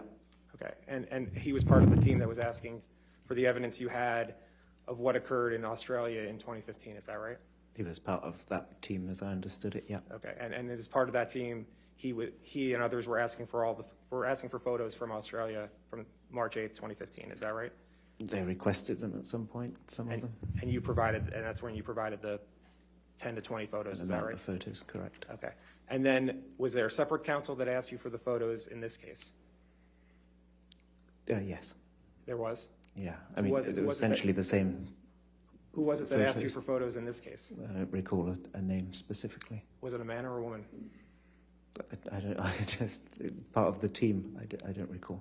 Okay. And when did they make that request? When? I don't know a date. I don't know specifically. You know what year? This year, last year? I mean, prior to this, obviously. So it could have been in 2022 that they asked you for the photos? I think it was prior to that. I don't recall. So maybe late 2021 or early 2022, is that what you're saying? I honestly don't recall which part of the year. But it's either 2021 or 2022, is that right? I would imagine that's probably correct. Okay. And you gave them some of the photos you had? As I just said, yes. Okay, but not all of them. Correct. So do you have more than 10 to 20 photos on your phone of the damage that occurred in Australia? Again, I don't recall the amount. But you have a larger amount on your phone than what you provided to Mr. Depp's counsel, is that right? Objection, Your Honor. Asked and answered. Cumulative. I'll sustain the objection. It was asked and answered. Okay. Going to London for a couple minutes. You didn't live at the house in London, correct? I didn't live there, correct. Okay. Do you know if Miss Heard had friends over to the house in London? She did. They came to stay. Yes. And they stayed from September 9th through September 22nd, 2014, correct? I don't remember the duration, but that's possible. Okay. And they were literally staying at the house, correct? They were accommodated at the house, correct. Right. And so you don't know who was drinking the bottles of wine that were brought into the house, correct? At which point? What do you mean? When Miss Heard's friends were there, you don't know who was drinking the wine. Oh, they were all enjoying the wine, for sure. They were all drinking the wine. I took care of them as I would take care of any guests that came into any house. And wasn't it 5 to 7 guests that were at the house with Miss Heard? I don't remember the number. It sounds about right. Okay, and then at the end of the night, there was 1 or 2 bottles of wine finished, right? When Mr. Depp and Miss Heard were there on their own, there was certainly that amount, yes. But do you know how many, you don't know how many, you don't know how many bottles were there when it was Miss Heard and her friends, correct? I would say more.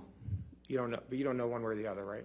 I don't recall the count, but certainly more than when there were just 2 of them in the house, because you there don't were know- but you 7 don't- extra people or 5 people. But you don't know the count. Precisely, no, I don't And recall. do you know how much time Miss Heard was in London with Mr. Depp, not with her friends? A fair amount of that time. what I do you- don't recall days, no, I don't recall. So they were there for a month, correct? Thereabouts, yeah. And I mean, when I say they, Miss Heard and Mr. Depp were in London for about a month, right? Correct, around about a month. And wasn't it true that for about 2 to 3 weeks, Miss Heard's friends were also staying in London? I don't think 2 or 3 weeks. I don't recall, but I don't think it was that long. You don't know one way or the other, right? I don't think it was that long. I But think, you don't have anything to base that on, right? Just what your memory is saying. correct. Okay. And you don't know what happened in London when you weren't there, correct? You mean after I'd left of an evening? Yeah. Usually the chef was there still when I left each evening, Russell, who would take care of dinner and leave later that each night. And then after the chef left, you don't know what happened in the house, correct? I wasn't there. Right. And you don't know for certain whether Mr. Depp drank wine or not in London, right?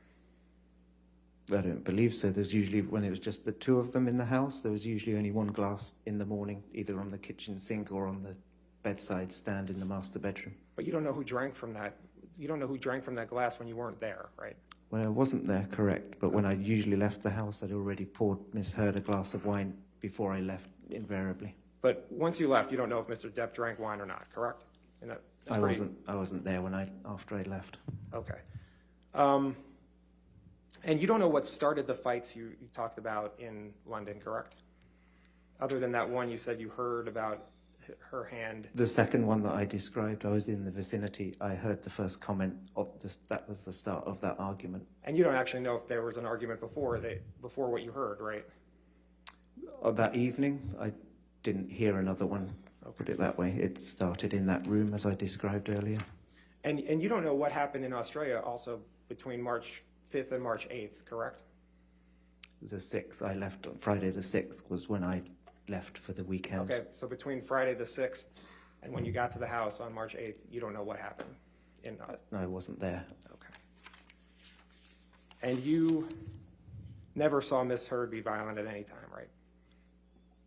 Sorry, say again. You never saw Miss Heard be violent at any time, correct? Beyond sort of finger prodding and violent, I didn't see either of them be violent towards each other. You never saw Miss Heard be violent at any time, right? I didn't see her be violent, depending on your... I can show you a witness statement where you say you never saw Miss Heard be violent at any time. Okay, violence, yes, I didn't see violence per se. All right, thank you. I have nothing further. All right, redirect. Thank you.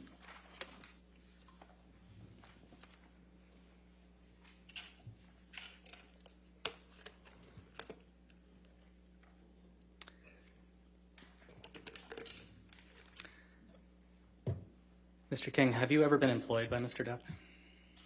No. So in each of these situations where you've been around Mr. Depp, you've always been employed by somebody else? Correct. All right, without sustain as to leading, strike the answer. Next question. Are you based anywhere other than the UK? Where do you live? I live in central London. Have you ever lived anywhere else? Sustain the objection. Next question. We heard some discussion on cross about photos, which I suspect you remember. Why did you take the photos of the property damage in Australia? As I do, and a lot of my jobs and various assignments and jobs through the years, I take photos as points of reference for whatever reason. I mean, if I'm packing suitcases up and they're going to be in transit and I'm not with the suitcases, I'll take a picture of contents, and when I send stuff so I know it's gone and what's gone. I take pictures as points of reference. I sometimes take pictures of table settings that I've done or which I know I can use later on as reference.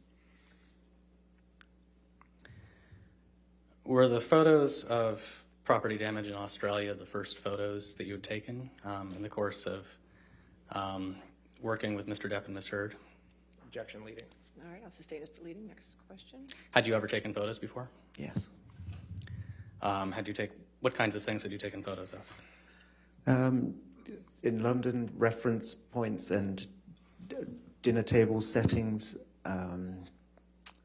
Sometimes Mr. Depp would write notes for Ms. Heard. He'd leave notes on the sort of kitchen table when he left for work. I believe I took pictures of those. They were, there, things like that. Just setups of, once I set up houses, it's always good to take photos of rooms so I can cross-reference later on if I need to. Did Ms. Heard or her counsel ever ask you for photos of any of the photos you took in Australia? No. I'll sustain as deleting. Next question.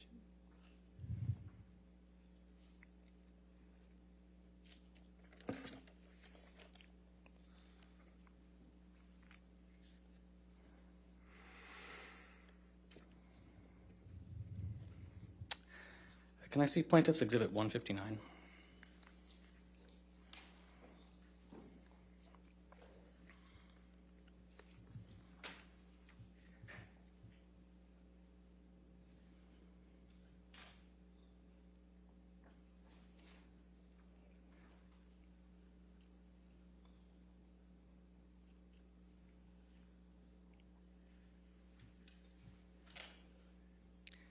And I think this is a multi-page document. Can you scroll through? I think we have 3 pages here.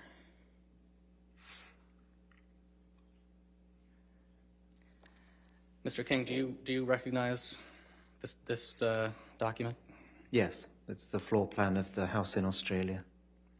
And do you recall on cross-examination you were asked to kind of describe where some of the property damage was? Yes. So right now on the screen in front of you, Yeah. Which floor would you say this is? This is the top floor with the master suite and 2 other bedrooms. Okay. And I believe counsel asked you if there was blood in one of the bathrooms or one of the bathtubs. Do you recall that? Yes, they did ask that. Would that have been on this floor? I think they were referring to the master tub. I think that's what he said. Okay. So can you mark on the screen where that would have been? The master tub? It's over here. Can I just dot it? How does that You just work? dot it, yes. Okay, so that looks like the master tub to me. And just to clarify, did you recall seeing any blood or damage there? In the tub, no. Okay. Can you mark for us on the screen where you did see the damage that was discussed on cross? The mirrors, can I dab on here again? Sure. Yeah, so these are the sinks. The 2 mirrors were above each, the mirror above each sink. Okay. Can we scroll up to the page prior?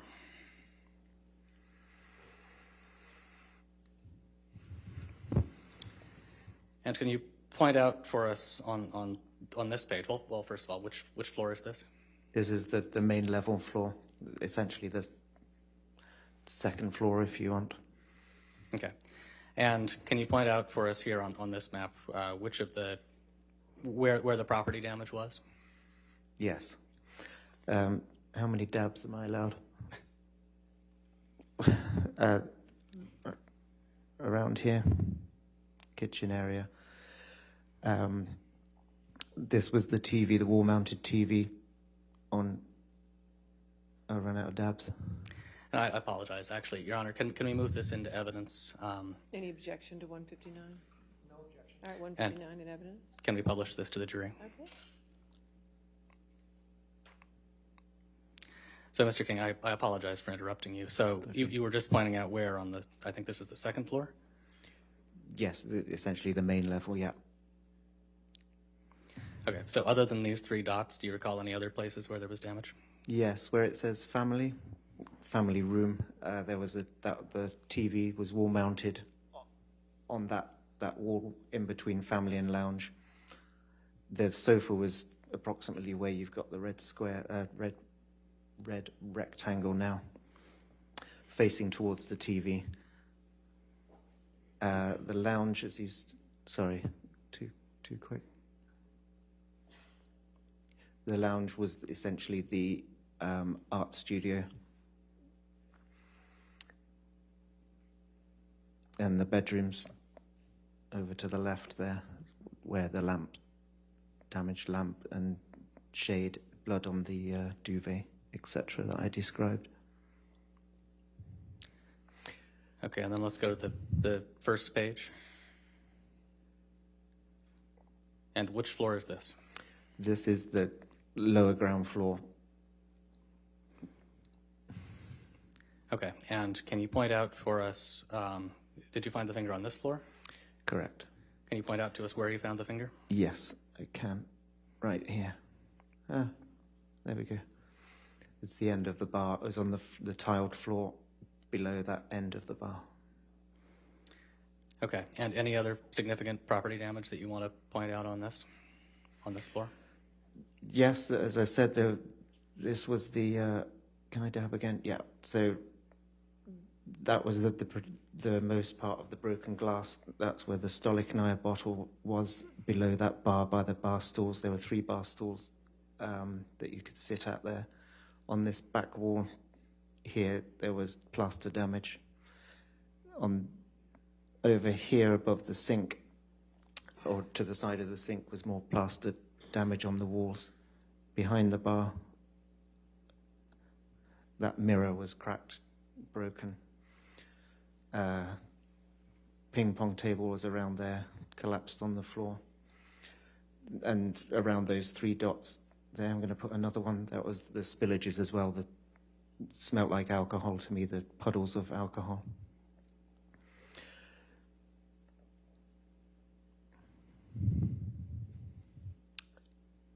Is that it? I mean, that was the most part of the damage around that area, in front of the bar especially. There was, I mean, as I said, there were blood drips around that white cream-colored tiled floor in the games room. And this is the staircase down. It was this side that the chip was out of the stone step. And if I can get another dab in there, right about in the center of that bar, the chunk out of the side of the counter, bar top. Okay. How many exits are there on the ground floor? Well, all of these were exits. You know, all these. My office was off over here. I think you can just see out. It says study. Big glass sliding door. The gym had an exit up here. This went into the garage. There was a button you could press for the automatic doors to come up. The laundry area, which is right here, this is actually an exit out into the yard, essentially. The gym, all of those rooms had an exit. Okay. Other than Mr. Depp's counsel, did anybody else ever ask to see your photos? I'll allow it. No. All right. Nothing further, Your Honor. All right, is this witness subject to recall?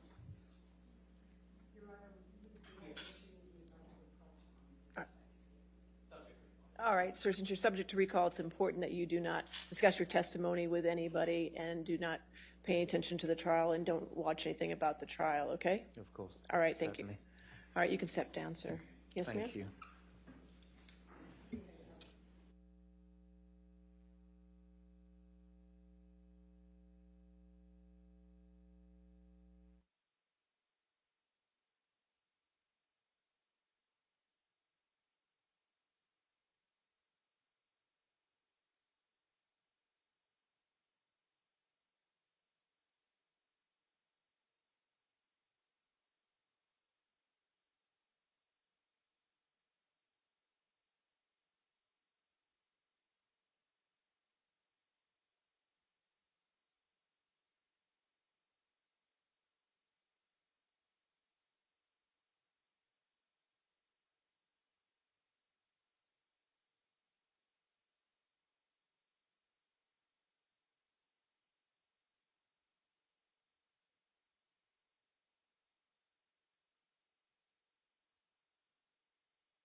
Ladies and gentlemen, that comes to the end of our day, so we're going to excuse you for the evening. Again, do not do any outside research and don't talk to anybody, and we'll see you tomorrow morning. Okay, have a good evening. All right, thank you.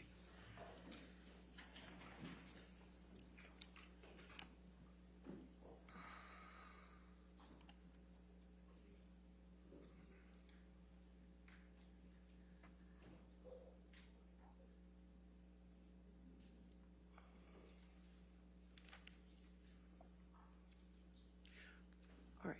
And I just have one housekeeping matter.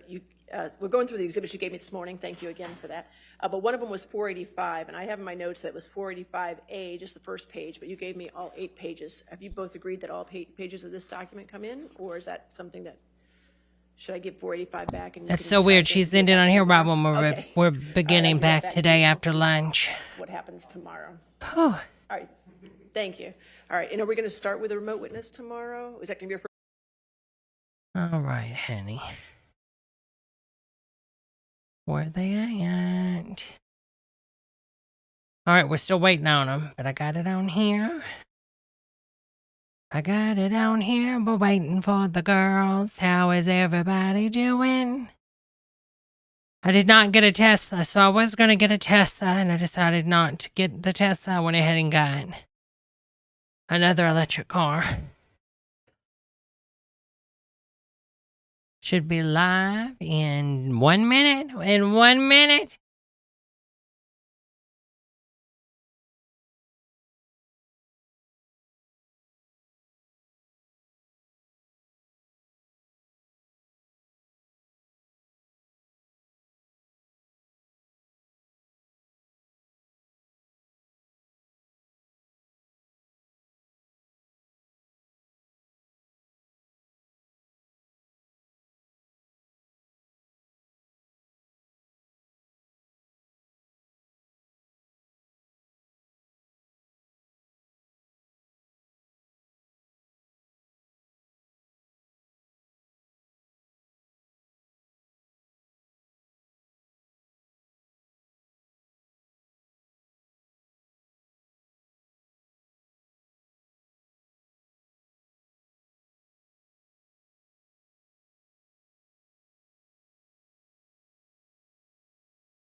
We represent approximately 100 high net worth individuals and the companies that they own and operate.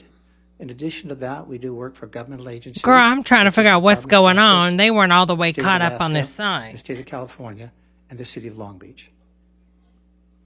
What's your educational background? I started my college career utilizing the GI Bill. I served 4 years in the Air Force and was fortunate enough to have that opportunity. My undergraduate degree was in business administration, and I have a master's degree in business administration from the University of Southern California.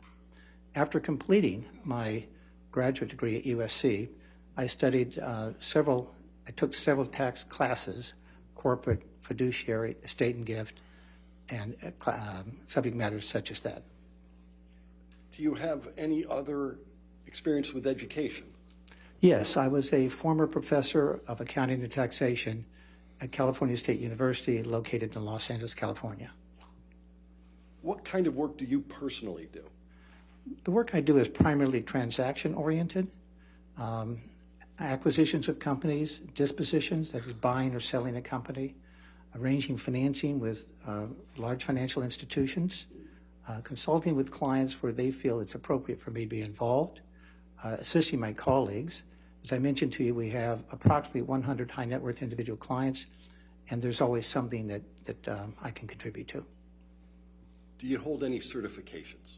Yes, I'm certified in financial forensics. Wait a minute. I thought it was going to be. American Institute of Certified Public Accountants. I thought it was going to be a remote I'm also, witness. A member of the American Institute of Certified Public Accountants. But it's and not. the California Society of Certified Public Accountants. And of course, I'm a certified public accountant. What are financial forensics? That's an attempt to ask Let's see Los who he is real Angeles, fast. California. How are you employed? Then we'll cut back up to it. Particular state.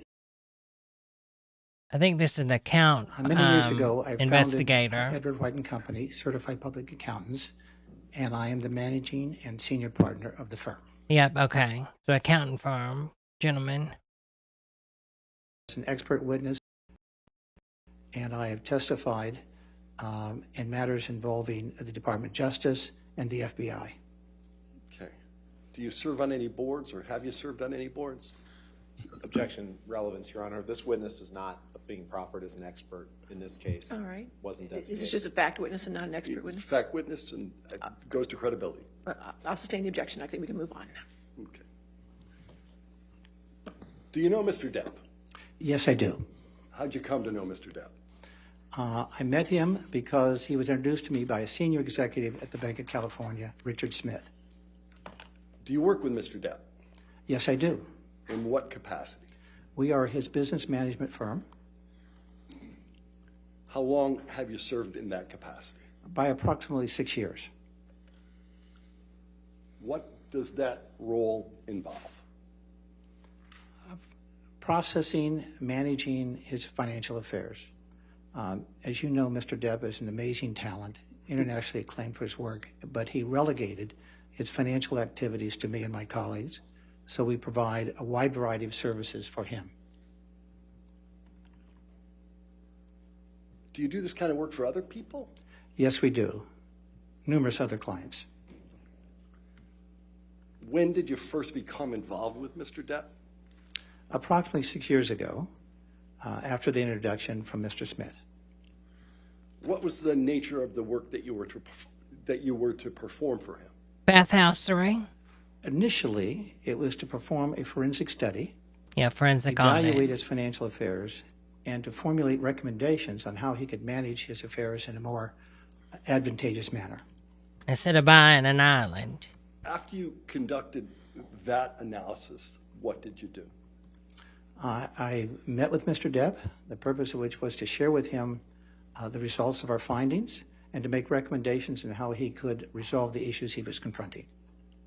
When was that meeting? That meeting was on April 21st, 2016. Who called the meeting? I did. He's the gentleman that suggested Depp put his money in Theranos. And to discuss his affairs and to provide him with opportunities and plans and strategies to resolve the issues he was confronting. Where was the meeting held? It was held at his offices in Los Angeles, California. Do you know approximately what time it began? It began at approximately 7:30, and my recollection is there were 7 people in attendance, including Mr. Depp and myself. Was alcohol served at the meeting? Not to my recollection. I don't recall any alcohol being consumed. Did Mr. Depp stay for the entirety of the meeting? Oh, yes. He was very interested in the content. So this is He asked the very meeting thoughtful is the questions. day that Amber He Heard's was birthday party fully was, where she got engaged upset. and fully sensitive to the matters that we were discussing. Did there come a time when Mr. Depp didn't participate in the meeting? No, he was very actively involved. He did excuse himself on 2 or 3 occasions. It's my understanding that he was going to contact Ms. Heard For the birthday and attempt party, to and respond let her to know it was her running. concerns, and also address the fact that this was an extremely important meeting and that it involved his financial viability, and that he felt it imperative to stay and address the issues I was discussing with him. When did the meeting conclude? At approximately 9:30. So it went for approximately 2 hours. At the conclusion of the meeting, what did you observe as to Mr. Depp? That he was fully engaged once again. He thanked me profusely for not only addressing the problems, but he was excited about the fact there was a strategy and plan to resolve the problems. Did he appear impaired to you in any way? No, to the contrary, I found him to be... I'm sorry, sir, there was an objection. All right, what was the objection? I'm sorry. Leading? Just I asked him for his observation as to impairment. Well, if you want to ask different, I'll sustain that objection, but you can ask another question. Did you make any observations as to Mr. Depp's potential impairment? It was readily apparent to me that he was actively involved in the conversation. He asked very thoughtful and prudent questions.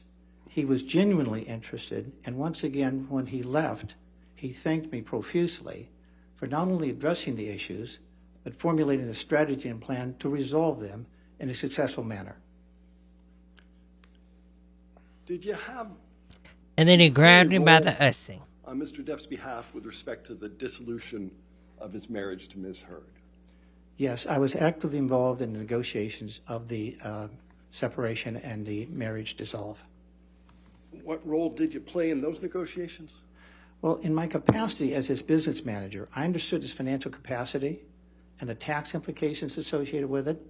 So I was actively involved in addressing those issues as they were forthcoming from counsel. You mentioned tax implications. What are you talking about there? Excuse me? I think you just mentioned tax implications. What are you talking about there? Well, Pricing. what I was talking about is that when Ms. Heard began the negotiations, she was asking for approximately $4 million. That Objection, balance Your Honor. then was Foundation, increased. Hearsay. Lack of foundation. Hearsay. These are requests made by Ms. Heard and her counsel in a conversation, in communications. Here, you want to approach for a minute? Certainly.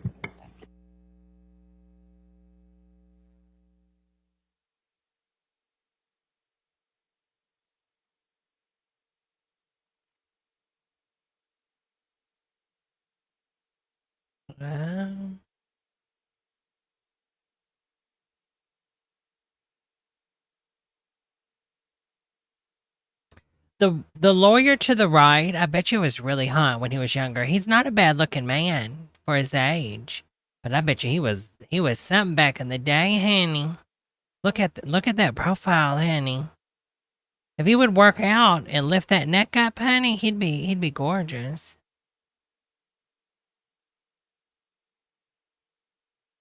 What do you mean you can't believe it's happening, Mouse?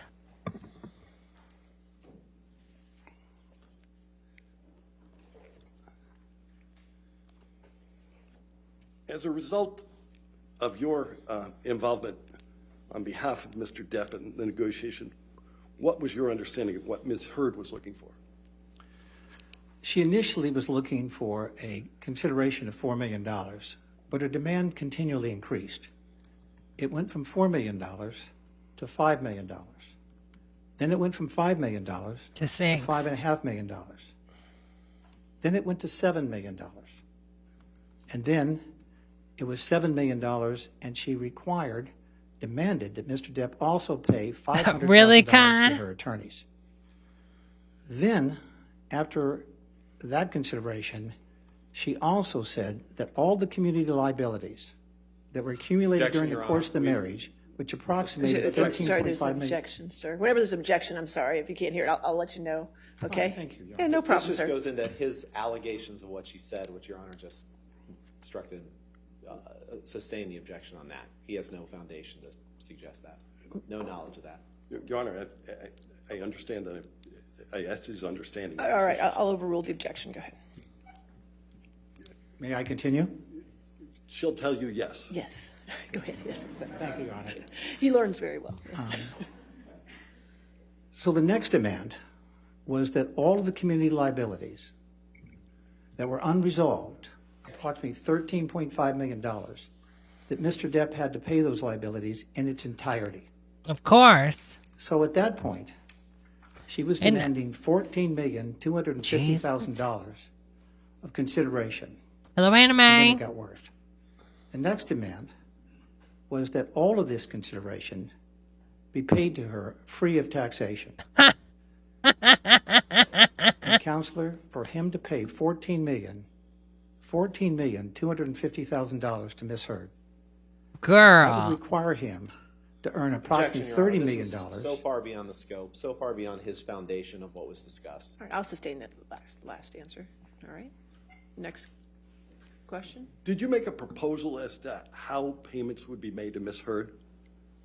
Yes, I did, and they were initially contemplated to be paid directly to the charities, the Children's Hospital Los Angeles, for And the benefit of the children who ACLU. required severe medical service, and to the ACLU. Which was going to be basically course kicked of back to her negotiations, because she one worked out a demand piece with as the them that contract they would write a changed hit piece. was that She the would payments be made co-author directly it, to Ms. then Heard. say it's her own. Did you have And then they would pay her any personal, speaking gigs to go involvement around the with either country speaking as an ACLU abused or the victim. Children's Hospital?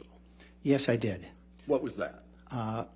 Mr. Depp directed me to issue two $100,000 checks directly to the Children's Hospital Los Angeles. I knew that he was involved and supported their efforts and appreciated his service.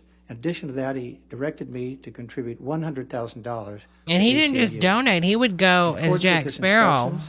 My colleagues drafted the checks. To the I hospital. executed them, and they were delivered to the two charities. Did you continue making payments to either of those charities on Ms. Heard's behalf? No, in fact, I was chastised for making the payments by Ms. Heard's counsel and told that the payments in the future had to go Objection, Your directly Honor. to her. This is clear hearsay. He's not answering the question. I would ask for you to instruct him to answer the question and not expound upon his. I'll sustain as to hearsay. Next question. What role did you play with respect to the payments ultimately made to Ms. Heard? We supplied the payments to Ms. Heard in accordance with the agreement, either on or before the date in which they were required to be paid. Oh, tacos sound good. First payments made to Ms. Heard was $2 million in 2017. Then in April of 2017, another payment of $1 million made payable directly Brenda, to Ms. honey, Heard was made. the Then last in August of thing was already 2017, posted in the chat, another $1 million Brenda. was paid directly to Ms. Heard. Then in November, $500,000 was paid directly to Ms. Heard. My colleagues drafted those checks. I executed them. They were delivered on a timely basis. Therefore, in 2017, she was paid $4.5 million directly paid to her. Then on February 1 of 2018, she was paid the final installment of $2.3 million for total payments that went directly to Ms. Heard of $6.8 million. Do you know when this lawsuit was filed? Yes, it was filed in March 1, 2019. Were the payments that were made on Mr. Depp's behalf directly to Ms. Heard the only economic benefit she received? Objection leading. I haven't heard the. Go. I'll overrule the objection for us now. Go ahead. Were the payments made on to Ms. Heard the only economic benefits that she received from the settlement agreement? No, as I shared with you earlier, Mr. Depp was required to pay $500,000 to Ms. Heard's counsel, which he did in a timely and respectful manner. He was also required to pay all the community liabilities, which accumulated during their 15-month of marriage, was approximately $13,500,000. So he paid all the community liabilities. She paid none of them. That's why you have to aggregate the money that was paid directly to her, the money that was paid to her, to the charities on her behalf, the money that was paid to her attorneys, and the relief of all these liabilities that he had to satisfy. That's why I said to you, Counselor, that the total consideration paid to her was $14,250,000, and she demanded that that payment be made free of taxation, that Mr. Depp would have to satisfy all the tax liabilities. How long were they married for? They were married for 15 months. Okay. Were the payments that went to Ms. Heard the only payments that you've made on Mr. Depp's behalf? No, we satisfied all of his obligations, so it was very customary for us to pay everything that Mr. Depp was obligated to pay. Are you familiar with an entity known as 2020 Wine Merchants? Yes, I am. Why are you familiar with it? It's a prominent purveyor of wine in Los Objection, Angeles, Your Honor. California. Foundation, hearsay. I don't see the hearsay, but I don't know. Foundation at this point. Can we Sure, sure. Girl, Depp's attorney is getting tired of it. I mean, every time the man says anything, hearsay, foundation.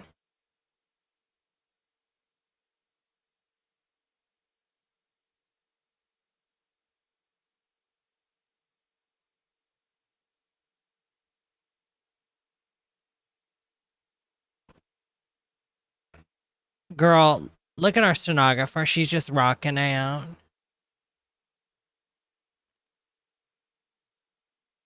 All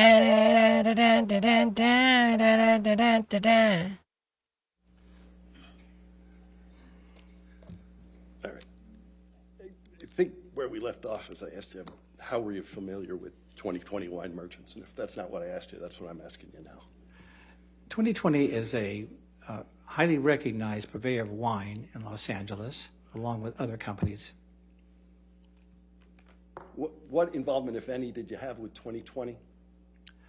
I satisfied the liabilities that Mr. Depp incurred, which at the dissolve of their marriage was approximately $160,000. Do you continue to pay Mr. Depp's wine bill? Yes, I do. We pay all of his obligations, but his wine bill has shrunk to virtually zero because he does not consume that much in the way of wine. He's made a few gifts around Christmas time, but his wine bill has gone to virtually zero. Are you familiar with a Spanish wine known as Vega Sicilia? Yes. How are you familiar with that? I know that it is a very expensive wine.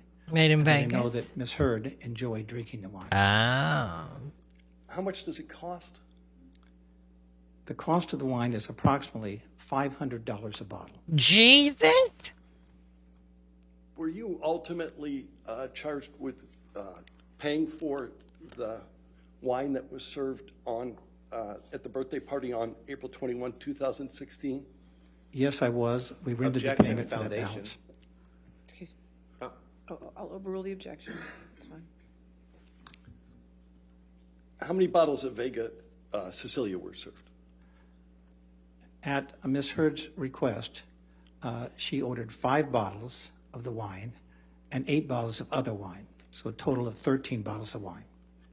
Jesus. Thank you, Mr. White. I have no other questions All of right, this witness at this time. Cross-examination.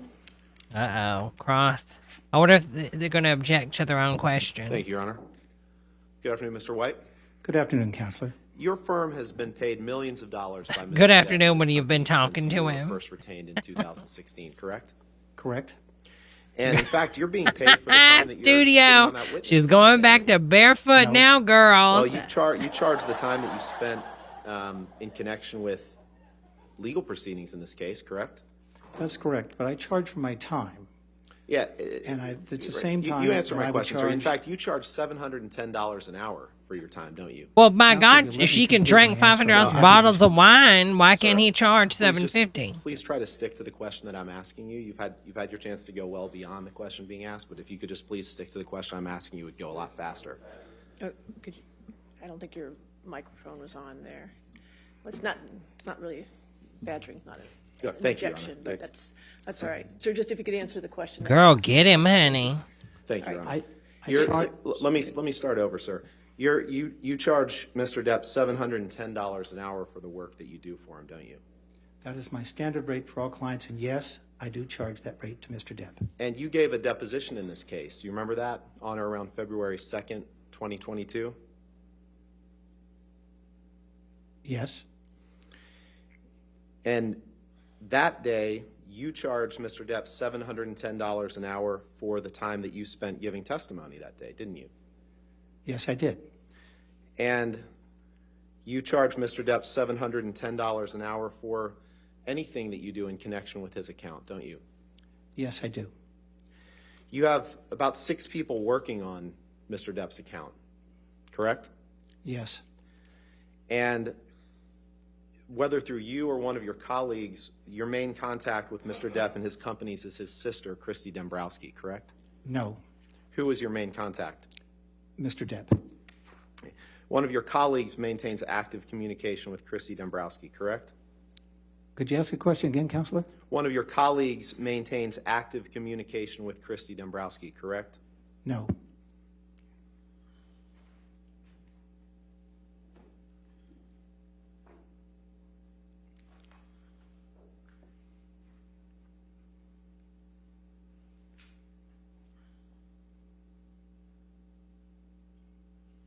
May I approach, Your Honor? All right, yes, sir.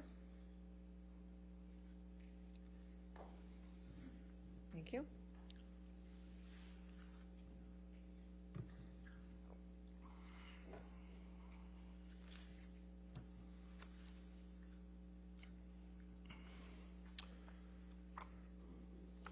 Mr. White, I've handed you the transcript from your deposition that you gave in this case on February 2nd, 2022. You remember that? We did it over Zoom?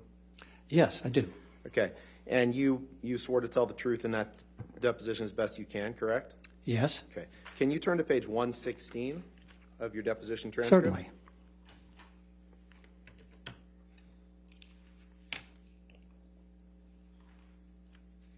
Did you say 16, Counselor? 116, 116.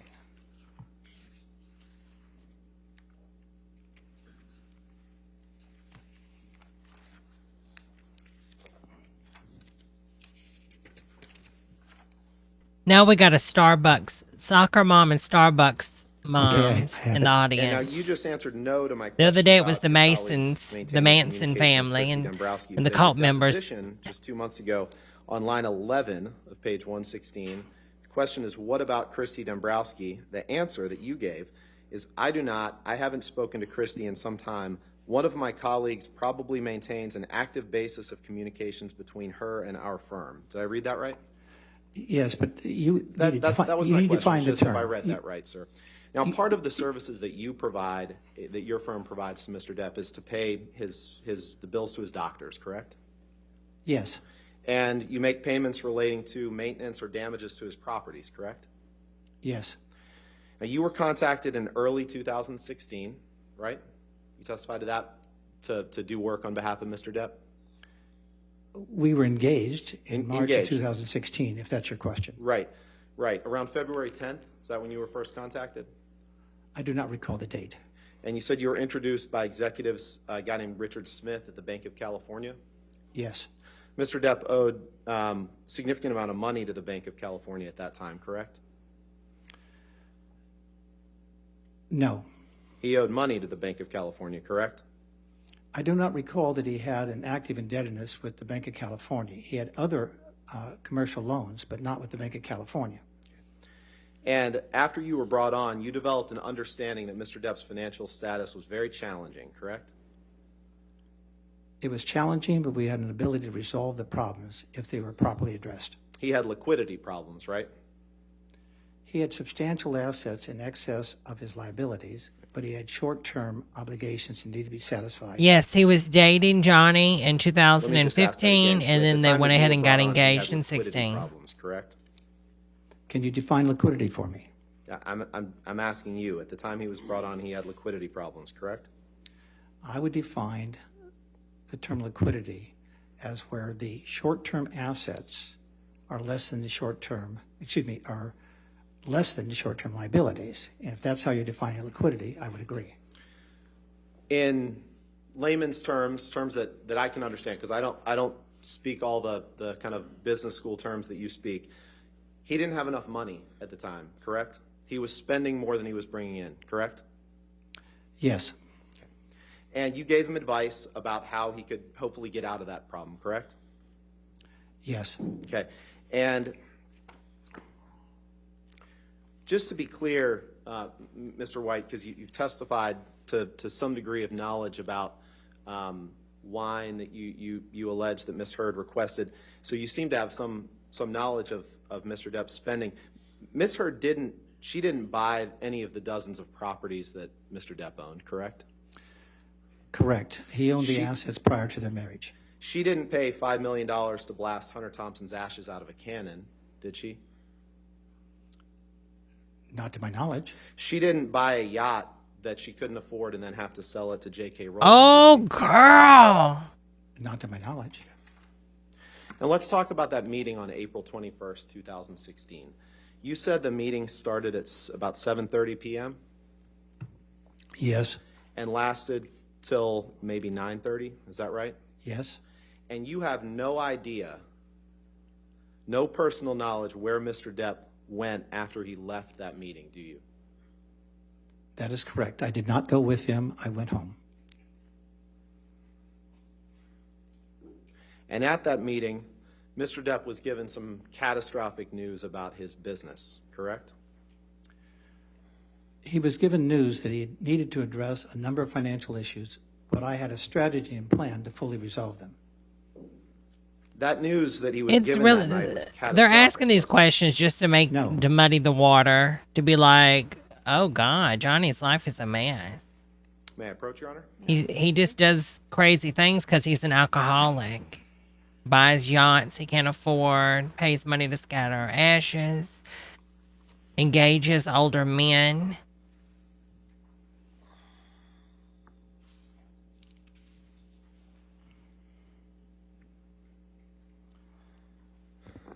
Mr. White, let's do this again with another under oath series of statements. You gave testimony in the UK trial, did you not?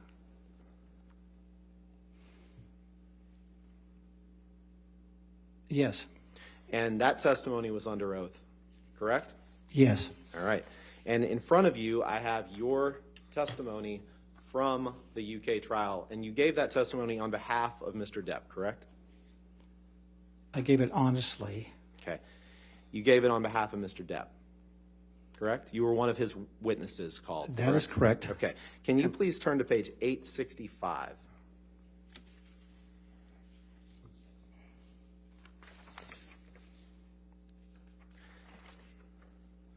And it's just the second page of the document, upper left. Before that, the questions are talking about this meeting on April 21st, 2016. And you were asked the question, now Mr. Depp was given some catastrophic news about his business. Hello, Marshall. Answer, that is correct. Did I read that right? You did, but remember, that was just my I get a question. chance You to answered respond. my question, sir. You answered I my did question. not define that term. Sir, you'll have a chance, the attorney will get back up and redirect you, okay? So if you could just answer his question, that's fine. And the reason I'm asking, sir, is because you just gave the exact opposite testimony here. So that's why we pointed that out. Now, you, at this meeting, you had a discussion about his financial affairs and a necessity to formulate a revised business strategy and plan, correct? Yes. And you talked about the following financial information. You talked about bank obligations and tax liabilities, right? Yes. Which means money you owe to either the government or banks, correct? Yes. I mean, Mouse, You talked about any assets witness that that someone he needed calls to to the sell, stand is correct? going to be Yes. biased, especially Properties somebody and that's a things like that business that he needed to manager. sell to Everybody's generate biased. money. Correct? You talked about ways to reduce spending, correct? Yes. And you talked about how to get new engagements, correct? Yes. How to get new gigs, right? Not how to get them, but The I need to encouraged get him to get them. I'm not an Understood. agent. I do appreciate not that. procure his engagements. And understood. You talked about the need to get new gigs to generate additional money to help address these financial woes that he was experiencing, correct? Yes. You also told him at that meeting that his taxes, he hadn't paid taxes in years, correct? No, that's not correct. That he had not paid any taxes in years is not correct. That he was significantly delinquent in federal tax obligations dating back years, correct? I don't know how you're defining years. There were delinquent liabilities. I addressed them and formulated a plan.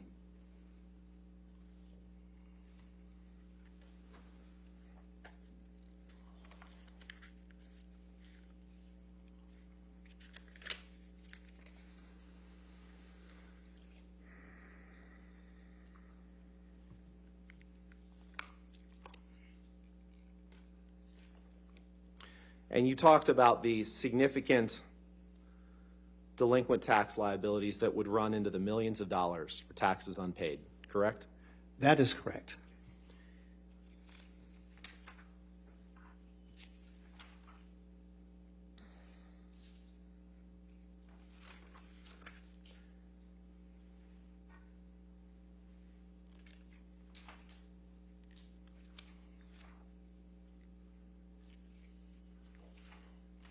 And so after receiving this catastrophic news, as we discussed, you have no idea where Mr. Depp went when he walked out of the doors of his office, correct? I do not know Okay. where he went. Can you pull up Plaintiff's Exhibit 936, please?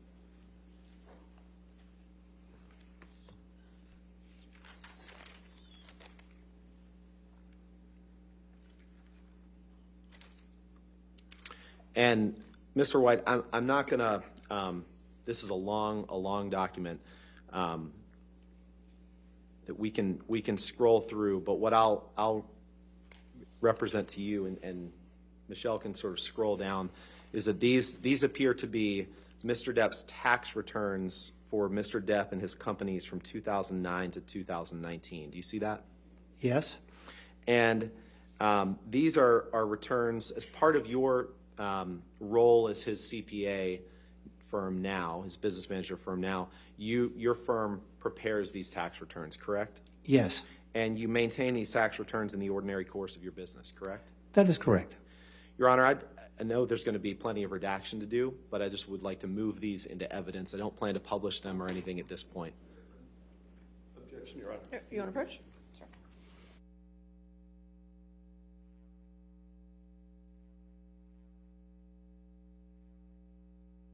Jesus. Amy Schumer is going in, honey.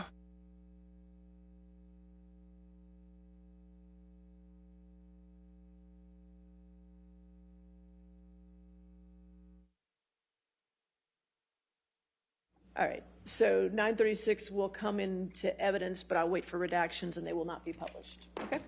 Thank you, Your Honor.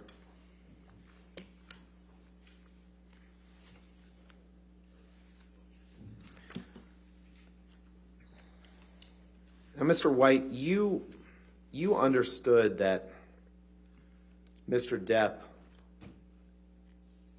showed up hours late for work on Pirates 5, correct? That is not correct.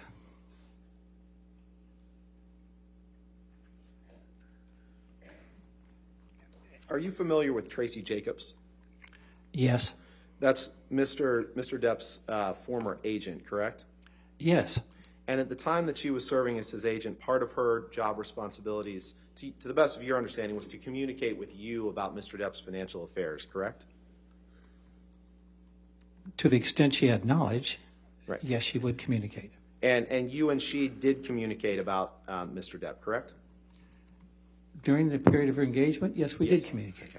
Okay. Can you pull up Defendant's Exhibit 874, please, Michelle?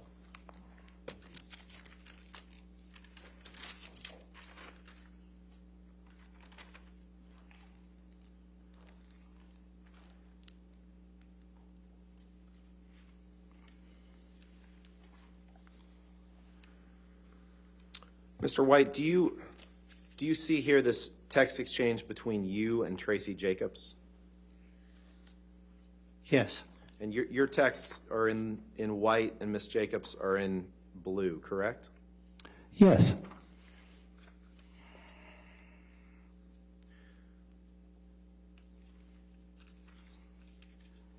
Michelle, could you please scroll to the document that is Bate stamped Depp 19246? It's about the fifth or sixth one down, please.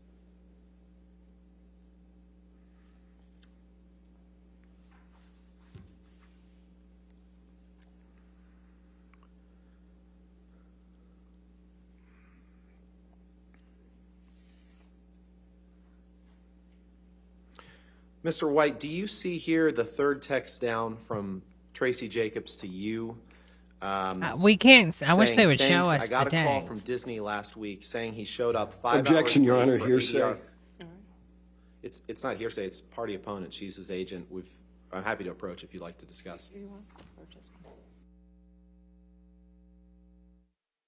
I mean, all this is so. They're trying to say the reason Johnny Depp lost the gig with Disney is because his tardiness. Girl, Disney made so much money off Pirates of the Caribbean. That ain't the reason. The reason is the Me Too movement and the allegations. Come on, Henny. All right, girls, I'm running to the restroom. Be right back.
No, I wouldn't say actors are late all the time, Mouse. That's not correct.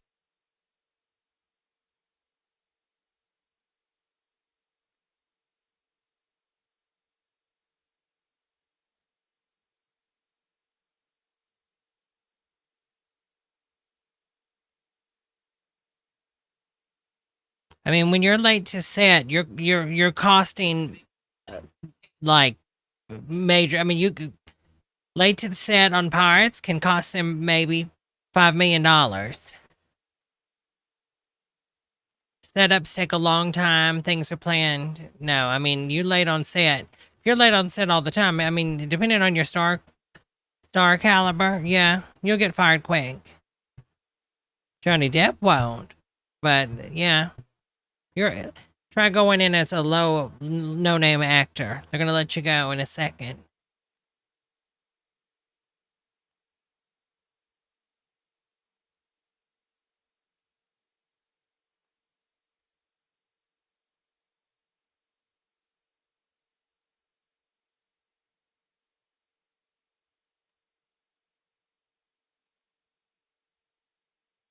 Amy Schumer in her heels.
Mr. White, we just saw the text that I started reading. Do you remember that text? Yes. Okay. We're just gonna show you and move for admission of that page of the document with that text. So I just wanted, since you won't see anything else, I just wanted you to orient yourself that is the text that we were just reading, okay? Fine. All right. That page or that text? They're going to redact it, just that one text. Thank you.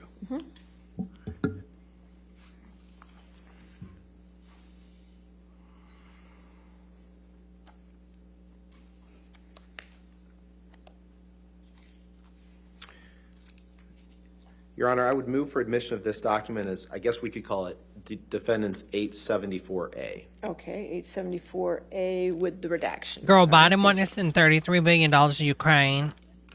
Mr. White, you just testified. I swear it's like he's trying a not few to get minutes elected. ago that you didn't have any understanding of Mr. Depp showing up late for work on Pirates 5, but in fact, you received this text from Tracy Jacobs that says, "Thanks.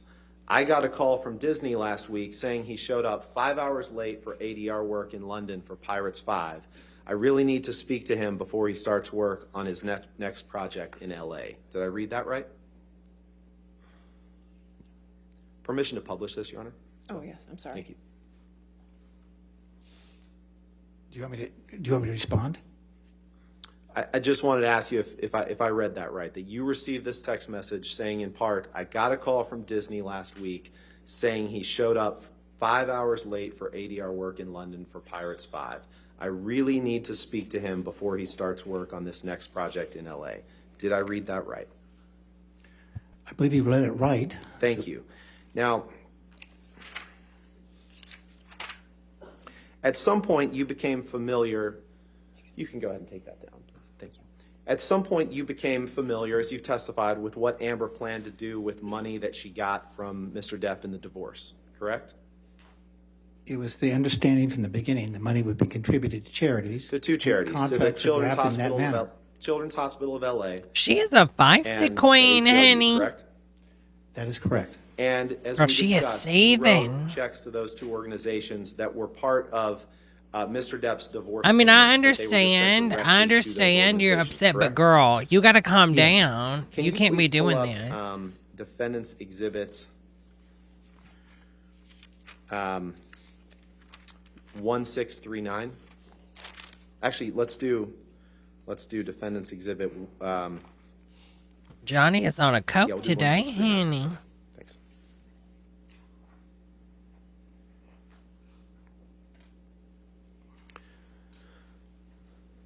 Mr. White, this is a letter from you to the Yeah, ACLU Foundation. Parts 5 dated is the one where they August 24th, de-aged him. 2016, correct? Yes. And as part of your work for your 100 or so high-profile, high-net-worth clients, you've helped clients set up pledged contributions to charities before, correct? Yes. And sometimes those payments are made over a period of time, correct? Yes. Charitable donations aren't I mean, he always liked made to at drink. once, No wonder he correct? was so good at playing That is correct. Jack And Sparrow. when you make Drunk payments all on the behalf time, of even your on clients to set. charities, is it customary for you to send a cover letter like this? In some instances, yes. In some instances, no. Okay. But in And- all instances, that there is a signed agreement and an understanding of when the Yeah, payments will be made. sorry, that wasn't my question. My question was just, is it customary for you to send a letter like this? And I think you've answered that. And so when you send letters like this on behalf of your clients, do you prepare such letters in the ordinary course of your business? In some instances, yes. And in the instances in which you prepare those letters, do you then maintain those letters in the ordinary course of your business? Yes. Your Honor, I'd move for admission of Defendant's Exhibit 1639. Any objection? No. All right, 1639 in evidence, and you can publish it to the jury. Thank you. And Michelle, if you could please just scroll through, Mr. White. I Is just want you to that see one there's guy a letter shaking? here. We'll come back to the letter, and then there's the check that you're making out to the ACLU. Girl, get that account number. Girl, we're And there's, I going guess, the envelope or something, shopping. Correct. Okay. Come on, Can you Betty. go back to the letter, please. So in this Closes a check for the in amount this of cover letter, 100,000 you donation to the tell the ACLU. you're closing a check for $100,000, and that the donation is being made in accordance with Ms. Heard's pledged gift of $3.5 million to the ACLU Foundation. Correct? Yes. And you also write that the check represents. Just go ahead. That the check represents the first of multiple scheduled installments. Correct? It was my understanding that I'm she just was asking going if to that's what you contribute wrote. I'm just asking if that's $3,500,000 what to you wrote, children. sir. You've asked me a question. I'm trying to be responsive. No, I was No, actually you just asking if don't. that's Girl, what you he wrote. needs to stop.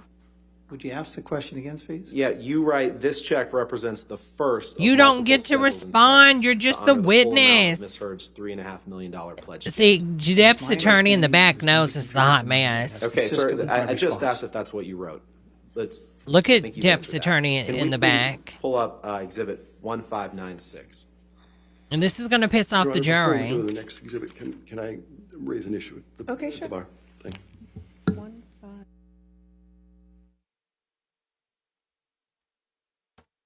I whip my hair back and forth. I get my hair, whip my hair back and forth. I whip my hair back and forth. I whip my hair. Just whip it. It'd be funny if that's what they were singing.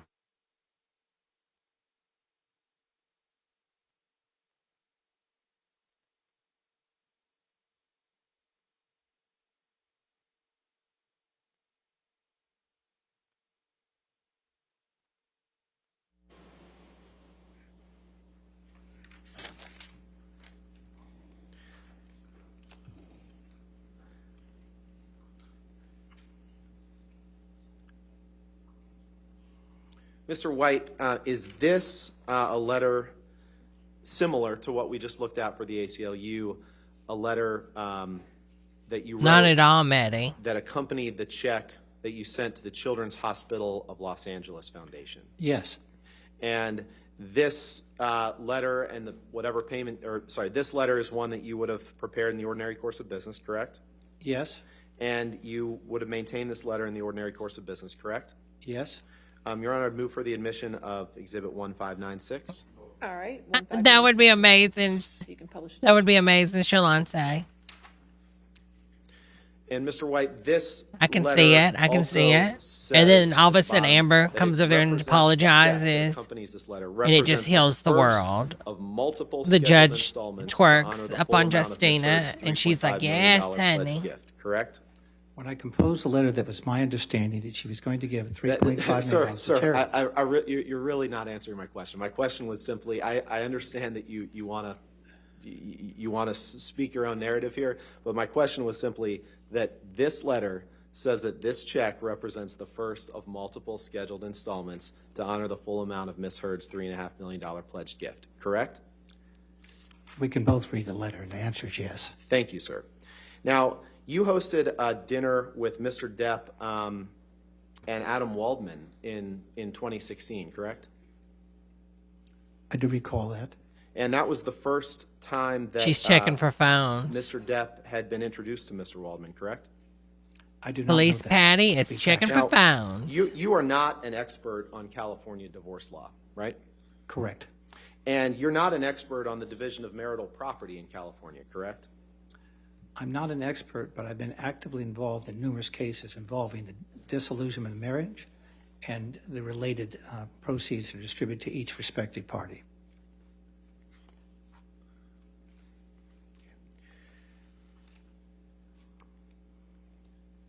Now, you can't give any sort of Damn, do legal you need that opinion big of a purse coming or into a testimony courthouse, as ma'am? to whether or not Ms. Heard would have been entitled to more in the divorce settlement with Mr. Depp than she received, correct? Look at the girl with like the lioness I don't give hair legal opinions. to the gentleman's right. The You've far never left. met Amber Heard, correct? That is correct. The first time you've Keeps ever looking seen her at in person was Johnny. here in this courtroom this afternoon. Like he's just gonna look correct? over and be like, I That's pick my you. recollection. And you have no personal knowledge of whether That's Mr. right, Depp Maddie. engaged in domestic abuse against my client, correct? I've never witnessed Maddie, you need to go back into law, any honey. abuse, and obviously I've never met her. I could not respond to that inquiry. So the answer to my question is that it's correct, that you have no personal knowledge of whether Mr. Depp engaged in domestic abuse against Amber Heard. That is correct. I have no knowledge. Nothing further. Period. All right, redirect. Mr. Dennison?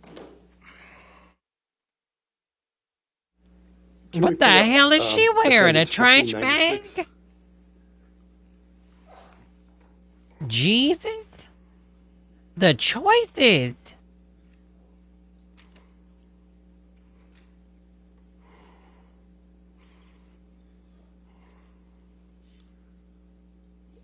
Sir, could you read the last line of your letter?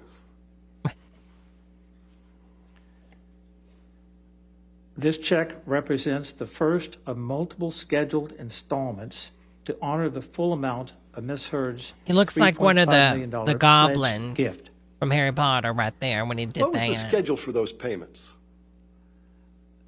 They were scheduled. I don't know the schedule because I don't have a copy of any pledge that she made, if that's your question. Okay, thank you very much. One more question. Has Mr. Depp paid all his taxes? Yes, he has. He's fully current with all of his federal, foreign, and state tax obligations. Thank you. All right, no further questions, Mr. Dennison? No further questions. All right, is this witness subject to recall? No. All right, They Mr. Wright, you're definitely free don't to want go. him Thank you, again. sir. Just be very careful stepping down there, okay? Thank you, Your Honor. Thank you. Have a good day. He should have All right, the next apologized. I witness feel is like if he would remote apologize witness, to the honor, it correct? would have made him look better to the jury. All right. No, Your Honor. Thank you, and I apologize for not understanding. Wait a moment. Girl, just fall. Drag Maybe fall. just ask what witness they plan to call. I see a Mr. Connolly in the lobby, so I'm assuming that must be the Oh, one. he's going to help him. Okay, good. Good. I'm Get him glad out of to get here, that. like Trump would do. Get him out of here. Get him out of here. Girl, she's going to have a meeting with her. Look at them. Girl, she's going to serve her. Look, he's sitting back there with him.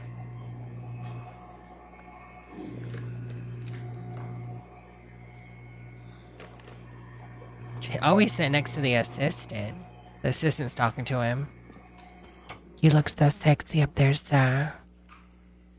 I said you look so sexy up there. In the witness stand.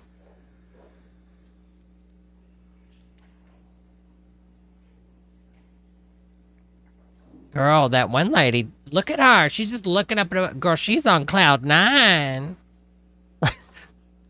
Look at her. Oh, wait a minute. What is going on, honey? Mr. Connolly, Girl, can you hear me? she's on another dimension.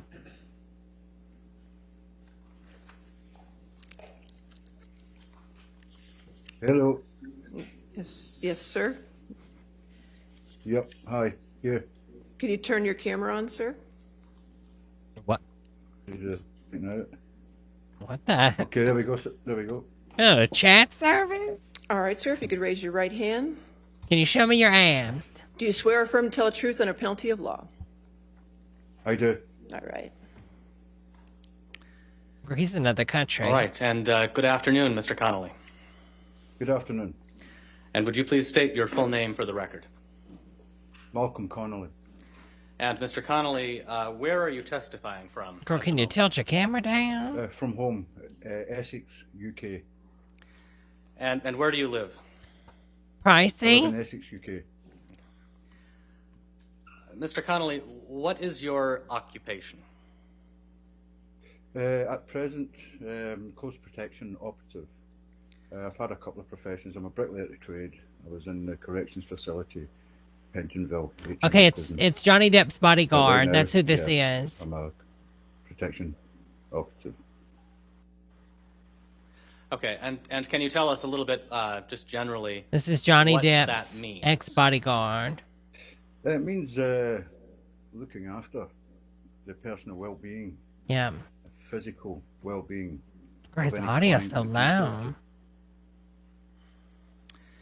And how long have you been in the personal security business? 25 years.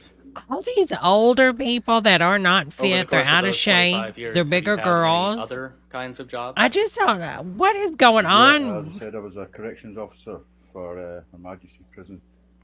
What is going on with security and police forces? Who are they going Are to you protect familiar us with the from? plaintiff in this case, Johnny Depp? McChicken? I am, yes. And how do you know Mr. Depp? I know Mr. Depp maybe about 23 years ago, 24 years ago. I worked for a company called Music and Arts. The guy who owned that Music and company was Arts. Oh, Music and Arts. Jerry started working with Johnny way back in the early days. Totally. And I was detailed looking Studio. after Johnny's ex, Vanessa Paradis, and Jack and Lily Rose, Johnny's kids. And my job was just to make sure they were safe when Johnny was at work.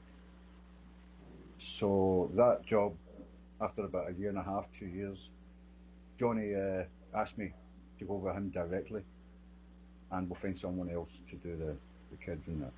And that's how I came across him. Girl, they need to turn him up. That's how I personally met Johnny Depp. Can you ballpark for us about what year that was? Oh, 2006. Okay. And can you generally just tell us a little bit about what you do for Mr. Depp as his security guard? I will escort Johnny to everyday public places. Make sure he's okay. Make sure he's not in any danger. First of all, do the recce. You go along first. There's usually a two-man team. It's a two-man detail. You go along, do your recce, make sure all the ins and outs are sorted. Recce? No compromises. Any risks involved, do a risk assessment. We do the job. I look after him. Basically, I look after Johnny whenever we're in public domain. Whenever we're going to be in a public domain, I will look after Johnny. Jesus. Okay. And how about the defendant in this case, Amber Heard? Are you familiar with Miss Heard? I am familiar with Miss Heard, yeah. I first met Miss Heard in probably 2000, and I don't recall the actual date. Probably about 2010, maybe around there. She came into the UK to do a promotional job for a movie called Drive Angry. My boss, Jerry Judge, asked me to take the detail. Went and met Amber, started the job. Amber was with her ex, Tasha, and Tasha, the one she after Amber for a week. assaulted. Pleasant week, it was fine, great. Does anything stand? Sorry, yeah. After that week, I never seen Amber again until we did the Rum Diaries, the premiere after show of the Rum Diaries. Okay, so let's move to the Rum Diary then. When did you see Miss Heard? Well, how did you see Miss Heard in connection with She was the like, Rum Diary? He's the bigger girl. He's a very big girl. We done the Rum Diary premiere. We went to the after show party. You know, I'm busy working, doing my job, myself and Jerry Judge. Seen Amber across the floor. Amber seen me. Just basically come across the floor, said hello, how are you doing? You know, the usual chit chat. We chit chatted for a minute or two. Johnny asked me how I actually knew Amber. Explained. That's the last I spoke to Amber that night. I was too busy with Johnny. I was doing my job, you know. Did you know at the time, and well, let's back up for a second. Where was that premiere? Do you know what? I don't recall. I think it was in LA. Okay. I don't actually recall.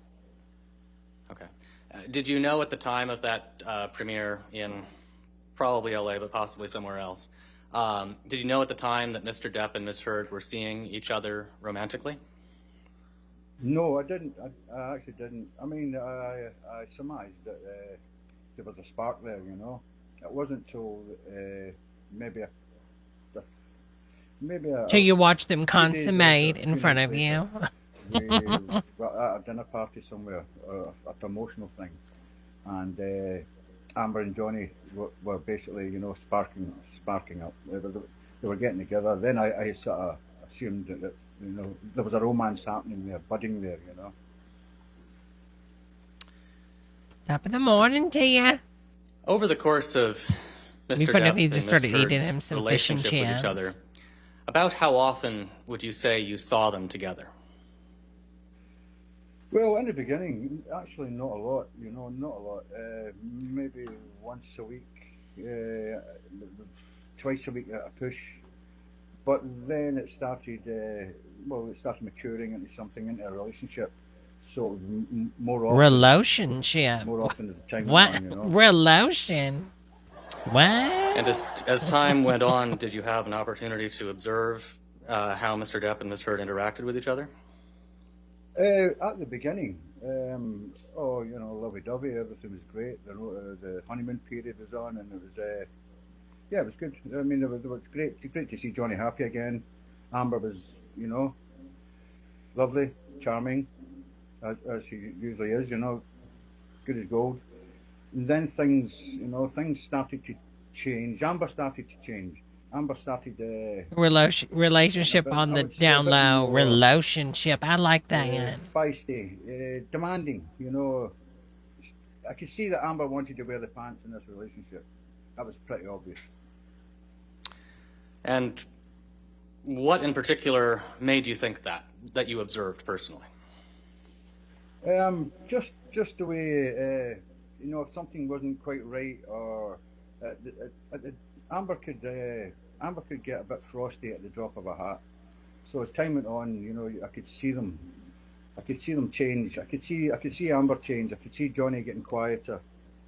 You get into the car and nobody was speaking. And, you know, it just, things started changing. Amber started getting a bit more grumpy, shall we say. How did she get along with you? Absolutely fine. Amber was fine with me. Amber was never anything but professional. Amber fingered me? With me. You know, what? Was, no, Amber was fine with me. What? Did you ever his accent, see or hear his Scottish any accent. arguments between Mr. Depp and Miss Heard?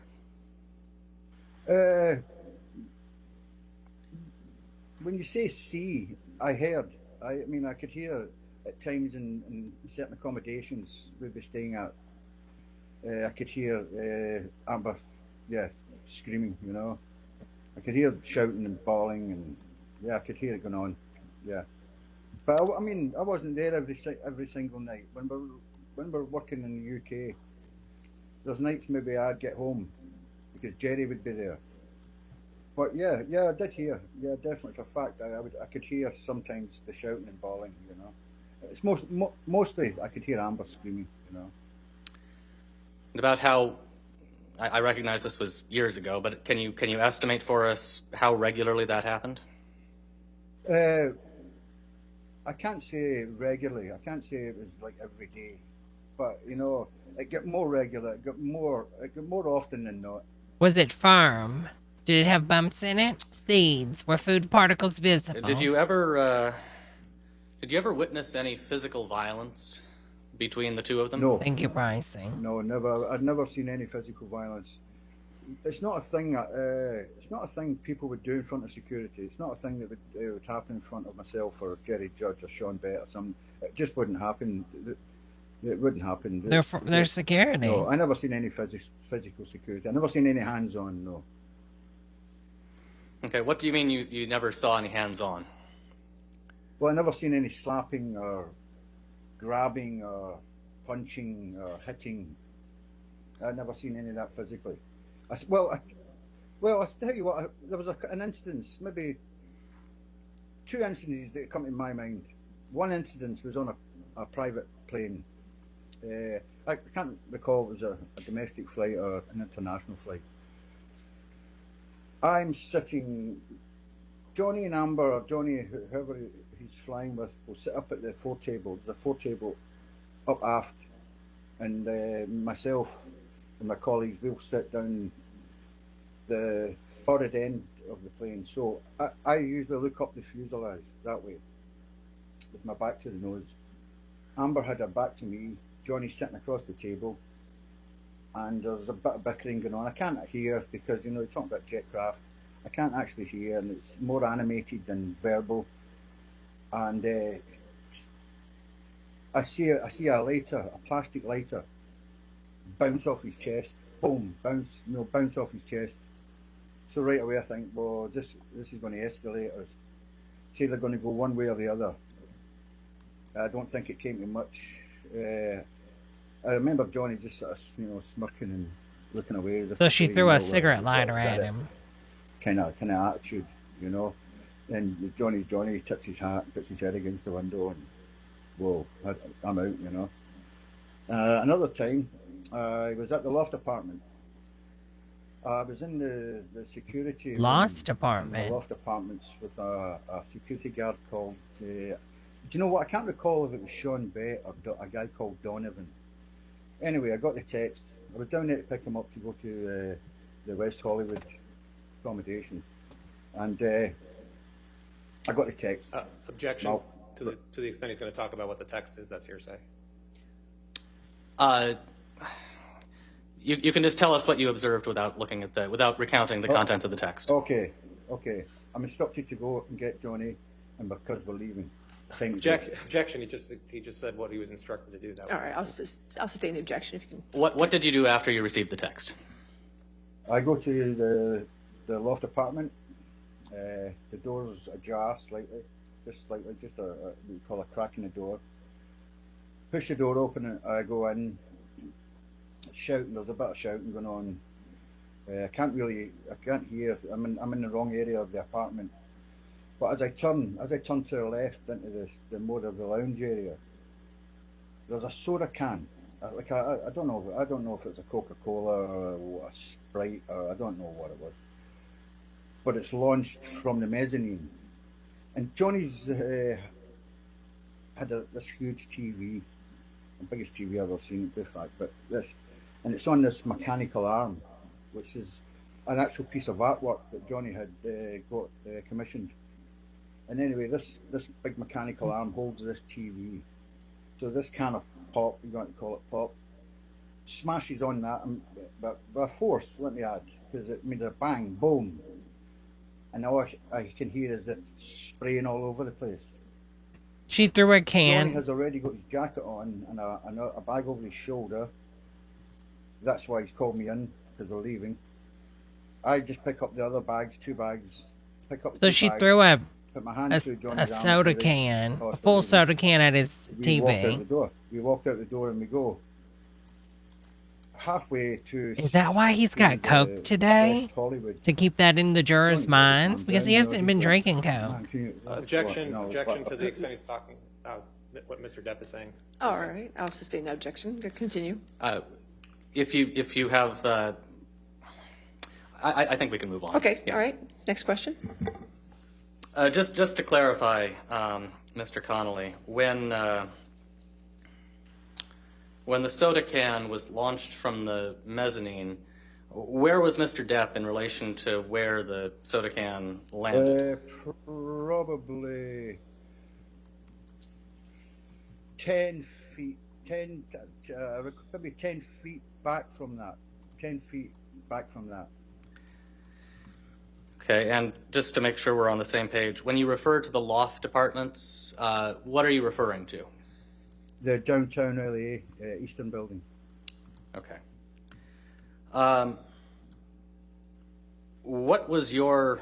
Did you form any understanding as to where, as to who had thrown the soda can? Objection, speculation. Okay, hold on, sir. Speculation, foundation. I'm just asking him if he formed an understanding, and he can state the basis for that if he did. If you want to lay a foundation. Did you? To your knowledge, was Ms. Heard present in the apartment at the time? Objection leading. Yes. I'll allow I could it. hear her. I never seen her physically, but I could hear her voice. Yes. Okay. And where did her? Could you tell where her voice was coming from? Upstairs, just upstairs. Okay. She wasn't on the lower apartment with us, so I can only imagine she was upstairs. Other than the cigarette lighter and the soda Looks like can, another thing she's anything lied else to her similar to that that attorneys you observed? about, the way her face looked. Like, up here's another one Amber lied about. No. Did you ever observe any physical injuries on Miss Heard? Never, no. How about on Mr. Depp? Yeah. Yes. Yeah, it started off with maybe a scratch once in a while, a swelling, but it got more. It got more, yeah. I'm not talking he was marked every week or every 2 weeks, but yeah, he sustained marks, yeah, definitely. He was getting marked. And can you describe for us what you can remember?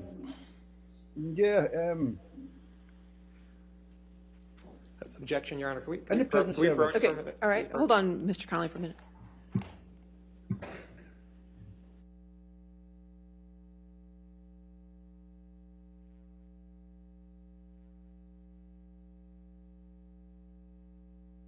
Johnny Depp is still looking at the chicken tenders on the computer. Checkers chicken bites. These small pieces of chicken are available to order by the half pound with fries. Jesus, half pound.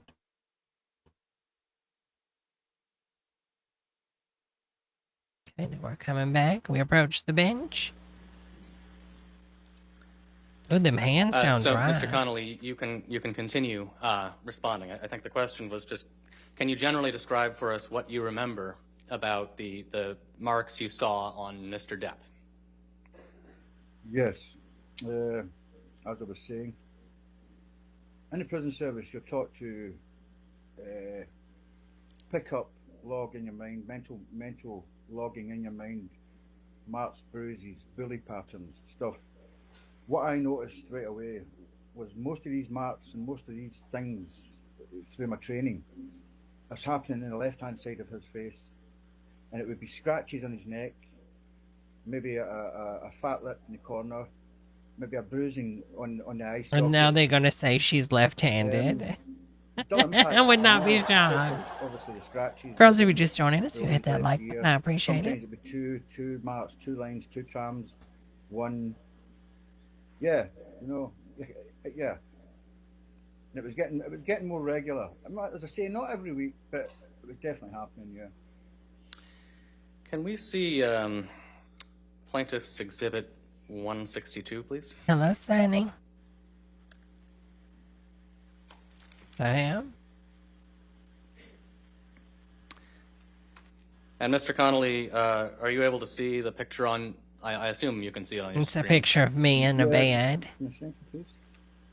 Yeah, hi, yeah. And do you? That is, yeah, I know that picture. I took that picture.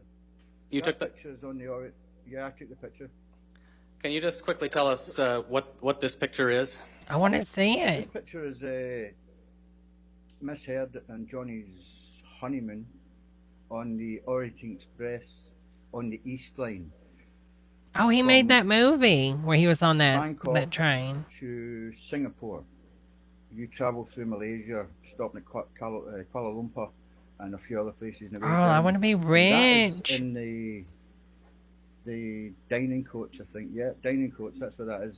The guy on the left there with a silver band around he's the waiter. He's the waiter with the detail to look after us. The guy in the bow tie, he's guest relations manager. Mr. Connolly, just hold on one second. Before we continue describing the document, I'd move for the admission of Oriental Plaintiff's Express, Trial fight Exhibit and 162 and that it be published to the jury. Any objection? I'd like to approach it. Okay.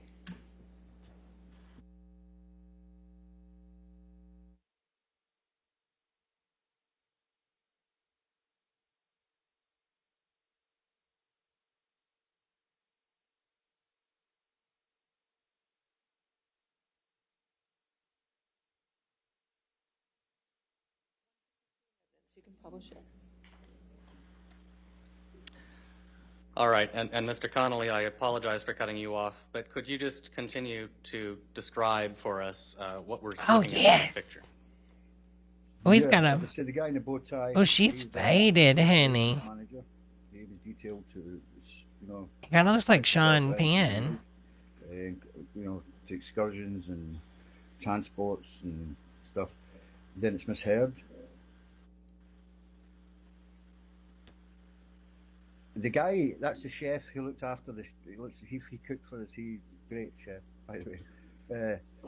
Yeah, he looked after. Well, us. Pricey, you take Johnny. that and you just give me the money If then. you look at that picture, like I said, on the left-hand side under his eye, there's a swelling.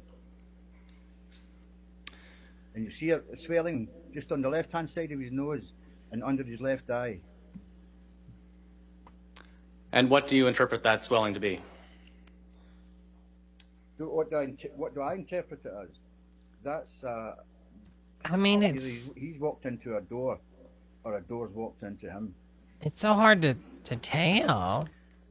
Can you tell us anything? And we can take this down, I think. I mean, if the bodyguard says that it was like that, but I mean, this looks like a Mr. photo. Connolly, can you Henny. tell us, Bad well, photo first at of all, that. What are they taking it on? Fisher Price do you recall camera? what year Mr. Depp and Miss Heard went on their honeymoon in the picture? Judging by that photo, 1912. That was, is it, I don't know, is it 2013?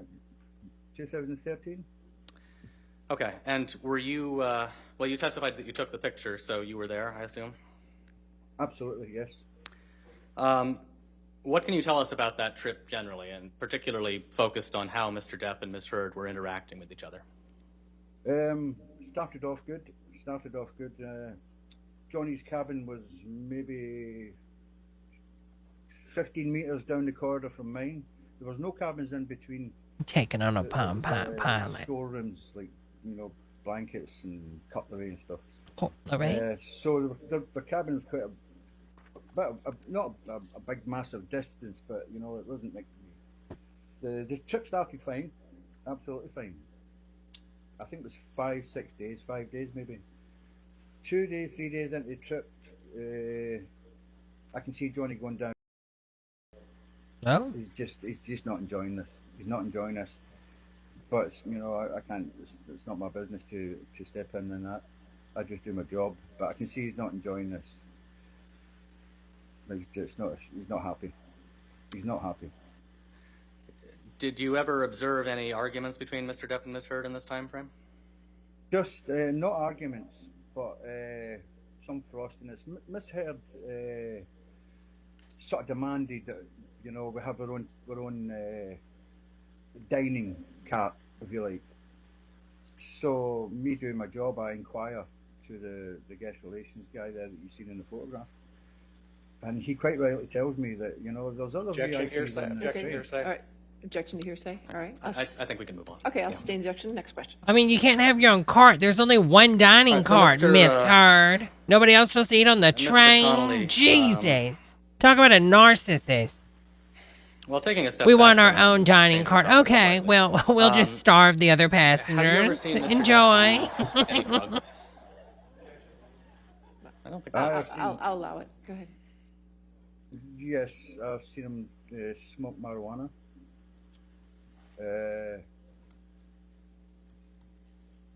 I had my suspicions. I have my suspicions that when he goes off to the bathroom, he probably does a bit of cocaine. I've never seen him do it, as Mr. Depp would never do a line or anything of cocaine in front of me, or Jerry Judge, or Sean Bett, or anybody. Johnny Depp would never compromise my license, my position, and embarrass me like that. It wouldn't happen. So, to answer to your question, I've seen him smoke weed, yes. You noticed any particular... What changes, if any, have you noticed in his behavior when he's under the influence of marijuana? To be honest, a bit more relaxed, no sort of uptight. But he's not out of his head. He's perfectly functioning. I mean, you can talk about anything, any conversation you want to talk about. He's neither up nor down with that, you know. He really isn't. He's got a very high tolerance for any substance, Johnny. You know, I would say so. You know, I think Jack Sparrow's more drunk than Johnny Depp, to be honest. So okay, so that's marijuana. What about alcohol? Same question. He used to like a wine, and the last I would say the last couple of years that's dropped drastically as well. It's in my last year with Johnny, it's quite actually rare now. It's not rare, but he's not a big boozer now. He's not a boozer now, you know. He's not, and he was never out his head in wine. He was never, you know. I think I've seen drunk in the 20 odd years I've been with Johnny. I think I've seen him drunk twice. And but when I say drunk, I mean drunk. Other than that, there's not a lot of difference in Johnny's demeanour or behaviour. Well, he's drinking alcohol or smoking weed, you know. Okay, and finally, same question for the time periods when you formed the suspicion that he was under the influence of cocaine. Sorry, what was that? Sorry, could you ask me that again? What changes in his behavior, if any, did you observe on those occasions when you suspected, but didn't know for sure, that he was under the influence of cocaine? Well, again, due to the training I had in, you know, the HMP prison service, it just seemed a bit more, I don't know, happier, up, not so down, you know. But I wouldn't say he's not leaping around kicking his heels or anything. You know, he pick his guitar up and then he gets right into his guitar, and there's no major changes really. You know, he's fine. You know. Okay. Now you mentioned you traveled with Mr. Depp and Ms. Heard on their honeymoon on the Orient Express. Where else have you traveled with them? Well, all over the world, Japan, China, Germany. I've been all over the States. Went to an interesting little place, Hicksville. That's an interesting story. Yeah, all over the world. Australia. Went to Australia. Studio. And let's take that one at a time. Hicksville, you said? Yeah, Hicksville. Yeah.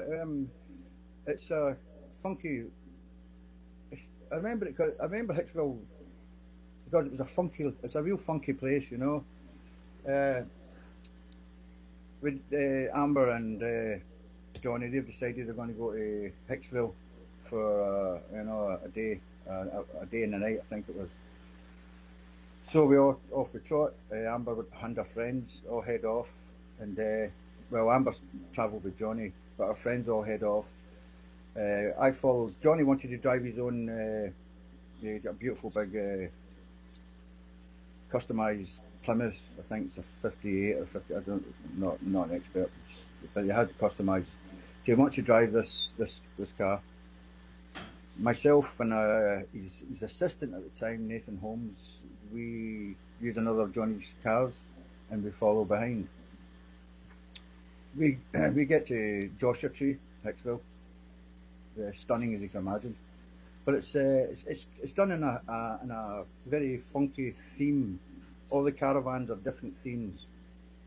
You know, like mine was an old railway caboose with the old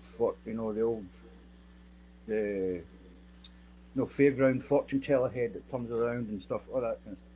Johnny's and Amber's caravan were maybe about 15 meters from mine, maybe 20 meters, and that was done in like the 1950s styles, you know, like kitschy 1950s kind of thing. And the rest of the caravans were all, you know, like zombies coming out the ground, and it was craziness. Anyway, we go there. There's a lot of booze. All the booze comes up. Party starts. Well, sort of sitting around in the sun, messing around. Party starts. So there's loads of booze and weed, and I think mushrooms, some psychedelic mushrooms, or whatever, that's going around.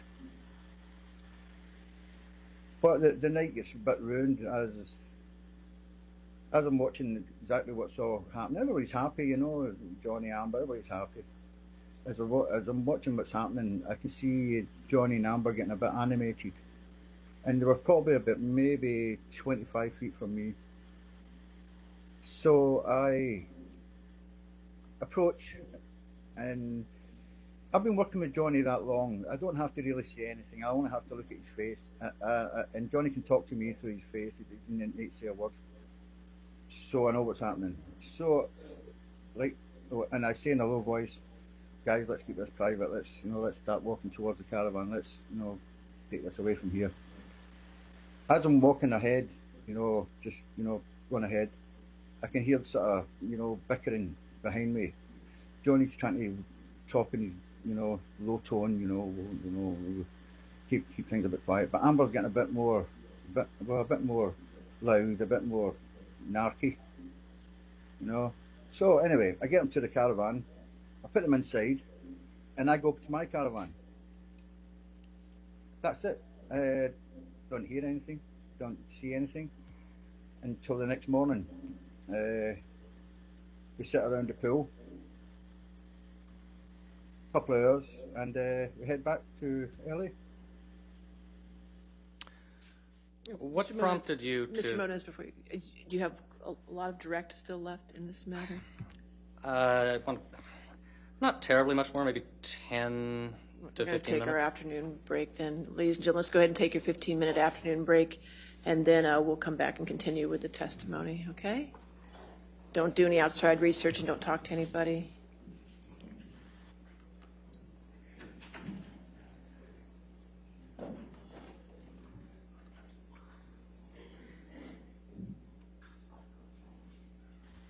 She kind of looks like crap. I don't think they're believing it. She was looking at the jury. All right, Mr. Connolly, I'm going to put you in the lobby for our break, okay? I'm going to come back and put you back in about 4:20 our time, okay? In about 17 minutes, okay, sir? All right, just don't discuss your all right, just don't discuss your testimony with anybody till then, okay? Okay, thank you. All right, thank you.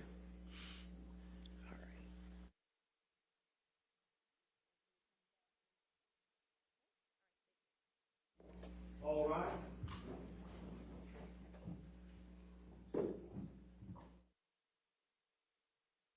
Poopy time.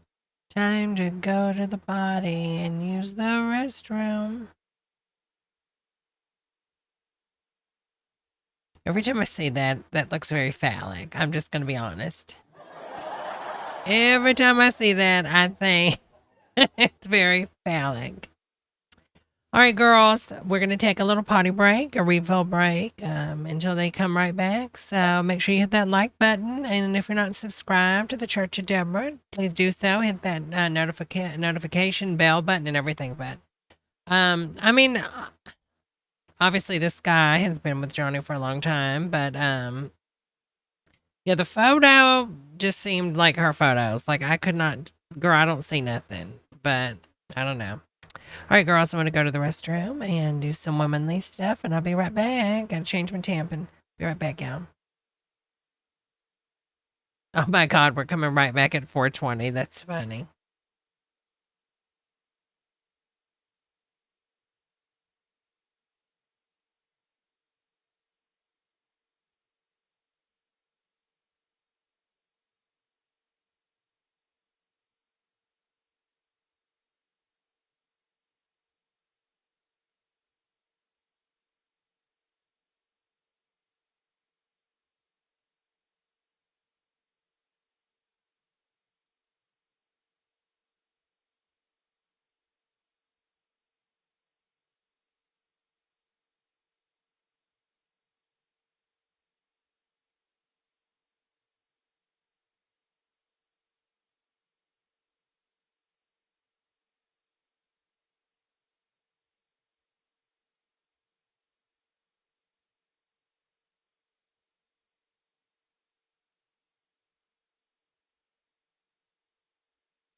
Oh my God. Girls, I went to go make me a soda.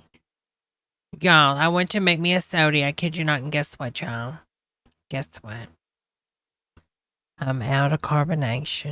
I'm going to have to go get me that dry ice.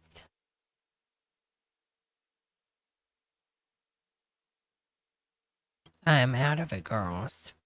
All right, I'll be right back.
we ready for the jury?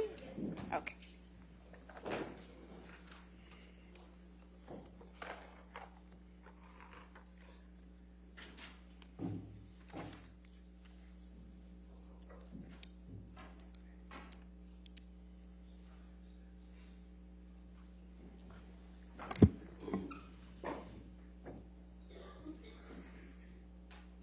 Oh, someone's got a bad cough. Girl, but that sounded like COVID, honey. Jesus.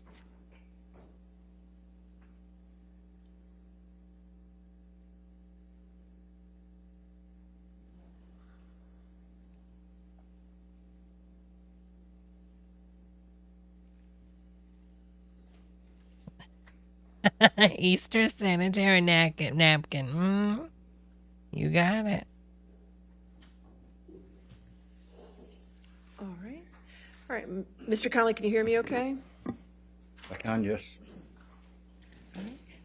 Can you just count to 5 for me, please? 1, 2, 3, 4, 5. Perfect, thank you. All right. Next What? question.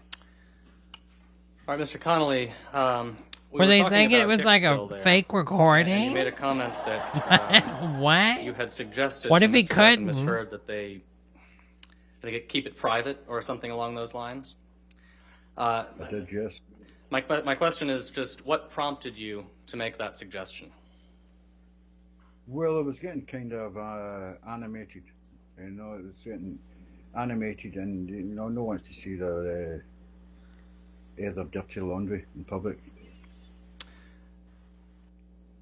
Were they both animated? Pricey Pranks, you have made some masterpieces today, honey. Amber. Johnny, yes, but more so Amber. Do you remember anything in particular that Miss Heard was saying at the time? I don't recall, no. As I say, it wasn't really coherent. It was more the animation, you know, the head movements and the stern looks and stuff that prompted me to do what I have to do, you know. Okay. Shifting gears a little bit.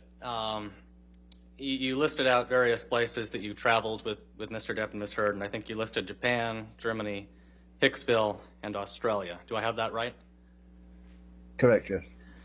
When were you in Australia? That'll be 2015, Pirates 5. And what were you doing in Australia? My job. In that occasion, I flew out first. I usually fly out first to do the advance. The advance includes the check-in and accommodation. Not so much accommodation because Nathan Holmes, Ben King, and a chef called Russell, they would already been at the home, and got that sorted out. My main concern was locations, transport, local security, drivers, you know, making sure all that's in line before Johnny gets there. Jerry Judge would have travelled with Johnny into Australia. On arrival, I would have picked him up at the airport, as we do, take him to the house, or whatever accommodation we're staying in, and I would have peeled off. I'd have left it at that, went back to my apartment. Johnny would have been in, maybe it could be up to a week for, you know, makeup, costume before any shooting starts. By which time it gives me a time to run around some locations. Shooting. Check out the studio, the locations, as well as be around for if Johnny wants to go for dinner at night anywhere. I would check out these places as well. Mr. Connolly, I'm sorry. I just had a little trouble hearing you there. Might be the connection, but could you speak maybe just a little bit slower? I'm sorry. Okay. As I say, my job in Australia is just to secure all the advance. So I would check out, make sure the local drivers are there, all the cars are in order, the accommodations in order, the locations for shooting are all safe. What? Liaison with production. To make sure when Amber Heard pooed, he had to make sure it was safe. Take them to their accommodation, peel off, go and check out a few restaurants in case he wants to go out. And if nothing's happening, Shooting stand down. is a standard term here too, pricey that for evening. filming. I was just playing. Does anything stand out to you about your time in Australia in 2015? Yeah, Johnny lost a finger. Yeah. Yeah, one afternoon I was instructed to go to Johnny's accommodation. Objection, and can we just approach Okay, from the- all right. Thanks. Hold on a minute, Mr. Conley.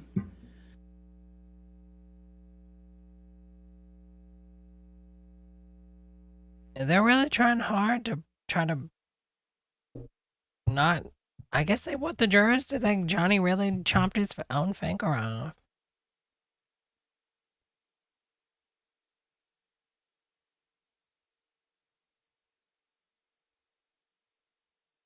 Girl, he's got gummy bears. He's got what looks like M&M's maybe. The only thing I can guess is they discussed with the judge that he has diabetes. I don't know. I mean, I don't know. Low sugar. All right, Mr. Connolly, please continue, but as you go, please avoid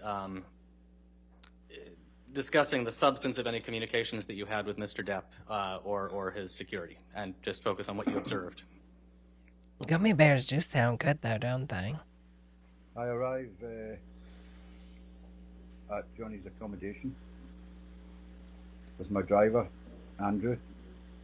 Okay, he's got some good I noticed that snackies. there's an SUV, one of the security, the RST, resident security team. One of their vehicles is sitting outside the door with no driver. So I just assumed there's, well, something up. There's a security car there, but no driver. There's, well, something up. There's a security car there, but no driver. As I approached the door, The hell, we in the Matrix? Like a muffled shouting and screaming, and you know, quite muffled though, because the entrance to this house, there's a massive oak door. I mean, it's huge, and it's got to be about 25 mil thick. So I open it, and it's chaos. It's screaming and shouting, and but all I can see with my eyes is Johnny. He's wearing a jacket, a hat, and a bag with his notebooks. I always know that bag because it's a grey canvas bag. And he's sort of, you know, nursing one hand. So I'm saying, well, hey, what's going on? And it's screaming and shouting. It's madness. Amber's irate. I mean, tenacious. It's crazy stuff. Johnny's, you know, shouting back. So I've said, Johnny, let's go out, you know. That's my job, to remove him from a situation. Let's go out. I do a couple of steps with him. Johnny, give me 5 minutes, Mal. 5 minutes. Well, he's the boss, you know. There's no bullets flying. So, okay, give him 2 minutes. Baba, I said, let's go. It's really hard to understand what he's I saying. managed to get him outside the door. I mean, I understand it, but then But Amber appears from somewhere. Now, I don't know if Amber was upstairs or in the room to the left or wherever, but she appears and she's screaming, you know, berating him. She's basically berating him. Like, yeah, fuck off, she's saying, Johnny. Yeah, that's what you do. Fuck off. That's what you do all the time. That's all you ever do is fuck off. You fuck off with your guys, you fucking coward. That's what you fucking do. You fucking coward. Yeah, fuck off with your guys. Arab. All that shit What? goes with it. What? Get some downstairs. What? By this time, Amber's on the threshold of the Carib. accommodation. What is the She's Carib? screaming, you know, Like an fuck off, angel? you fucking coward. That kind of words, you know. And I get him into the car, and I want to sit in the same. I usually sit in the front seat, shotgun, but I want to sit in the same seat at the back, so I can have a look what's going on here and have a chat and have a talk. But when I get around the car, the driver's not locked the door, so he's out the door again, and he's making his way back up the stairs. I get back round again, By Oh, the time I get to the top, coward. there's Thank you, two concrete Pricing. stairs to the front door. He's just crossing the threshold, and Like a the cherub, screaming like starts. an angel. Excuse me. Amber is screaming again, Johnny, let's go, let's go. And this time it's a wee bit more force, and I managed to actually basically pull him out of the place. Get him into the car. Doors are locked this time. Into the car, we take off. Got him back to my apartment using, you know, a sort of secret way through the underground car park and What? service lifts. I get him up to You have my a apartment. secret hole? Get him into my apartment. Start washing his hand, basic triage in his hand, washing it, first aid. It's a mess. His hand, I already his had fingers are messed. It's like one of MRSA them in it. cartoon It took like exploding multiple cigars. operations because I always got think in my mind that MRSA. one of them cigars that blow up, you know, the cartoon. He's bone. secretly Batman. And it's sort of flapping around. And I can see bone. There's bone there. It's smashed to bits. And he's smash, rinsing not and trying to cut. wash his hand. Anyway, I sit him down and I phoned Debbie, Debbie the nurse, who's living in the same apartment block as me. So that's my first thing. Phone Debbie. Phone Debbie. About 20 minutes. I can't later, discuss this. If y'all ask me, I don't want to talk about it. Maybe 25, maybe half an hour. But she turns up with Dr. Kipper. So Dr. Kipper does his thing. Nurse Debbie dresses it all, but Kipper is saying, right, this we have to go to the hospital with this. There's no other way. We have to go to the hospital. I told this him. has to be seriously looked at. He's got to go to the We get hospital. And that's when he's Take him. Well, that's when his treatment started, you know. Okay. When you were in the presence of Mr. This is Depp the and angle Ms. they need Heard to keep. in the house in Australia, how far away were you from Ms. Heard? When I first entered the house, Miss Heard wasn't visible to me.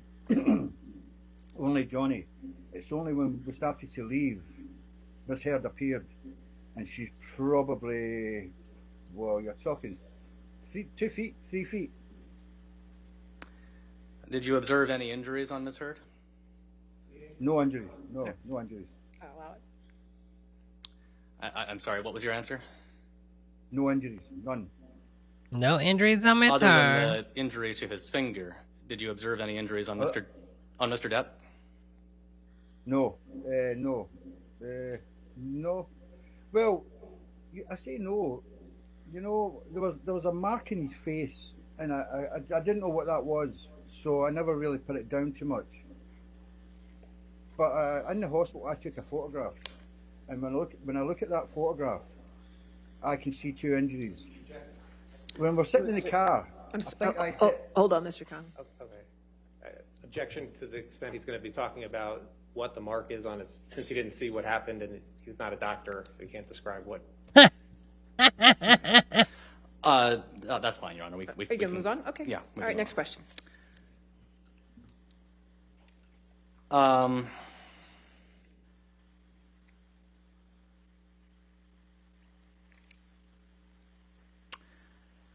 I think you've generally described for us the kinds It's of so things Ms. Heard was confusing saying. with her How legal would you team. describe I her mean, I overall don't really demeanor understand what when they're she trying and to Mr. Depp do. were in Do you know what I each other's mean? presence in the house in Australia? I can't. Like, 1 minute, are we trying to say Johnny's a drunk? He's the abusive one? I'm sorry, I mean on that particular day. Nobody. on that particular day, When they say people see bruises on her, it's fine. But then when other people see bruises on her, which nobody's seen bruises on her, you're not a doctor. What? And how did Ms. Heard seem to you when you saw her on that day when you arrived to extract him? Crazy. Fierce, fierce. Okay. What was the last thing Ms. Heard said as you were taking Mr. Depp out of the house to go? Like, to your did she apartment in the lie to her hospital? lawyers? That's the only thing I can guess. The last words I recall hearing as I'm getting Johnny out is, yeah, just fuck off with your guys, you fucking coward like you always do. All right. I have no further questions. All right, cross-examination. Uh-oh, here we go. Cross-exam. Are you a doctor? Mr. Connolly, you still work for Mr. Depp? I do, yeah. Okay. And you've worked for him now for about 18 years? No. Well, 2 years ago, you said you worked for him for 16 years, so 2 more years would be 18. No, now. I worked with 20. him. I didn't work for him. I worked for a guy called Jerry Judge in Music and Arts. Johnny Depp never paid me. Johnny Depp started paying me 2 years ago. Okay, so now you're being, so you were working, Jerry Judge was your boss until he passed away, is that right? Correct. Okay, and now you get paid directly by Mr. Depp. Girl, why is the security team so damn You paid a old? salary by Mr. Depp?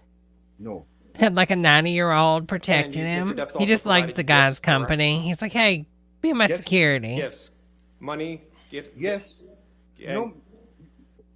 Yes, Johnny's gave me gifts. I've given Johnny gifts. And he's given you gifts over $8,500, correct? $8,500. Yeah. He gave me a lot more than that. Okay. And you're loyal to Mr. Depp, right? Yes, of course I'm loyal to Mr. Depp. I'd be loyal to you if I was working for you. Okay. Now, going to Australia, you said you went to Australia in 2015 with Mr. Depp, correct?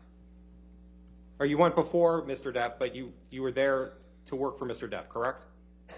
Correct. Oh, hello, And Chloe. Jerry Judge was also there? This is the first true witness. No, Everything no, else no. depositions. You But he didn't meet eventually Jerry Judge was Miss eventually Munch. in Australia, correct? Right. And Nathan Holmes was also in Australia as well, right?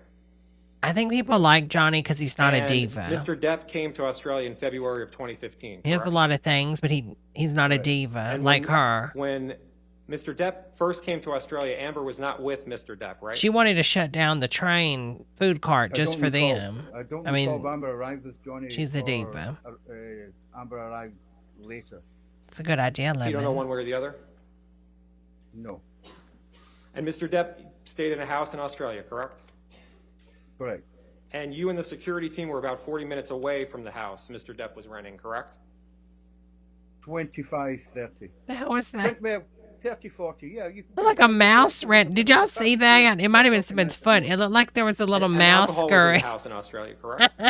Cry. If we start hearing And yells, Mr. Depp consumed alcohol before Amber arrived in Australia, isn't that right? there's a mouse in the courtroom. Yeah, he would have done, yes. Okay.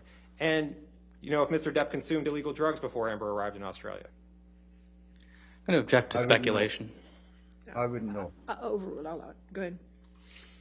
And do you know if Mr. Depp spent any time with Marilyn Manson in Australia before Amber arrived? See, Marilyn Manson's been Don't recall. canceled for being Don't Me recall- I don't Too'd. recall Marilyn Manson So they're being just there. trying to muddy You the don't- water. So as Mr. Depp's security, you don't know if Mr. Depp was with Marilyn Manson at any time? I left Australia to smuggle 2 dogs back out of Australia back to. No, I'm talking about it. I'm talking about Smuggled in the 2 beginning of dogs. March 2015. You were that I you don't were recall you were Marilyn Manson. you don't know one way or the other. No. Were you seeing Mr. Depp every day? In early Not March at the beginning, 2015. no, not at the beginning. I had other duties. Okay. So you don't know what Mr. Depp was doing at that time, correct? He smuggled to. I Oh, wa- that's I wa- right, the I wasn't with him. Australian thing And you don't know when Amber where she arrived took into, she in- took in her Australia, dogs and his dogs into Australia without doing the But you proper do know that Amber forms. stayed with The Mr. ones Depp, that right? Amber forged. Yes. Okay. And you talked about a resident security team that was at the Australia house. Is that right? That's correct. And were there about 4? Was there anyone from the resident security team in the house when you arrived on March 8th, 2015? No. Okay. No. And the resident security team, is it your understanding that they were there, that they were kind of guarding the house? They would have been in the grounds, but the substantial grounds, real substantial grounds. They would have been at the grounds somewhere. But they didn't go into the house on March 8th, correct? I don't know. I never seen them in the house. Okay. And so when you arrived at the At house, this point, and when- girl, and just when it say was just you just want this over Mr. with. Depp and Amber Heard? Just Mr. Depp and Amber Heard. Okay. And There before Because may if have she been someone loses else there. this- I never visibly seen anyone else. I wasn't there It's long just going to enough be worse. to chat to anybody. and when you arrived at the house, you could hear a ruckus, correct? Yes. Well, yes, I could hear. No, yeah, I could hear. Definitely hear something. Got a through perfect nose, honey. door, I'd yeah. kill for that nose. But you said the door was so thick you couldn't hear the actual words that were being said. Is that right? No, just Mickey Mouse is there keeping. shouting. I wouldn't be And then you saw, shocked. Disney. then you went in the house and saw Mr. Depp in the foyer, correct? Yes, correct. And Mr. Depp was trying to urinate in the foyer, wasn't he? Jesus.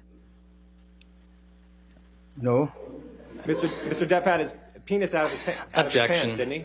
I What? think I would remember Relevance. seeing Mr. Depp penis. I'll allow it. Next question. And you were trying to get Mr. Depp out of the house, correct? I mean, I'm not. Trying to get Mr. Depp out of the house, yes. And I'm Mr. not Depp was shocked that he refusing to would leave the house, was pee. he not? I mean, the state of that one house was bad. Not so much refused. He just wanted 2 minutes to see his piece. You took Mr. Depp's arm to try to move him out, but he broke away, isn't that right? Yes. Okay. I mean, so he was strong enough to break away from your grip, correct? No.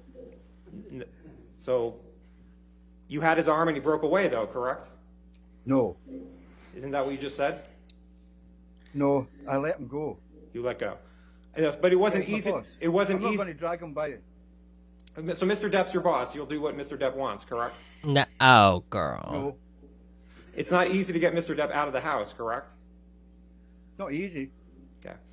Now, can we play Exhibit 380A, which is already in evidence?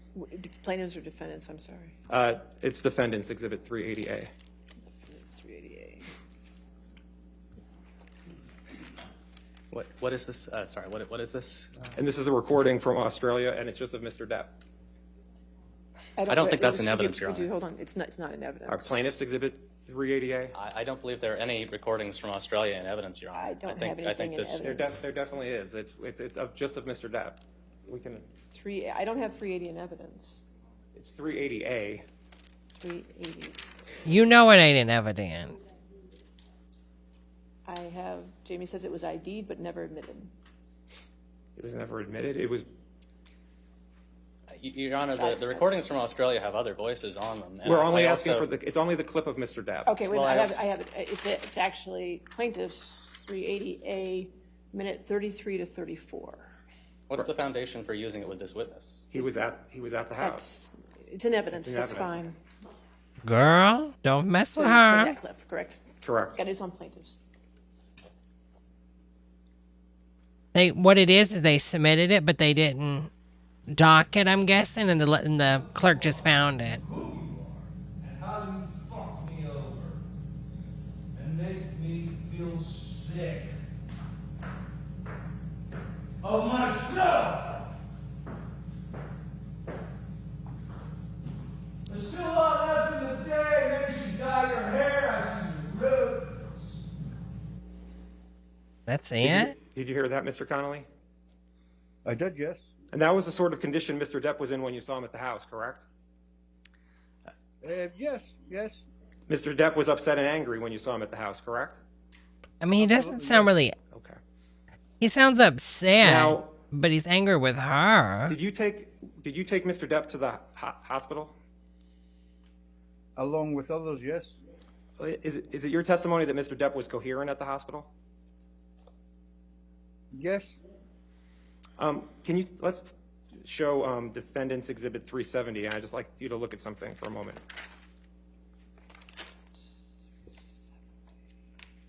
I'm not putting it in, I'm not publishing it, I just want to show him a document. Defendant's Exhibit 370.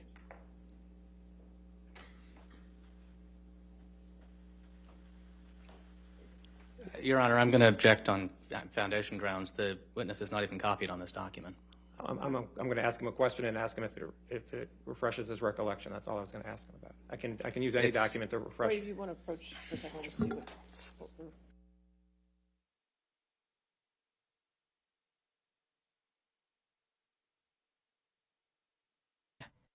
I mean, this is so confused. I don't understand what are they trying to do? You know, like,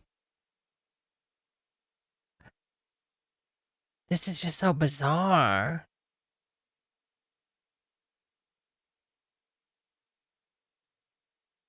I keep thinking that's the gentleman from Moon Knight. He kind of looks like him right there, doesn't he?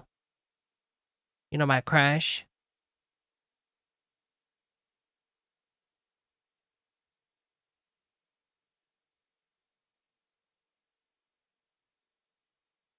It's a hot mess. It's a hot mess, honey.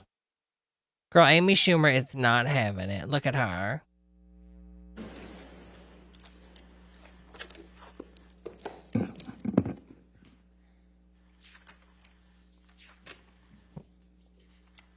I mean, I would be, excuse me, I wouldn't be shocked at this point if Amber Heard just faints and falls out. She just.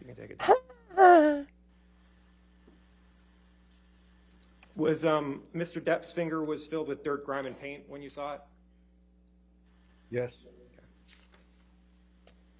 And now, you say you saw no bruises or cuts on Amber on March 8th, 2015, correct? Correct. Isn't it true that your main concern was Mr. Depp and getting him out of the house, correct? Correct. You weren't concentrating on Amber, correct? I was close enough. If there was any marks on Amber's face, I would have picked that up in 2 minutes. As you're trying to the Home Office. As you're trying to pull Mr. Depp out of the house, you're scanning Amber for bruises and cuts. I mean, security. I'm not scanning, but I'm looking at it. You would know. As you're moving Mr. Depp out of the house, correct? Yes. Right. Yes. How do I know what she's going to lift? Right.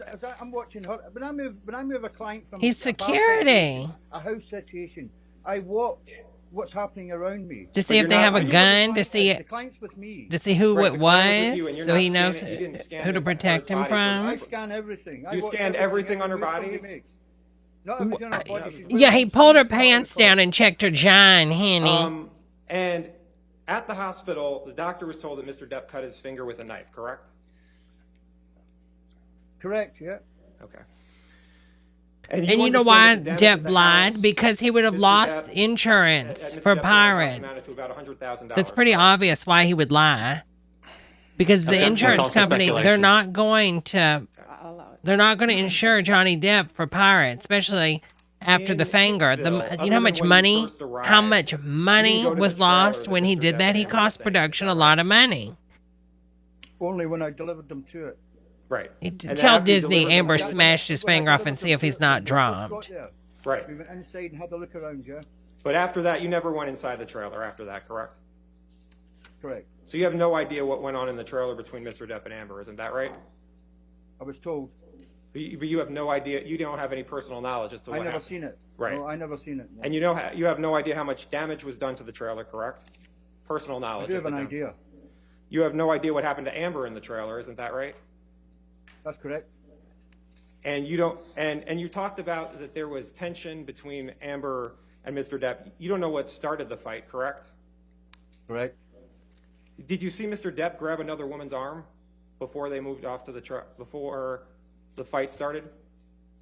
No. Okay. Were you with the company when were you with the group? No. Okay. I was maybe 20 feet away observing. That's my job, not to get involved. I don't sit with my clients in a personal situation. I just observe. Now, you testified that at He times sounds you like a saw good security guard, to be marks honest. and bruises on Mr. Depp, a fat lip, I think you said. You don't have dates for those times that you saw that, right? I don't recall. No, you're talking. That's a long time ago. You know. It's right. And you testified in the UK in this. You testified in the UK, correct? Correct. And you gave a witness statement too in the UK, correct? Correct. And you never testified to seeing any marks, bruises, or injuries on Mr. Depp, isn't that right? In the UK? I wasn't asked in the UK. But you never testified. You never testified to that, right? I wasn't asked. Okay. Now, you talked about a private plane that you saw a plastic lighter bounce off of Mr. Depp's chest, correct? Correct. And you said you saw Mr. Depp smirking and then he said, "Was that it?" Is that right? No. Okay. You don't know what started the fight there, correct? Hello, Tommy. Correct. Okay. And you talked about at the lofts, I think you called it, in Los Angeles. you saw a Coke can Oh, totally. get thrown. Johnny somewhere in seemed the doesn't vicinity of object Mr. a Depp, lot. correct? I think you only object a seen lot a can, Right. not a Coke if you're can. bad. couldn't I don't tell you what know. can it was. Okay. I'm not a And you lawyer. don't I have know no idea. what happened before you saw the Coke can get thrown, correct? The cocaine. Correct. Okay. Oh, the Coke can. And you talked about this picture of that you took in Southeast Asia, correct? Correct. Okay. And you never mentioned in the UK matter or in your witness statement Mr. Depp having scratches and bruises on the train, correct? I was never prompted. I was never asked. You gave a witness statement that gave the what you saw and the relationship between Amber and Mr. Depp, and you never talked about bruises or cuts on Mr. Depp in Southeast Asia, correct? No, I wasn't asked that. Okay. Now, you said only Johnny could make requests for a private dining car, isn't that right? What? I said that. Only Johnny needed a private dining car. Miss Heard didn't need a private dining car, correct? No, Miss Heard wanted one. Definitely be correct. Yeah, Okay. only Johnny Depp would need a private dining car, but Johnny doesn't want a private dining car. Okay. Now, Exactly. you were not present in Miss Amber Heard Miss did. Heard and Mr. Depp's cabin on the train, right? What? No. What are And they if a fight trying? occurred- I don't. I and if a cannot fight occurred in the follow cabin, what you'd they're have no trying way to of knowing do. about it, right? I wouldn't know. And you don't know if Mr. Depp was Amber Heard strangling is not Miss Heard, famous do you? enough for a private thing, but No, I Johnny didn't didn't know. want You don't it. know if Mr. Depp had his shirt wrapped around Amber's neck, do you? Oh my Objection, speculation, cumulative. Oh, no, I wouldn't know. The only reason I would know anything in that cabin. No, okay. is if You the wouldn't know. cabin You door was open or answered, closed. sir. You answered that. All right. We can move on. Okay.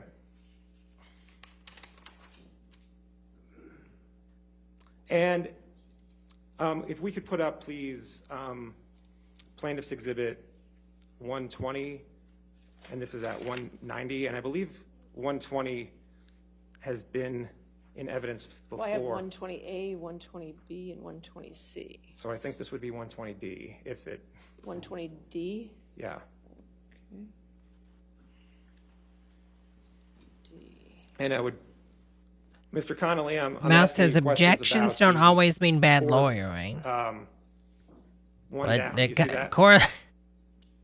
watching Yeah, this, you would I'm think not- it did. I'm going to Tiny. objection. The document is hearsay. I don't know what the exception would be. Okay, hold. If you want to come forward, let's.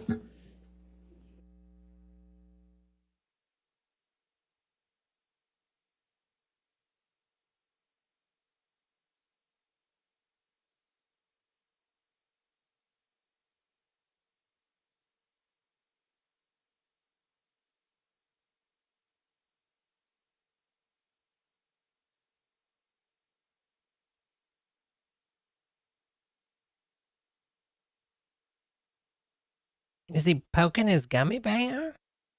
Amy Schumer is talking.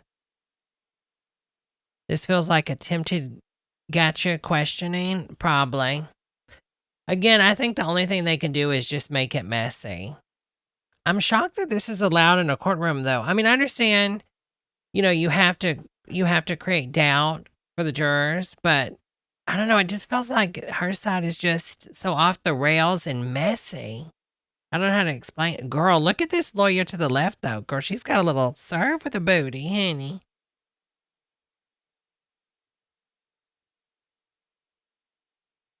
Today's the 11th day, Joad. And we still got weeks to go, I think.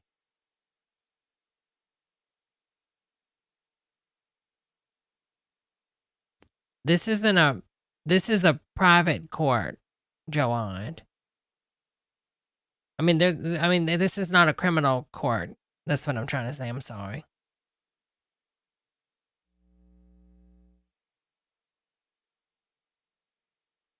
Look at him shaking.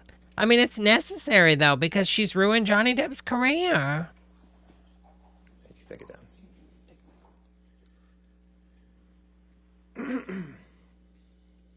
Mr. Connolly, you agree that Ms. Heard's been nothing but respectful and professional to you, correct? Absolutely. Right. Okay. Thank you. I have nothing further. All right, redirect.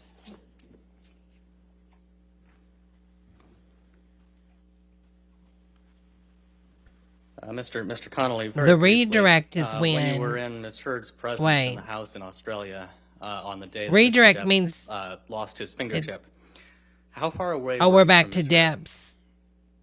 I'm confused. On the exit, on the Yeah, we're back. egress, It's going back to about Johnny's 3 feet, 4 feet at the most. Can you estimate for us about how long you were in Miss Heard's presence? lawyers. Oh, you know what? Best way to do this is think about it and count it out, okay? He's counting. 15 seconds, 20 seconds. How was the light? Well, it's Australia. The door is There's no lights in massive. Australia. It's a wall of glass behind them. The light is absolutely fine. You couldn't get better. I mean, oh, there she goes again. All right, I have nothing further. All right. Is this a witness subject to recall? We're done with them already? Yes, Your Honor. All right. Mr. Connolly, since you're subject to recall, did not discuss your testimony with anybody and don't watch anything about this case, okay? But you're free to log off Of course, today. Your Honor, yeah. All right, you're free to log off today, What? though, Thank sir. you. Thank you. Have a good day. Thank you, Your Honor. All right, your next witness. Oh God, it's gonna get juicy, girls. Who the hell is that? Mr. Jenkins. Is that Oompa Loompa? Mr. Jenkins, can you hear me, sir? Afternoon. Yes, I can, Your Honor. All right, perfect. Thank you, sir. All right. If you raise your right hand for me, do you swear or affirm to tell the truth under penalty of law? I do. All right, thank you, sir. What? It must be called. Well, this is in Morning, Mr. Virginia. Jenkins. Can you hear me okay? Yes, I can. Wait, who is this? please state your The, full oh, name this for is the the record? other bodyguard, I think.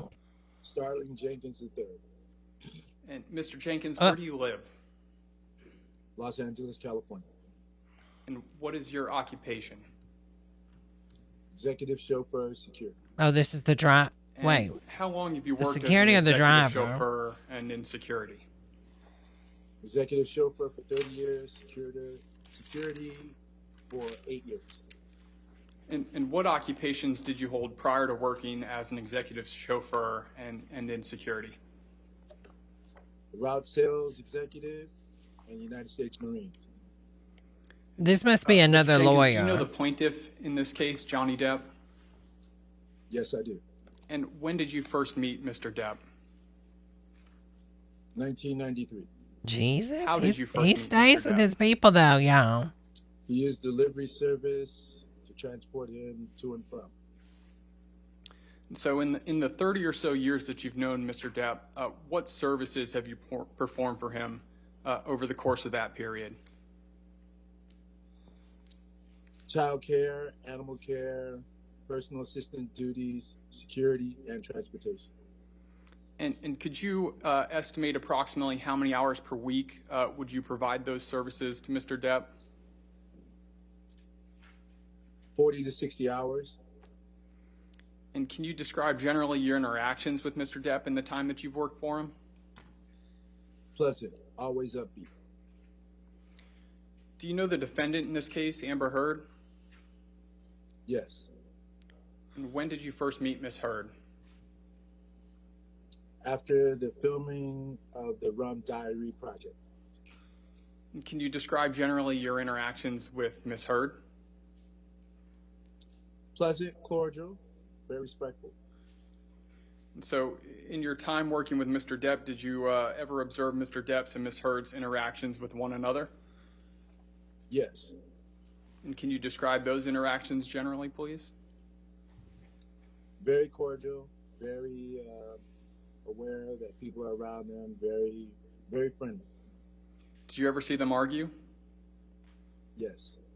Can you describe what you observed about those arguments? It would be initiated by her. I mean, I'm not trying to be mean, Try to engage with him. but again, I would just tell feel me like to Johnny just picks people because he likes them. So where did these arguments take place? I mean, I don't want to be rude, but I'm a 68-year-old woman, honey. Do you recall? I'm how going to many get the times you youngest, witnessed most them argue? fit person to be my Twice. security. You know what I'm saying?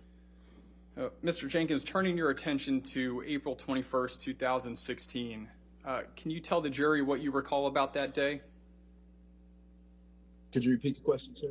Sure. So turning your attention to April 21st, 2016, can you tell the jury what you recall about that day? It was the birthday party being held at the penthouse. And when you say the penthouse, what are you referring to? It's the Eastern Columbia building. And what were you doing that evening? That evening, I was assigned security on the detail. Were you inside the residence while the birthday party was taking place? I was in the CP, the command post that's stationed on the same floor, right outside of the elevator. And did you interact with Ms. Heard at all that evening? Yes, I did. In regards to getting her clients' keys, parking, making sure no one else was on the floor that wasn't invited to the party. Were there any issues at the birthday party at the time that you were present at the penthouses? No issues except for the boss did not show up. And do you recall what time you left that day? 11:15 p.m. that evening. And Mr. Jenkins, what happened the next day, April 22nd, 2016? I don't know, Miss B. Did you see the Manson family in there yesterday? I would have really good security. I'd be scared of those girls. Johnny last night, she threw his personal property over the balcony. What? Into the streets, 9th and Broadway. And when you say personal property, what are you referring to? She threw his stuff? His phone, wallet, credit cards, passports, everything. Girl, I'm down there at the bottom of the skyscraper with a Ms. Heard say bucket. anything else to you about this altercation? Nothing except they were fighting. So what did you do after Ms. Heard informed you that she had thrown Mr. Depp's personal property off the balcony? Formulated a plan with Norm from the office to use the Find My Phone app, hit the streets, and try to get lucky. Did you end up finding Mr. Depp's phone? Yes, I did. In Skid Row, probably 6 miles from the house. And who had the phone? A homeless gentleman, unhoused gentleman. I approached him about the phone. He was honest. He returned it. I gave him a reward for it. And what was the reward? What? $420, chicken tacos, chips, apples, Fiji water. So after finding Mr. Depp's phone, what did you do? But $400 Showed the phone to Amber that I retrieved. I mean, a homeless person. Can we give him a little more? I mean, Amber spends $500 just on one bottle of wine. So couldn't we give the homeless person a little bit more? Things with the phone. What happened next? What happened next is I walked Amber to the car. We got everybody in the I do car. like this guy, though. I can see why Johnny likes him. I went back to the penthouse to retrieve the dogs and the luggage. Were you also going to Coachella with Miss Heard? Yes, I was. I was the transportation for Amber and her friends while she was at Coachella. So how did you get to Coachella? Drove the SUV provided by Johnny, put the animals and all the luggage in, and headed out to the venue. And the morning of April 22nd, did you see any injuries on Miss Heard? No marks, no injuries. And so driving out to Coachella, He looks did like anyone somebody, drive but I with you? can't place him. I was in the car alone except for the animals. And how did Miss Heard get to Coachella? She drove a Mustang. Was anyone else in her car? She was with, I believe, her sister and one other friend, her assistant, Savannah. And do you know how many days Miss Heard and her friends were planning to stay at Coachella? So the following Monday, I believe it's the 25th of April, we departed. And do you recall where Miss Heard was staying at Coachella? Los Staying at Polos. Parker, Hermanos. Hotel What does that mean, Palm Lou? Springs, outside of Coachella. Were you also staying at the Parker Hotel? I also stayed there. Jesus. So did you attend Coachella for work or for pleasure? For work. Oh my What was your job that weekend? provide security and transportation. I mean, I know they have to ask that, but girl, yeah. I don't see her bumping take care of her Coachella, while honey. she was there at the Parker or then out traveling. Do you recall what time approximately you arrived at the Parker Hotel on April 22nd? Oh, the chicken Breaking Bad. I remember that. He does kind of favor him, kind of. And what did Miss Heard and her friends do that evening, April 22nd? That evening, we arrived. We were assigned the rooms. We went with the staff of the Parker Hotel around to the suites where we were staying.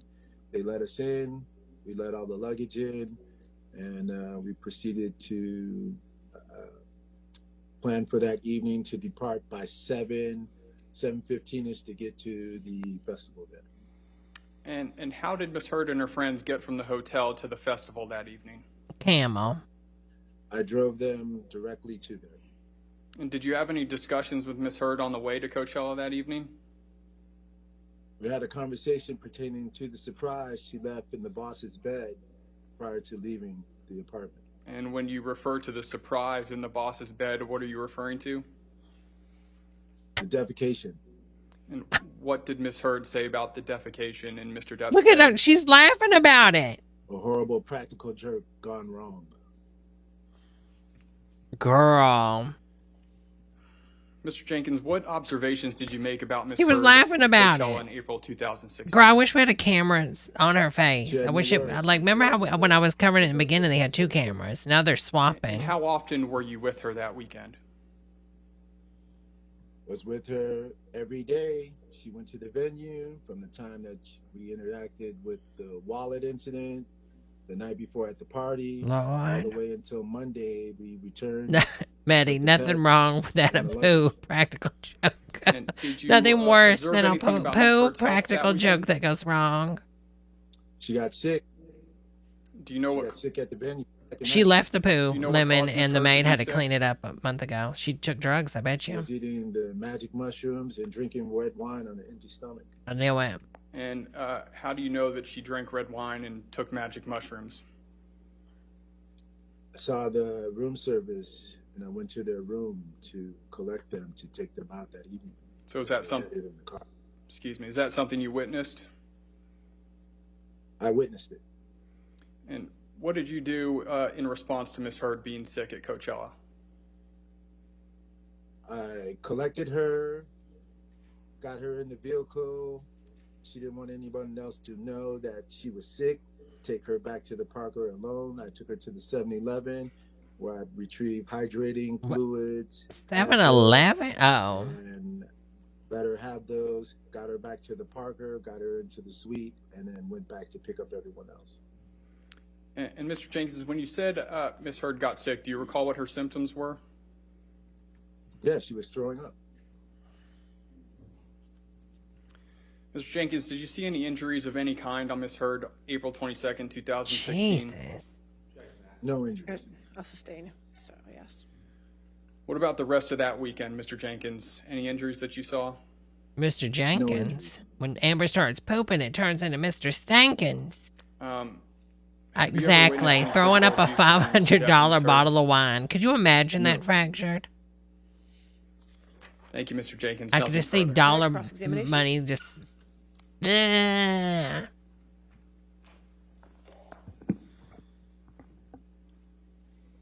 afternoon, Mr. Jenkins. Good afternoon.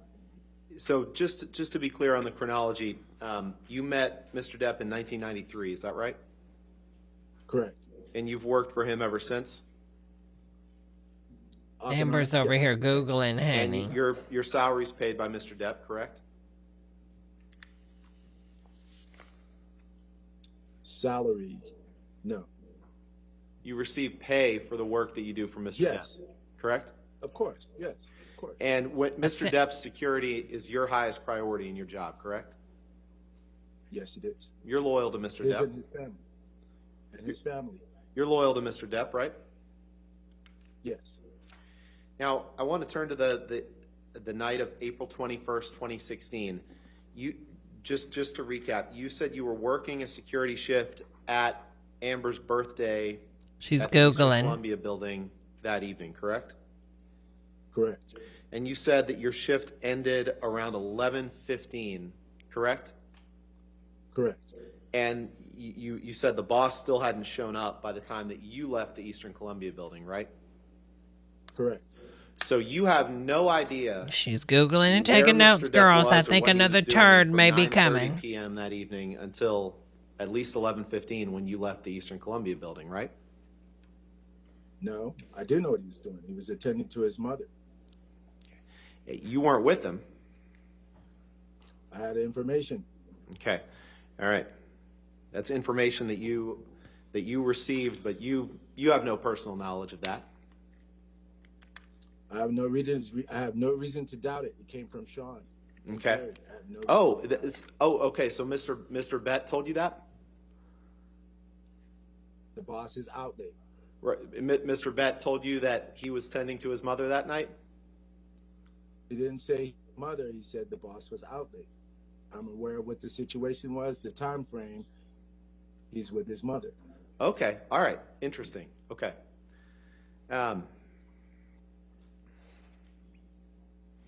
And did you have any understanding that he had a meeting with his new business manager earlier that evening where he was told that he was running out of money and that She was on the shrooms when she Did you have any understanding of that? Objection. Or anyone else? Objection. No, she did. Foundation calls for speculation. She pooped before she went to Coachella and did the And you didn't shrooms, see Mr. Sonny. Depp that That's night, why right? she was joking with him.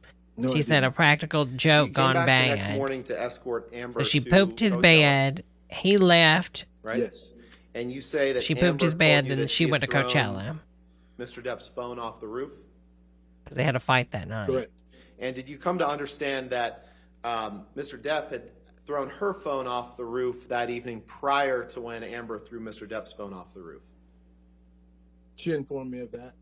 Okay, she informed you of that. So when you went outside to look for Mr. Depp's phone, you weren't looking for Miss Heard's phone, were you? She had her phone. She had her phone. She was trying to re-download and back it up. Okay, so you were only looking for Mr. Depp's phone when you went downstairs to try to, you found it with an unhoused person, you said, correct? Correct. Okay, and did I hear you right that you said it was 6 miles away where you found the phone? Correct. It actually wasn't 6 miles away. It was actually right below the building, the ECB building, No, it was correct? not. Okay, No, it was not. Can you pull up?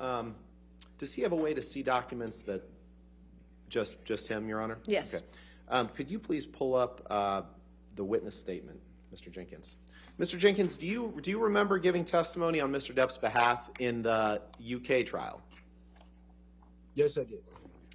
And you gave a witness statement first in writing, Yep. correct? Do you remember Up, that? going in for a jelly bean and a And red then you were hot, I think. examined, Or maybe by a the attorneys in the chocolate trial, coated correct? peanut, a candied peanut. Correct. Okay.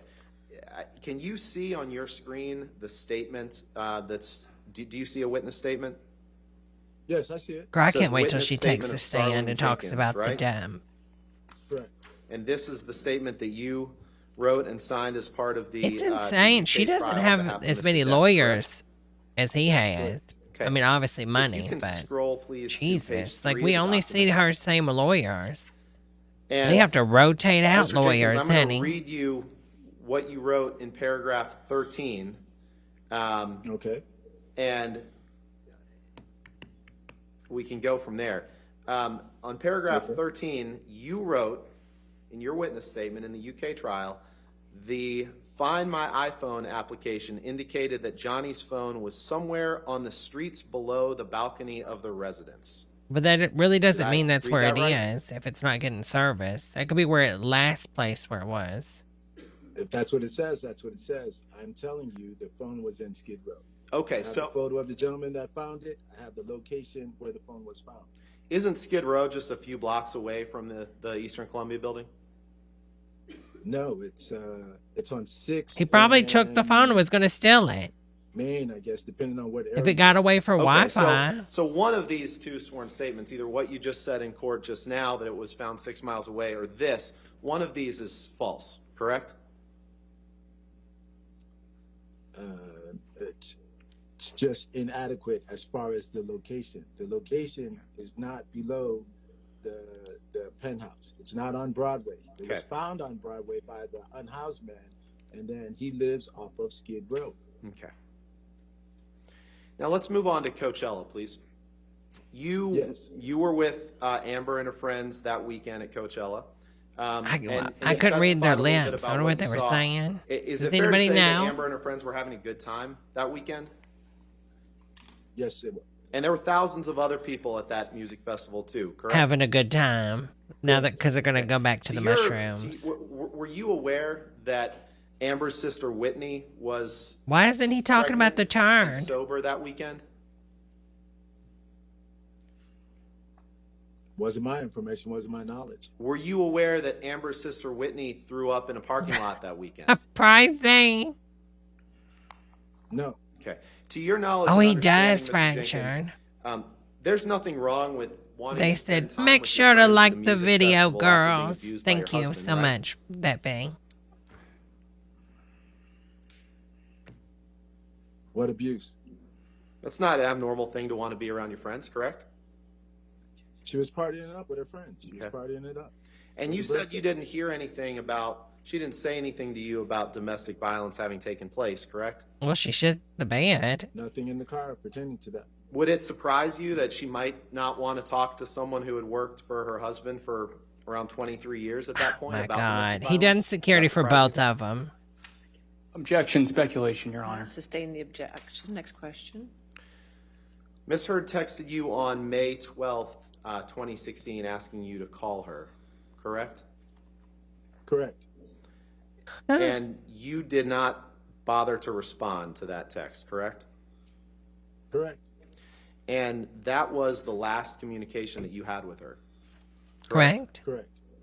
Now, you weren't, just to be clear, you weren't at Amber's house on Orange Avenue in March 2013 when Johnny was there, correct?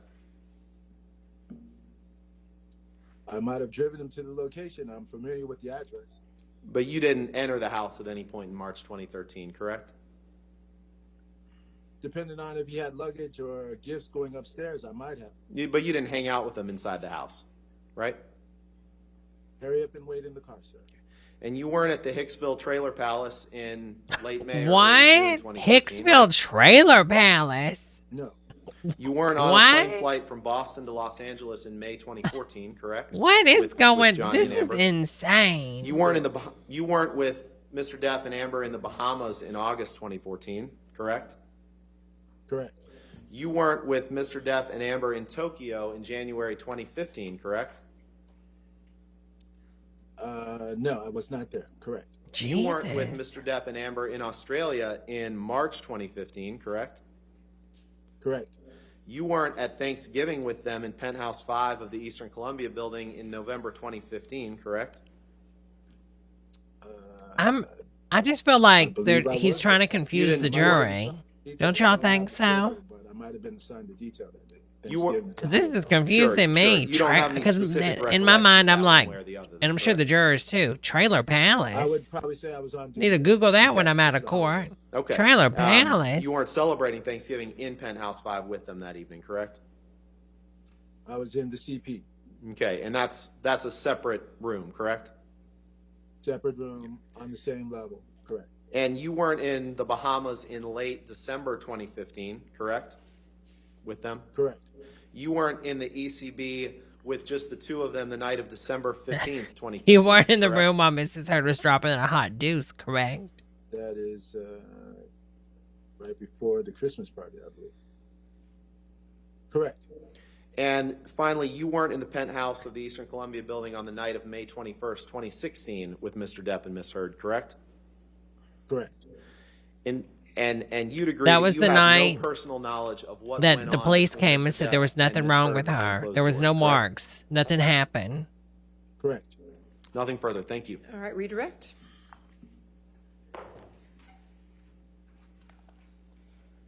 Just very quickly, Your Honor, do we have Mr. Jenkins' witness statement? Or perhaps...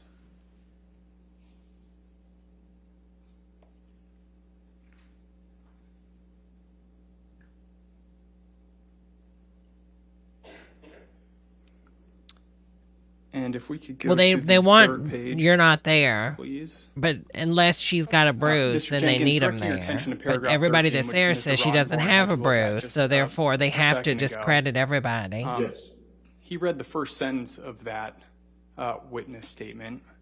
The Find My iPhone application indicating that Johnny's phone was somewhere on the streets below the balcony of the residence. Walked out. Could you please read for the jury the second part of that paragraph? I walked out onto the street, did not see the phone. I then asked several homeless people if they had the phone. One homeless man admitted to me that he had the phone, returned the phone to me in exchange for the following: $425 in cash, 3 chicken tacos, 2 bags of chips, 4 apples, 2 apples. So he did lie. He said he. And so, do you recall where you found the iPhone that day? Yes, I do. Objection asked and answered. All right, I'll sustain the objection. Next question. So he did lie. They just clarified it.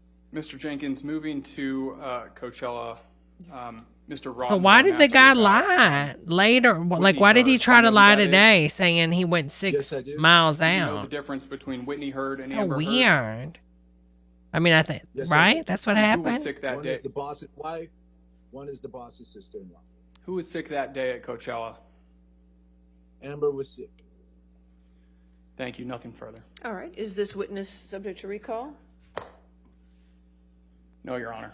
All right, Mr. Jenkins, you're free from testimony, and therefore you're free to Oh, I see do what you're whatever you saying, need to do, or you Fraction. can watch the That proceedings. makes It's up to you. sense. But you're done for today, though. Thank you, sir.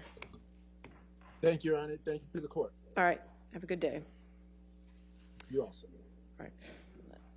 You're awesome.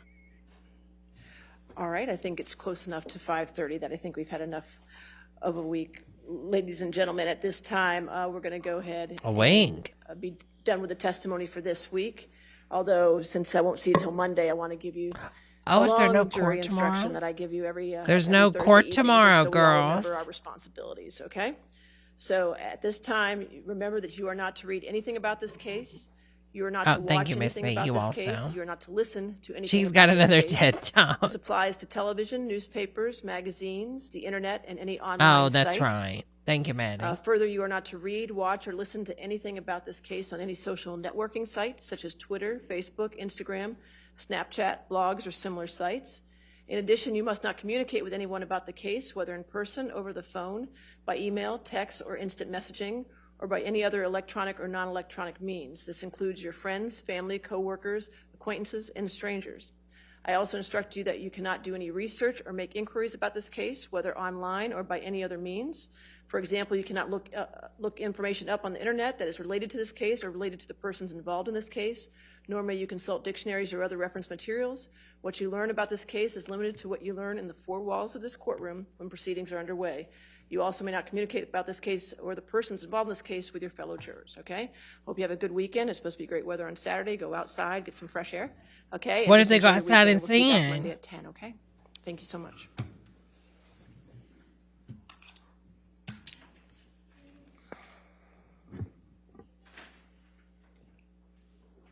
All rise.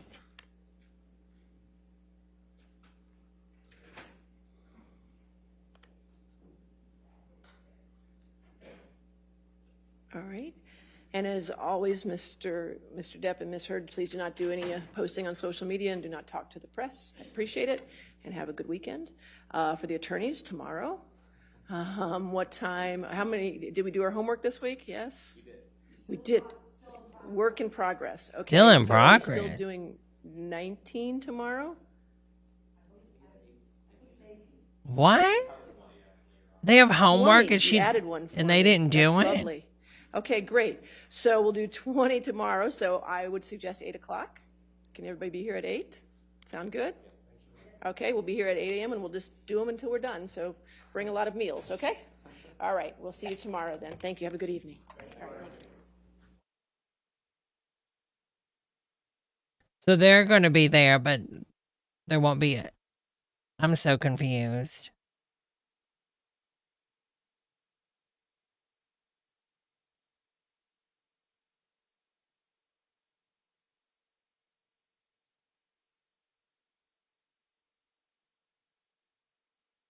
They need to turn the camera around. I want to see what she's doing. She's picking up her stuff. Oh, she's leaving quick today, girls.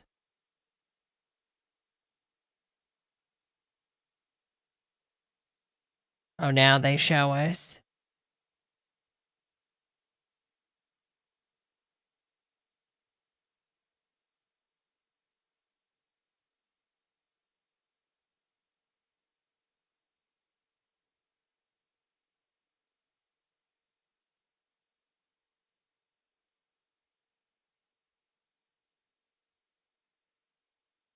The one lawyer, she's so happy. Like every time she comes on here, she's just ear to ear.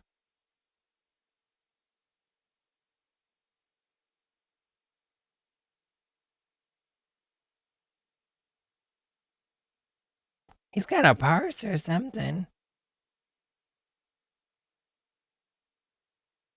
She's got a whole 3 days to practice her next innocent peasant woman hairstyle.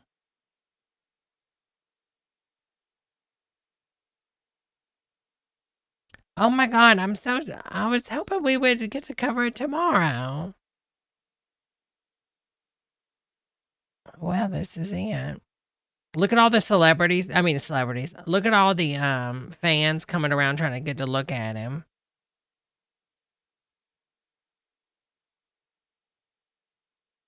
It's like, girl, just go home. Look at her wrists, girl. They're dropped, honey.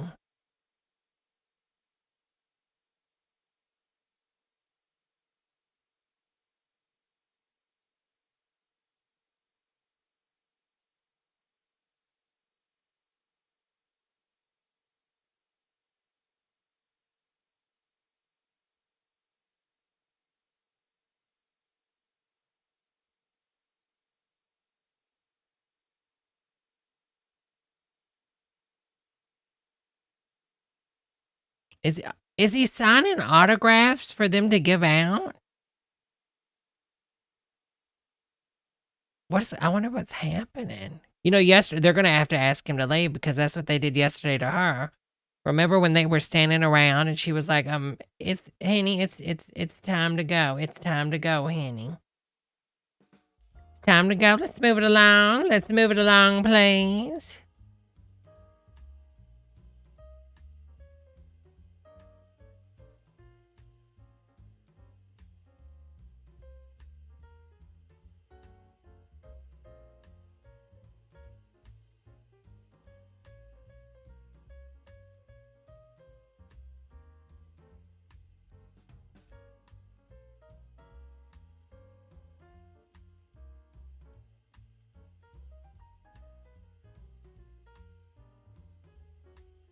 I know they didn't just cut the fade. Oh, I was about to say.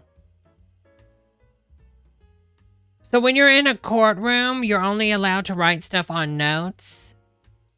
Like, why couldn't he just text him? I don't understand.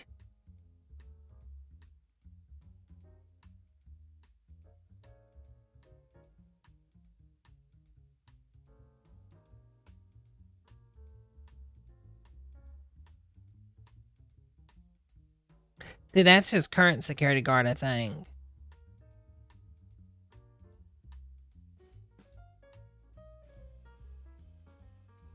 Oh, is that what it is? Lou says usually no recording devices.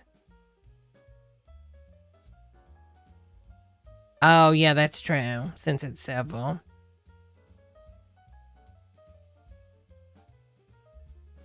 Is that Steven Spielberg? Was that Steven Spielberg?